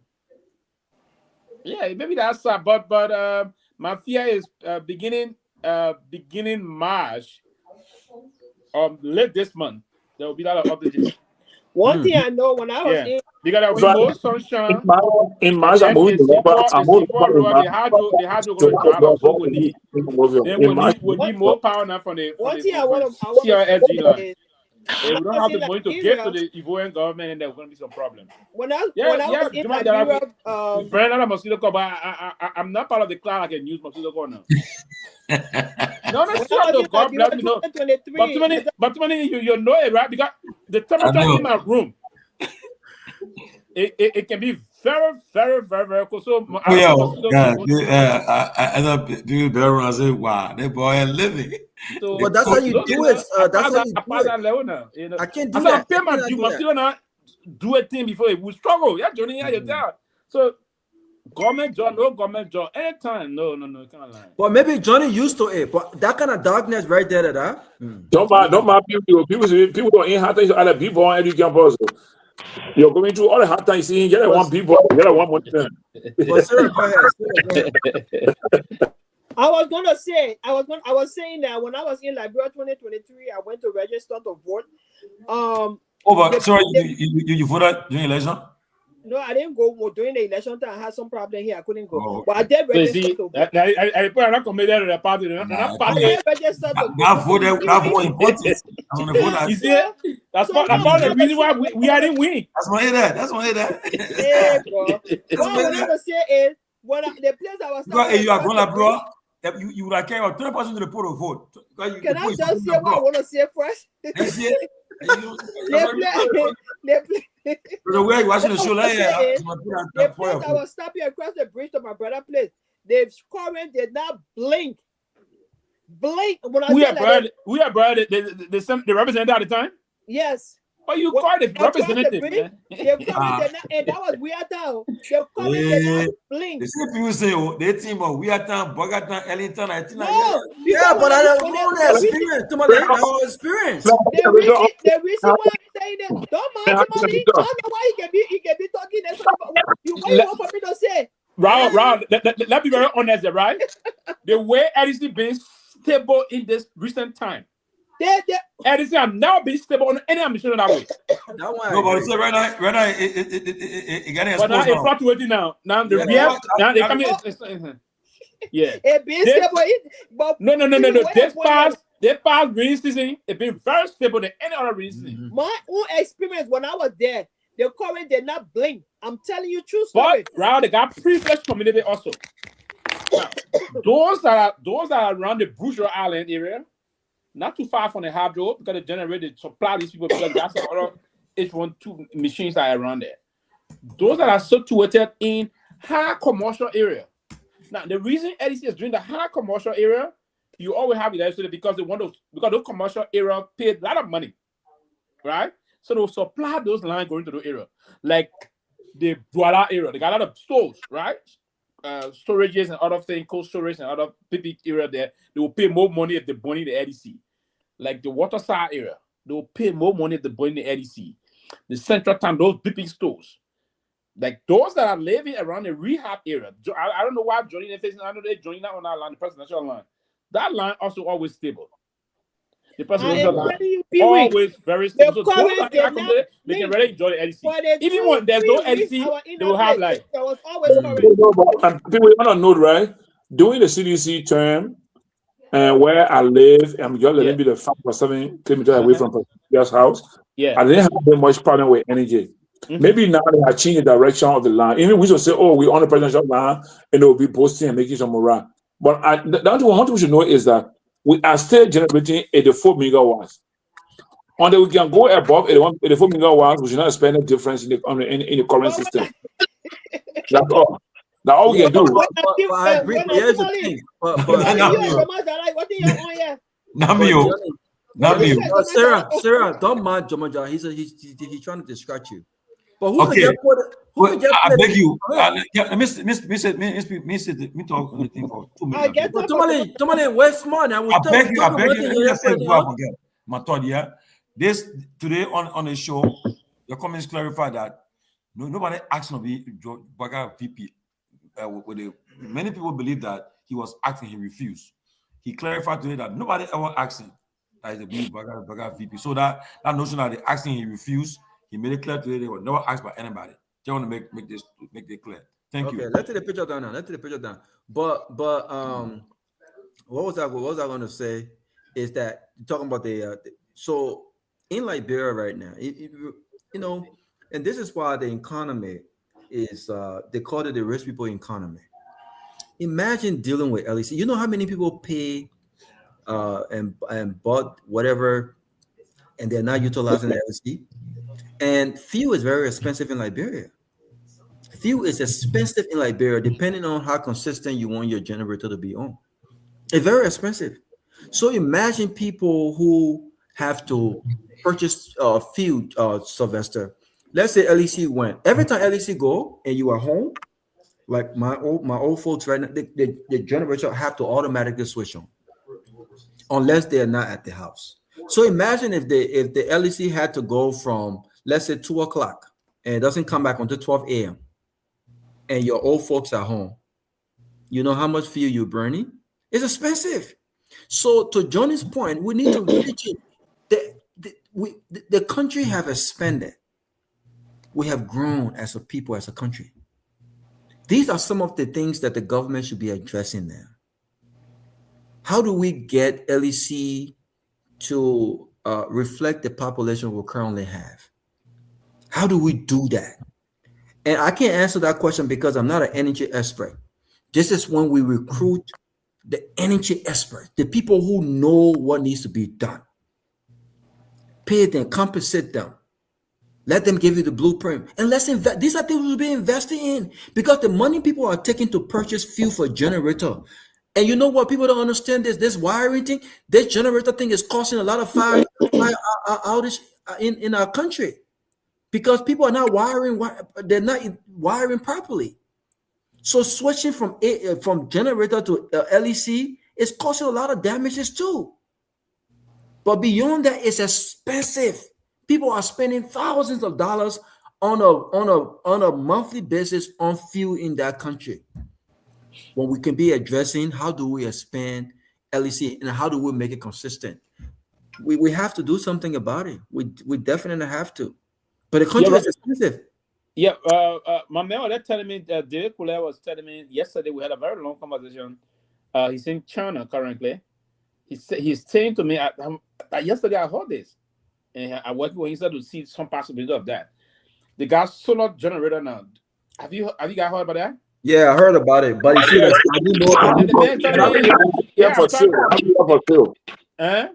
Is he like for sale? They got some for $900, some for $1,300, based on the kilowatt they have it for sale here in Monrovia. They got it now. Yes, they got some 20 or 25 kV there. I will check it, but I've been seeing advertisement. I think I will be high. I tell you to check on the 25 kV and give me the update on that. Yeah, he's saying that would be preferable than even the plate. That's what he said to me yesterday. Yeah, but I don't trust it right now though. I need to see it I need to see it. It's just so I mean, Johnny, with that you don't put it in the generator house now. You put it out. Well, once you get it out, you get it connected. I mean, to the solar place and get it charged, you can get it running. But for me, I think the solar place system is the most preferred one for now for Liberia. And I mean, I just don't understand why we have the voice of sunshine and we have issue with energy in Monrovia. Like today was a very hot day. Today was very hot in Monrovia. Mm-hmm. Very hot day in Monrovia today. Was very hot. Yeah, I have to go to the repair shop to improve the air conditioning in my vehicle, right? To make it very cool. So now, you will see that the kind of time people they probably have some cars that you see over the town. Yeah. Oh, what a new real quick. My little brother. I have a special aid little brother, and everywhere my parents go, he goes. We love him to death. He's a U.S. citizen, born in America. Long story short, so he's back home with them as well. And so every time light goes and it's get dark, so he watches all these different TV shows. So he's watching his TV show in the living room, and light goes. My mom bring the lantern to tell the guy to turn the generator. He said, "Oh my God, what is this? Oh my God, Daddy, what's going on? What is this?" Yeah, man. Welcome to Liberia. So my dad said, son, we from Trade Town. Welcome to LIB. Yeah. He said, no, we need lights. We need lights right now. Oh. but there's a need for the government to solve this energy issue, and that's why I heard the finance minister saying that they said to the compact people they need all the resources to go in one direction. A lot of people are talking about the solar energy. I think it's a good thing, though. That direction should be in the energy area. I would hope we just pump more money in the energy infrastructure to just solve this energy problem in the country. It's important. Well, let me ask the question. If this government decides that they should go in that direction, if the next government comes to power, if it's not this government, will they still continue that path, or they can change the direction? No, but we're not going to hear about resources now. It will solve the problem. It will solve most of the problems with energy. Then the next government can go to the road infrastructure. So if the government decides that this compact should go to energy, and next government comes and say, well, we want to change it to road. No. You can't change the road now. They're going to it. Yeah. They're not going to change that. No, you can't change it. They're going straight because the international partner, they understand clearly that we need the energy infrastructure. Now, and there are two major infrastructure the country is lacking behind with: the energy and the road infrastructure. So I'm not drowned around 2027 anyway. So if they will put the money in the energy area, then all of the money we can raise. They will put money in the road. It will start fixing the roads and other things. Yeah, the news I'm getting right here side, the money will drop. The local roads making out it comes start making out progress. So Johnny, is it because you're not sleeping right now, right? No, I'm not sleeping. You know. So that's the reason why you're not going to bed now. Yeah, is it because love you? No, that's why I asked the question. No, he buying time. People my boy, Sarah, don't mind people with boy or people with my boy, my uncle and my boy there. Don't mind. We need to hang out. But I tell you right now, if I at your house, I'll be gone by now. I'll be gone. You know what I mean? The man started thinking on the man over the minute already.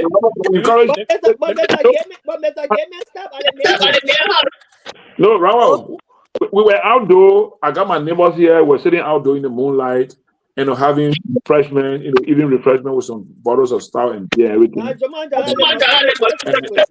doing that in my place. Oh, we just went in their very apartments. And they said, my man, we're sitting outside waiting for the rain to come in, the comment to come on. And I make it calculate. We've been out of Corona almost 12 hours now. By calculation, 12 hours, almost 12 hours. Wow. And so I mean, I'm not processing that you not going to be the Johnny, you're not scared of any crime. No, give me a my place. I had energy. We sat down in my dining room. We ate together. We ate, our meal in and out, go back, went and around. We have good time going around Monrovia and other places. In fact, on Christmas Day, he and I drove around to see how people had a Christmas celebration. And that's why I told Gayman, I said, Gayman, do you see what I see? He said, what do you mean? He said, I said, about me as a sociologist, I see the importance of the invisible part and the visible part that we have built. He said, what do you mean, Johnny? I said, you see? Mr. Rossamastril. I said, now the point is, you will hardly hear about children getting missing now because all about in the Central Monrovia area will go to the park on the beach behind the barrel, and I play secure and protected by people, so they'll go and have fun. So, and then we drove back there on our play park, on our playground behind the barrel. Then we drove by the mountain and went to a visitor park, and it was all public with children and young people. I said the good thing is, in the past, after every Christmas, you hear an announcement on radio, children missing. Now, you're not yet missing children that much because they know where the government and the parents go with them, and so we are credit for that one. No, I do that. The visitor park, they build. The two places I saw in the visible part, the one behind the barrel, it serves as a recreation for the young people. It's needed by people. Everybody needs recreation. Adults, children, everybody needs recreation. So that's why Mr. Gayman and myself, we drove around. We had a good time Christmas Day. We drove many places, we have fun and everything else. But look, before we go further, the issue of that housing process, it has a lot of benefit to the government, but they don't realize it. Look, you have all these young men and women in the town, or young men in Monrovia are waiting at Dopoh. You can get them and mobilize them to build bricks. government social housing program, right? Social housing program. All the young men can get a job, then $4 per day.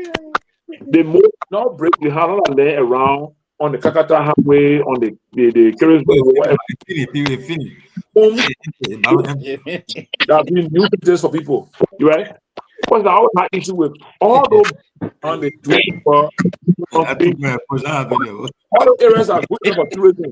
We get hotels, nice buildings along the rivers there, and give you good local. We can do it. Johnny, Johnny, your back. Yeah, you got Yeah, you got So before the number gets closer to Johnny, are you outside in the fence or are you in your living room right now? No, Johnny is outside. So you're not afraid of crime or anyone who might man. Come on, man. No, listen, but I mean, but Ramos, I'm afraid. I mean, 3-4 days ago, the guy seen a vehicle about was up, they ran away from the yard. Because I don't Johnny, have a you fence. can't be afraid. Johnny is a special agent. Nobody can tell him. So no, but this now I'm indoor. My vehicle is parked outdoor. I was saying some pepper spray.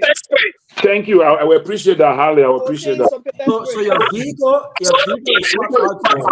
Yes. No, man. See what am I get? We together. I ordered a lot of pepper spray when I went to Liberia. I went to all my beginning. Yeah, I need some, yeah, man. How you carry you put in the suitcase? Yeah, you put in. Yeah, carry on. Not carry on, but checking bag. Checking bag. Yeah. You muted, Johnny. You muted. You muted. I will really appreciate it. It's good. I really appreciate it. I was in there. Thank you, Sarah. Yeah, I mean, they can come to that say you go. No, but Johnny, you know what you need?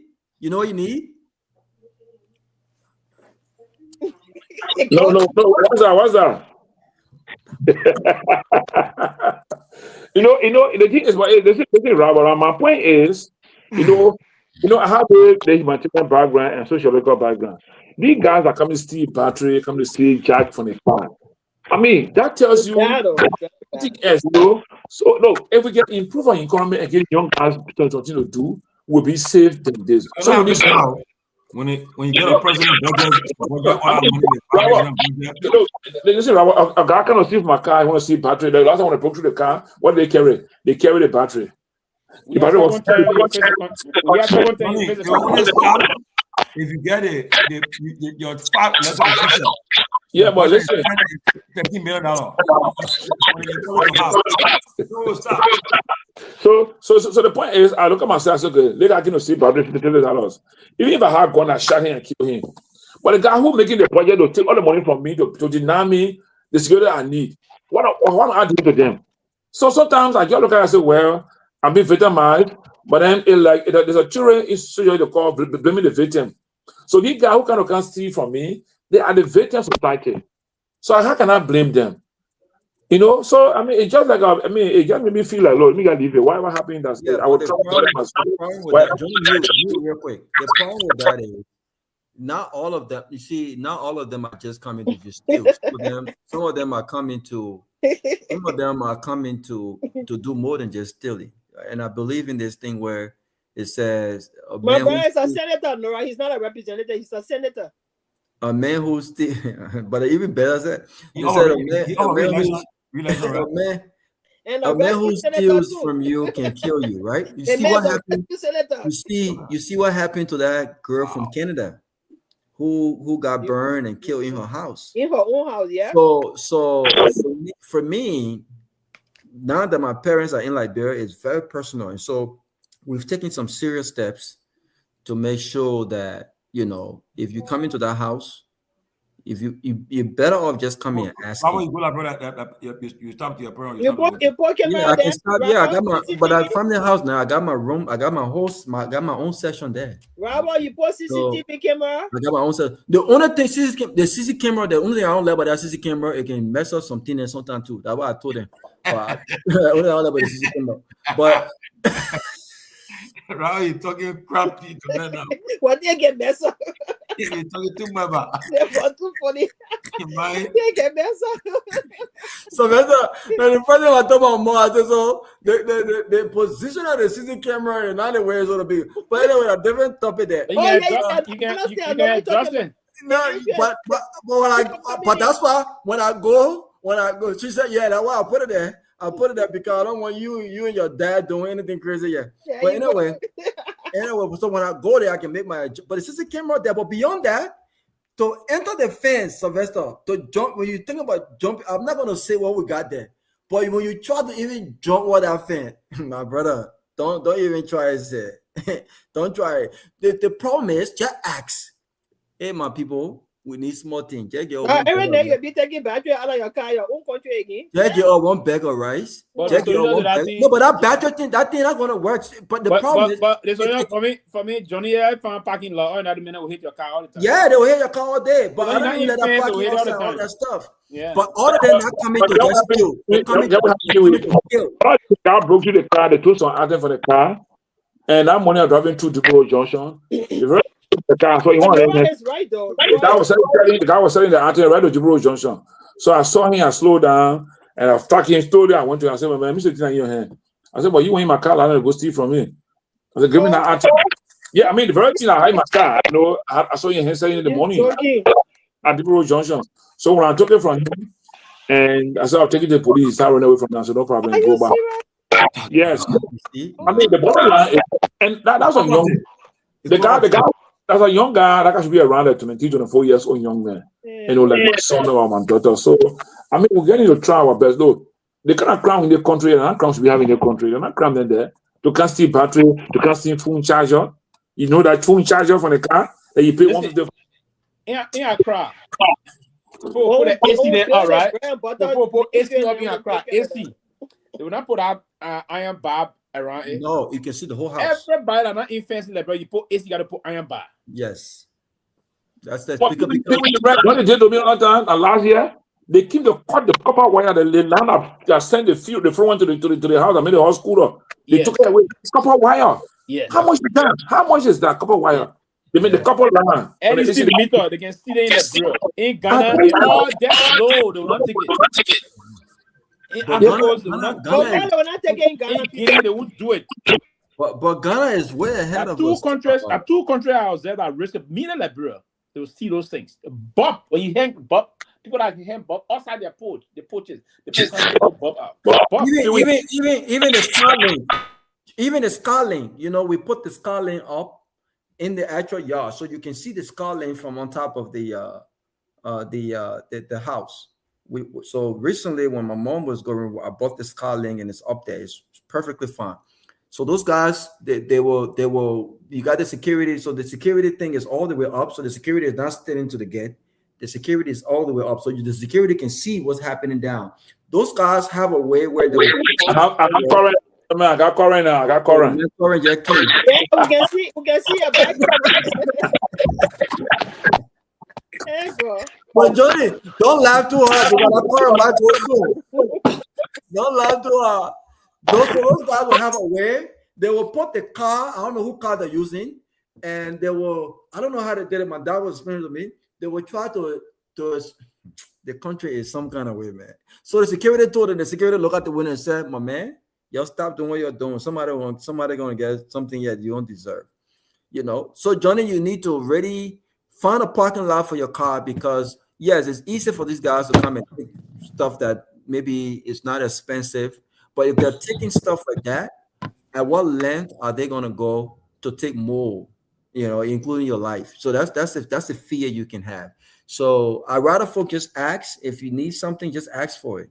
If I can't help you, I can't help you. If I can help you, I'll help you. But don't try to violate people's privacy. I don't think that's the way forward.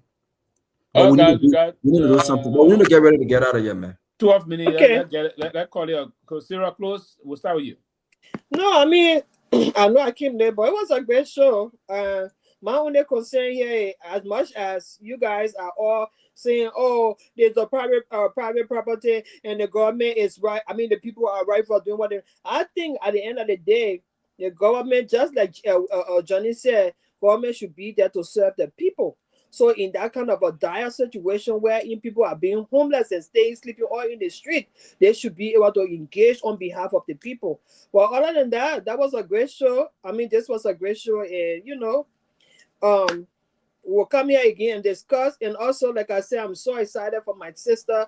I want to send a special shout out to her for beating cancer and going back to work. I'm so excited. All of today, I've been singing and praising God for her. I'm just so excited. This was a fight that all of us joined to fight, and today God has, vindicated her in a lot of ways. She be able to go back to work. So I'm really, really happy. Thank you guys for the show. And also, I want to announce, I just talked to Tomalin about our NGO that's going to be coming on the show next week. I will expect that you guys should please come on and, support them. They're going to be doing a lot of things in Liberia, Africa as a whole. So we just want to, support them as well. But they'll be coming on to explain their story, to explain, how, what they're going to be doing. So I just want to say thank you, Tomalin, and to the entire team for accepting, to have them come on the show. Thank you so much, guys. Great show. Thank you. Wow. Thank you. Always a great show. I think Senator Duncan, he talks a lot of good talk. But we the good talk won't get us to where we need to get. Gotta walk the walk. Yeah, so we'll see what happens. But at the end of the day, Liberia is our only country, man. Liberia is our only country, and we can't get deported from Liberia. We can get deported from everywhere else, but you can't get deported from Liberia. So we got to fix our country for us. We need to get away from this. As long as I'm doing good, I don't care what about everyone else. That's the attitude in our country. There are people living serious good life in our country. They don't care about what other people are going through. That's the attitude. As long as I'm doing good, as long as me and mine are doing good, well, who cares about those guys over there? Those guys over there are part of who we are. They are part of our communities. And if they're not doing good, we become targets. They can hurt you. They can hurt you in ways that you don't expect them to. So I'm just hoping that we are able to get the country. We'll never be perfect. There's no perfect country. But we need to get our act together, and we need to start acting like people with some senses. We're not fools. Unfortunately, we've elected a lot of fools, and these guys are making decisions on behalf of us, and it's proof that the decisions are it's not in the interest of us. So we need to make some good choices when it comes to who we choose to represent us. And we need to on last but not the least, and we Liberians, we need to be patriot. Jomo Jala, you're a good man. Jomo Jala, you're a good man. But I have never in my life heard you give We Are credit for anything. Now you want us to give JMB Thank credit. you, Bravo. Thank you. When was the last time you gave We Are credit for anything We Are did? Everything We Are did was bad because that wasn't your guy. So now you got your guy in there. You expect other people to give him credit? I've given him credit. I've supported the president. I will always support the president when the president does what's in the interest of our country. But what have you supported the other presidents that you didn't support politically? You haven't. We need to change that mindset. It doesn't matter who the president is. If the president and the government does something good in the interest of our country, let's support them. Let's say that. It don't mean anything. It don't mean anything. If the president succeeds, the country succeeds. That should be the attitude, And so, hopefully we can get our act together, but we definitely do need to get our act together, Sylvester. Thank you. Yeah. Johnny? Yeah, thank you, man. Thank you. I joined you guys late, but I think I enjoyed the short time with the team and discussing this housing program in Monrovia. And I hope that our government will consider the well-being of the people of Liberia. We are a small population of less than 10 million people. So the state should be able to respond to our conditions and give us comfort in this country. By my own assessment, we need to be the best country in Africa because we don't have a problem. We have less population. So to respond to our medical needs, our health needs, our energy needs, water needs, everything, it should be easy for us to handle. Once we can handle the budget, that will be 70% for the people and 30% of government. But until we can remove and we can change the status quo of the budget from 80% on the government and 20% on the people, we control how these guys coming around our neighborhood to steal from us. But look, I would not feel good to harm a young man that come in my neighborhood to steal birthday or do something. Even though it hurts me, it costs me more financial burden. But the guys who organize the budget, they are causing more harm to me. Because they were using the budget to provide services in the community and give us energy in the area, make it play bright lighter, and pay our securities well, and security. Not how all the issues unfolding in my neighborhood, not just me. There are many people in Monrovia that go through these petty crimes and attacks. But however, thank you, people. Thank you, Mr. Gayman, and those that have the show. We do our best to be on, always to get our view on the issue. But the state must take responsibility of what's happening in the country. Thank you. Thank you. The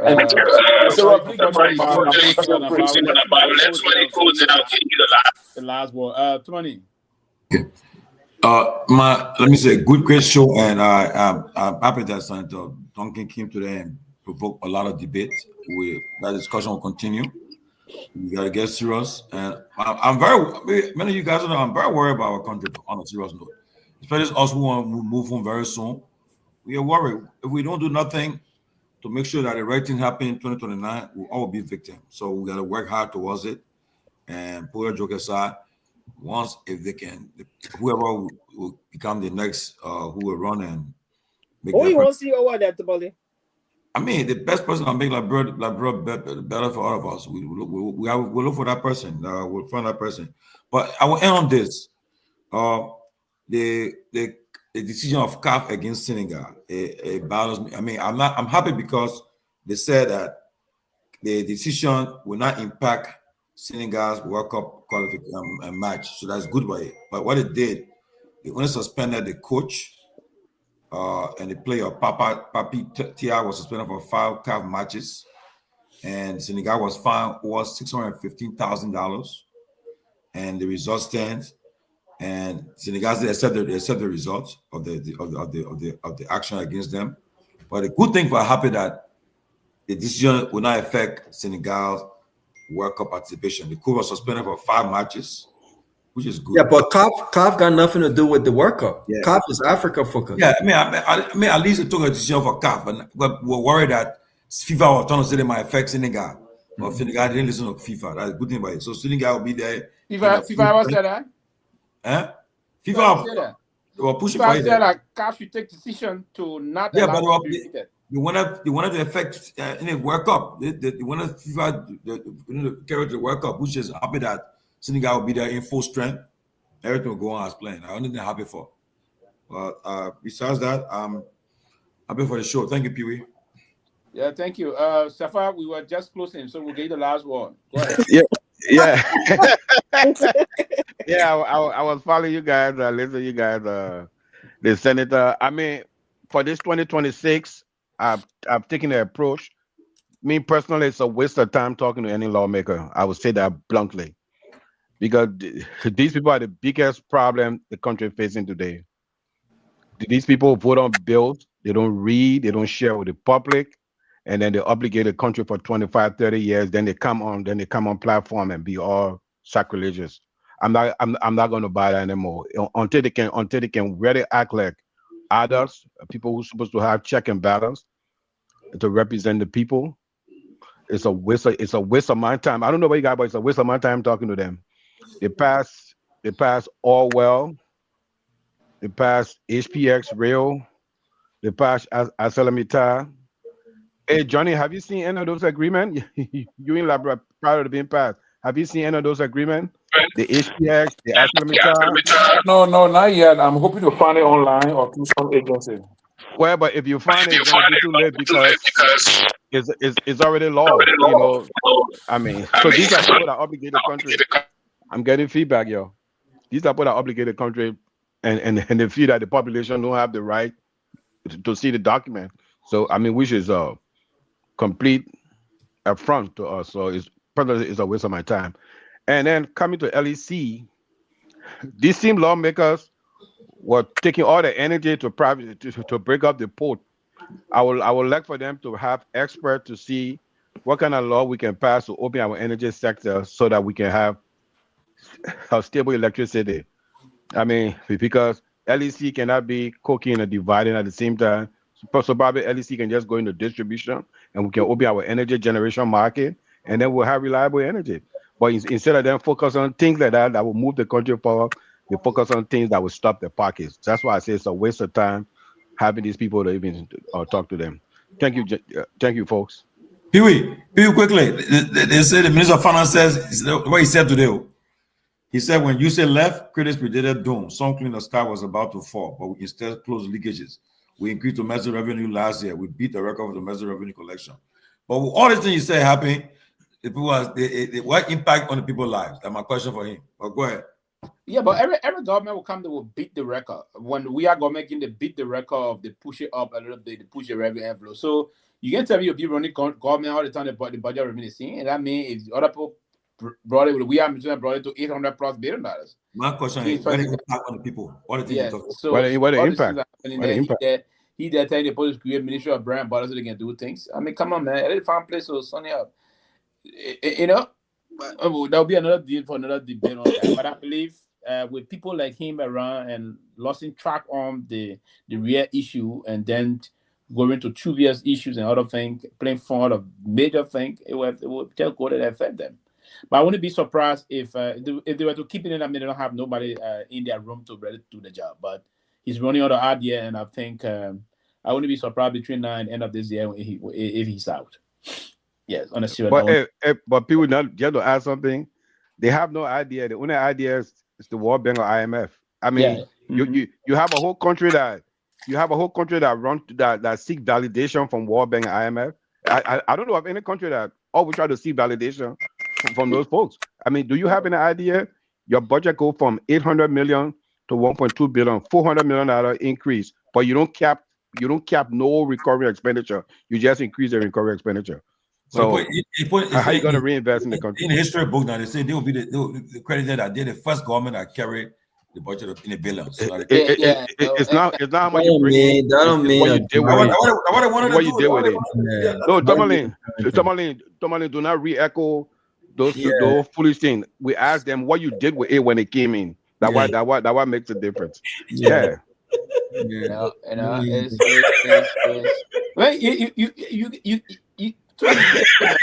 Another close, man. There's a man that was minister before he came. All the area is struggling. Then you say this happening. But good night, gentlemen. All right, guys. Good night. Good night, y'all. Yeah. Hey, Johnny, enjoy the night, man. You put in Tari, eh?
Disappointment.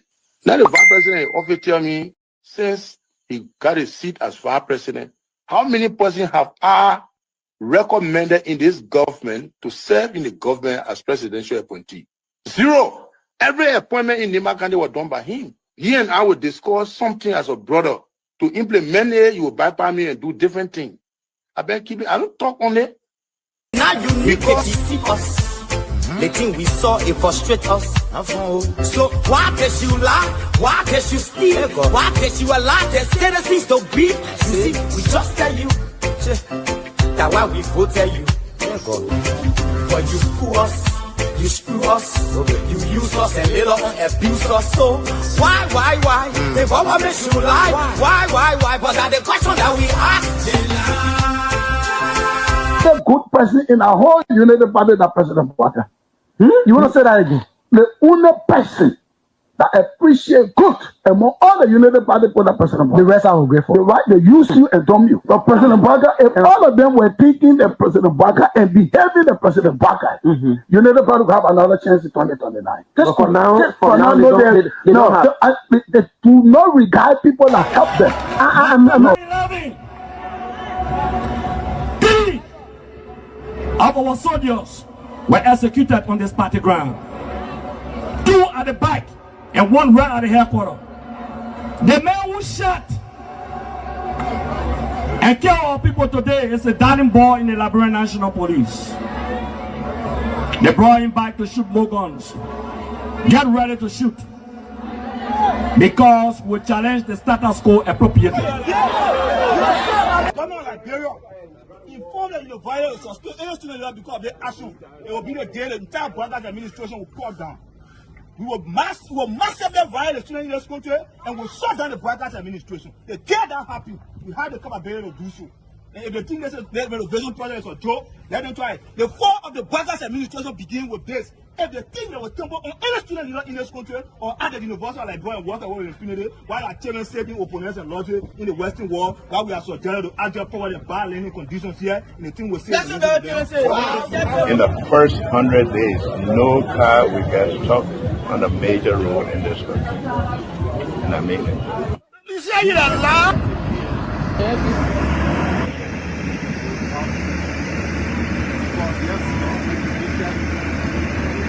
It's going down. First floor. There you have it. That led to decades of war still run deep. But so too does the longing for reconciliation. A reconciliation defined not by political bargaining or by an artificial balance of power by tribe, region, religion, or ethnicity, but by the equality of opportunity and a better future for all Liberians. Bouaka can lie, the government, all the ministers in the government, they can lie. They don't put all hustler, they put a hustler, they lie. Everything they say, they never say the truth. Today, the supporters of His Excellency Joseph Bouaka presents him as a poor man from Lofa and asserts that he will understand the plight of the poor people. Fellow Liberians, do not be fooled. Vice President Bouaka is not poor like you, not even as me. As Vice President, his office received more money from the government budget than any other Vice President has received in Liberia's history. He has enjoyed some of the best and most lucrative government jobs.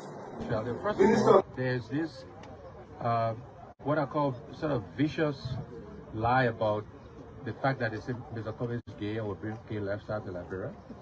It's complete bullshit.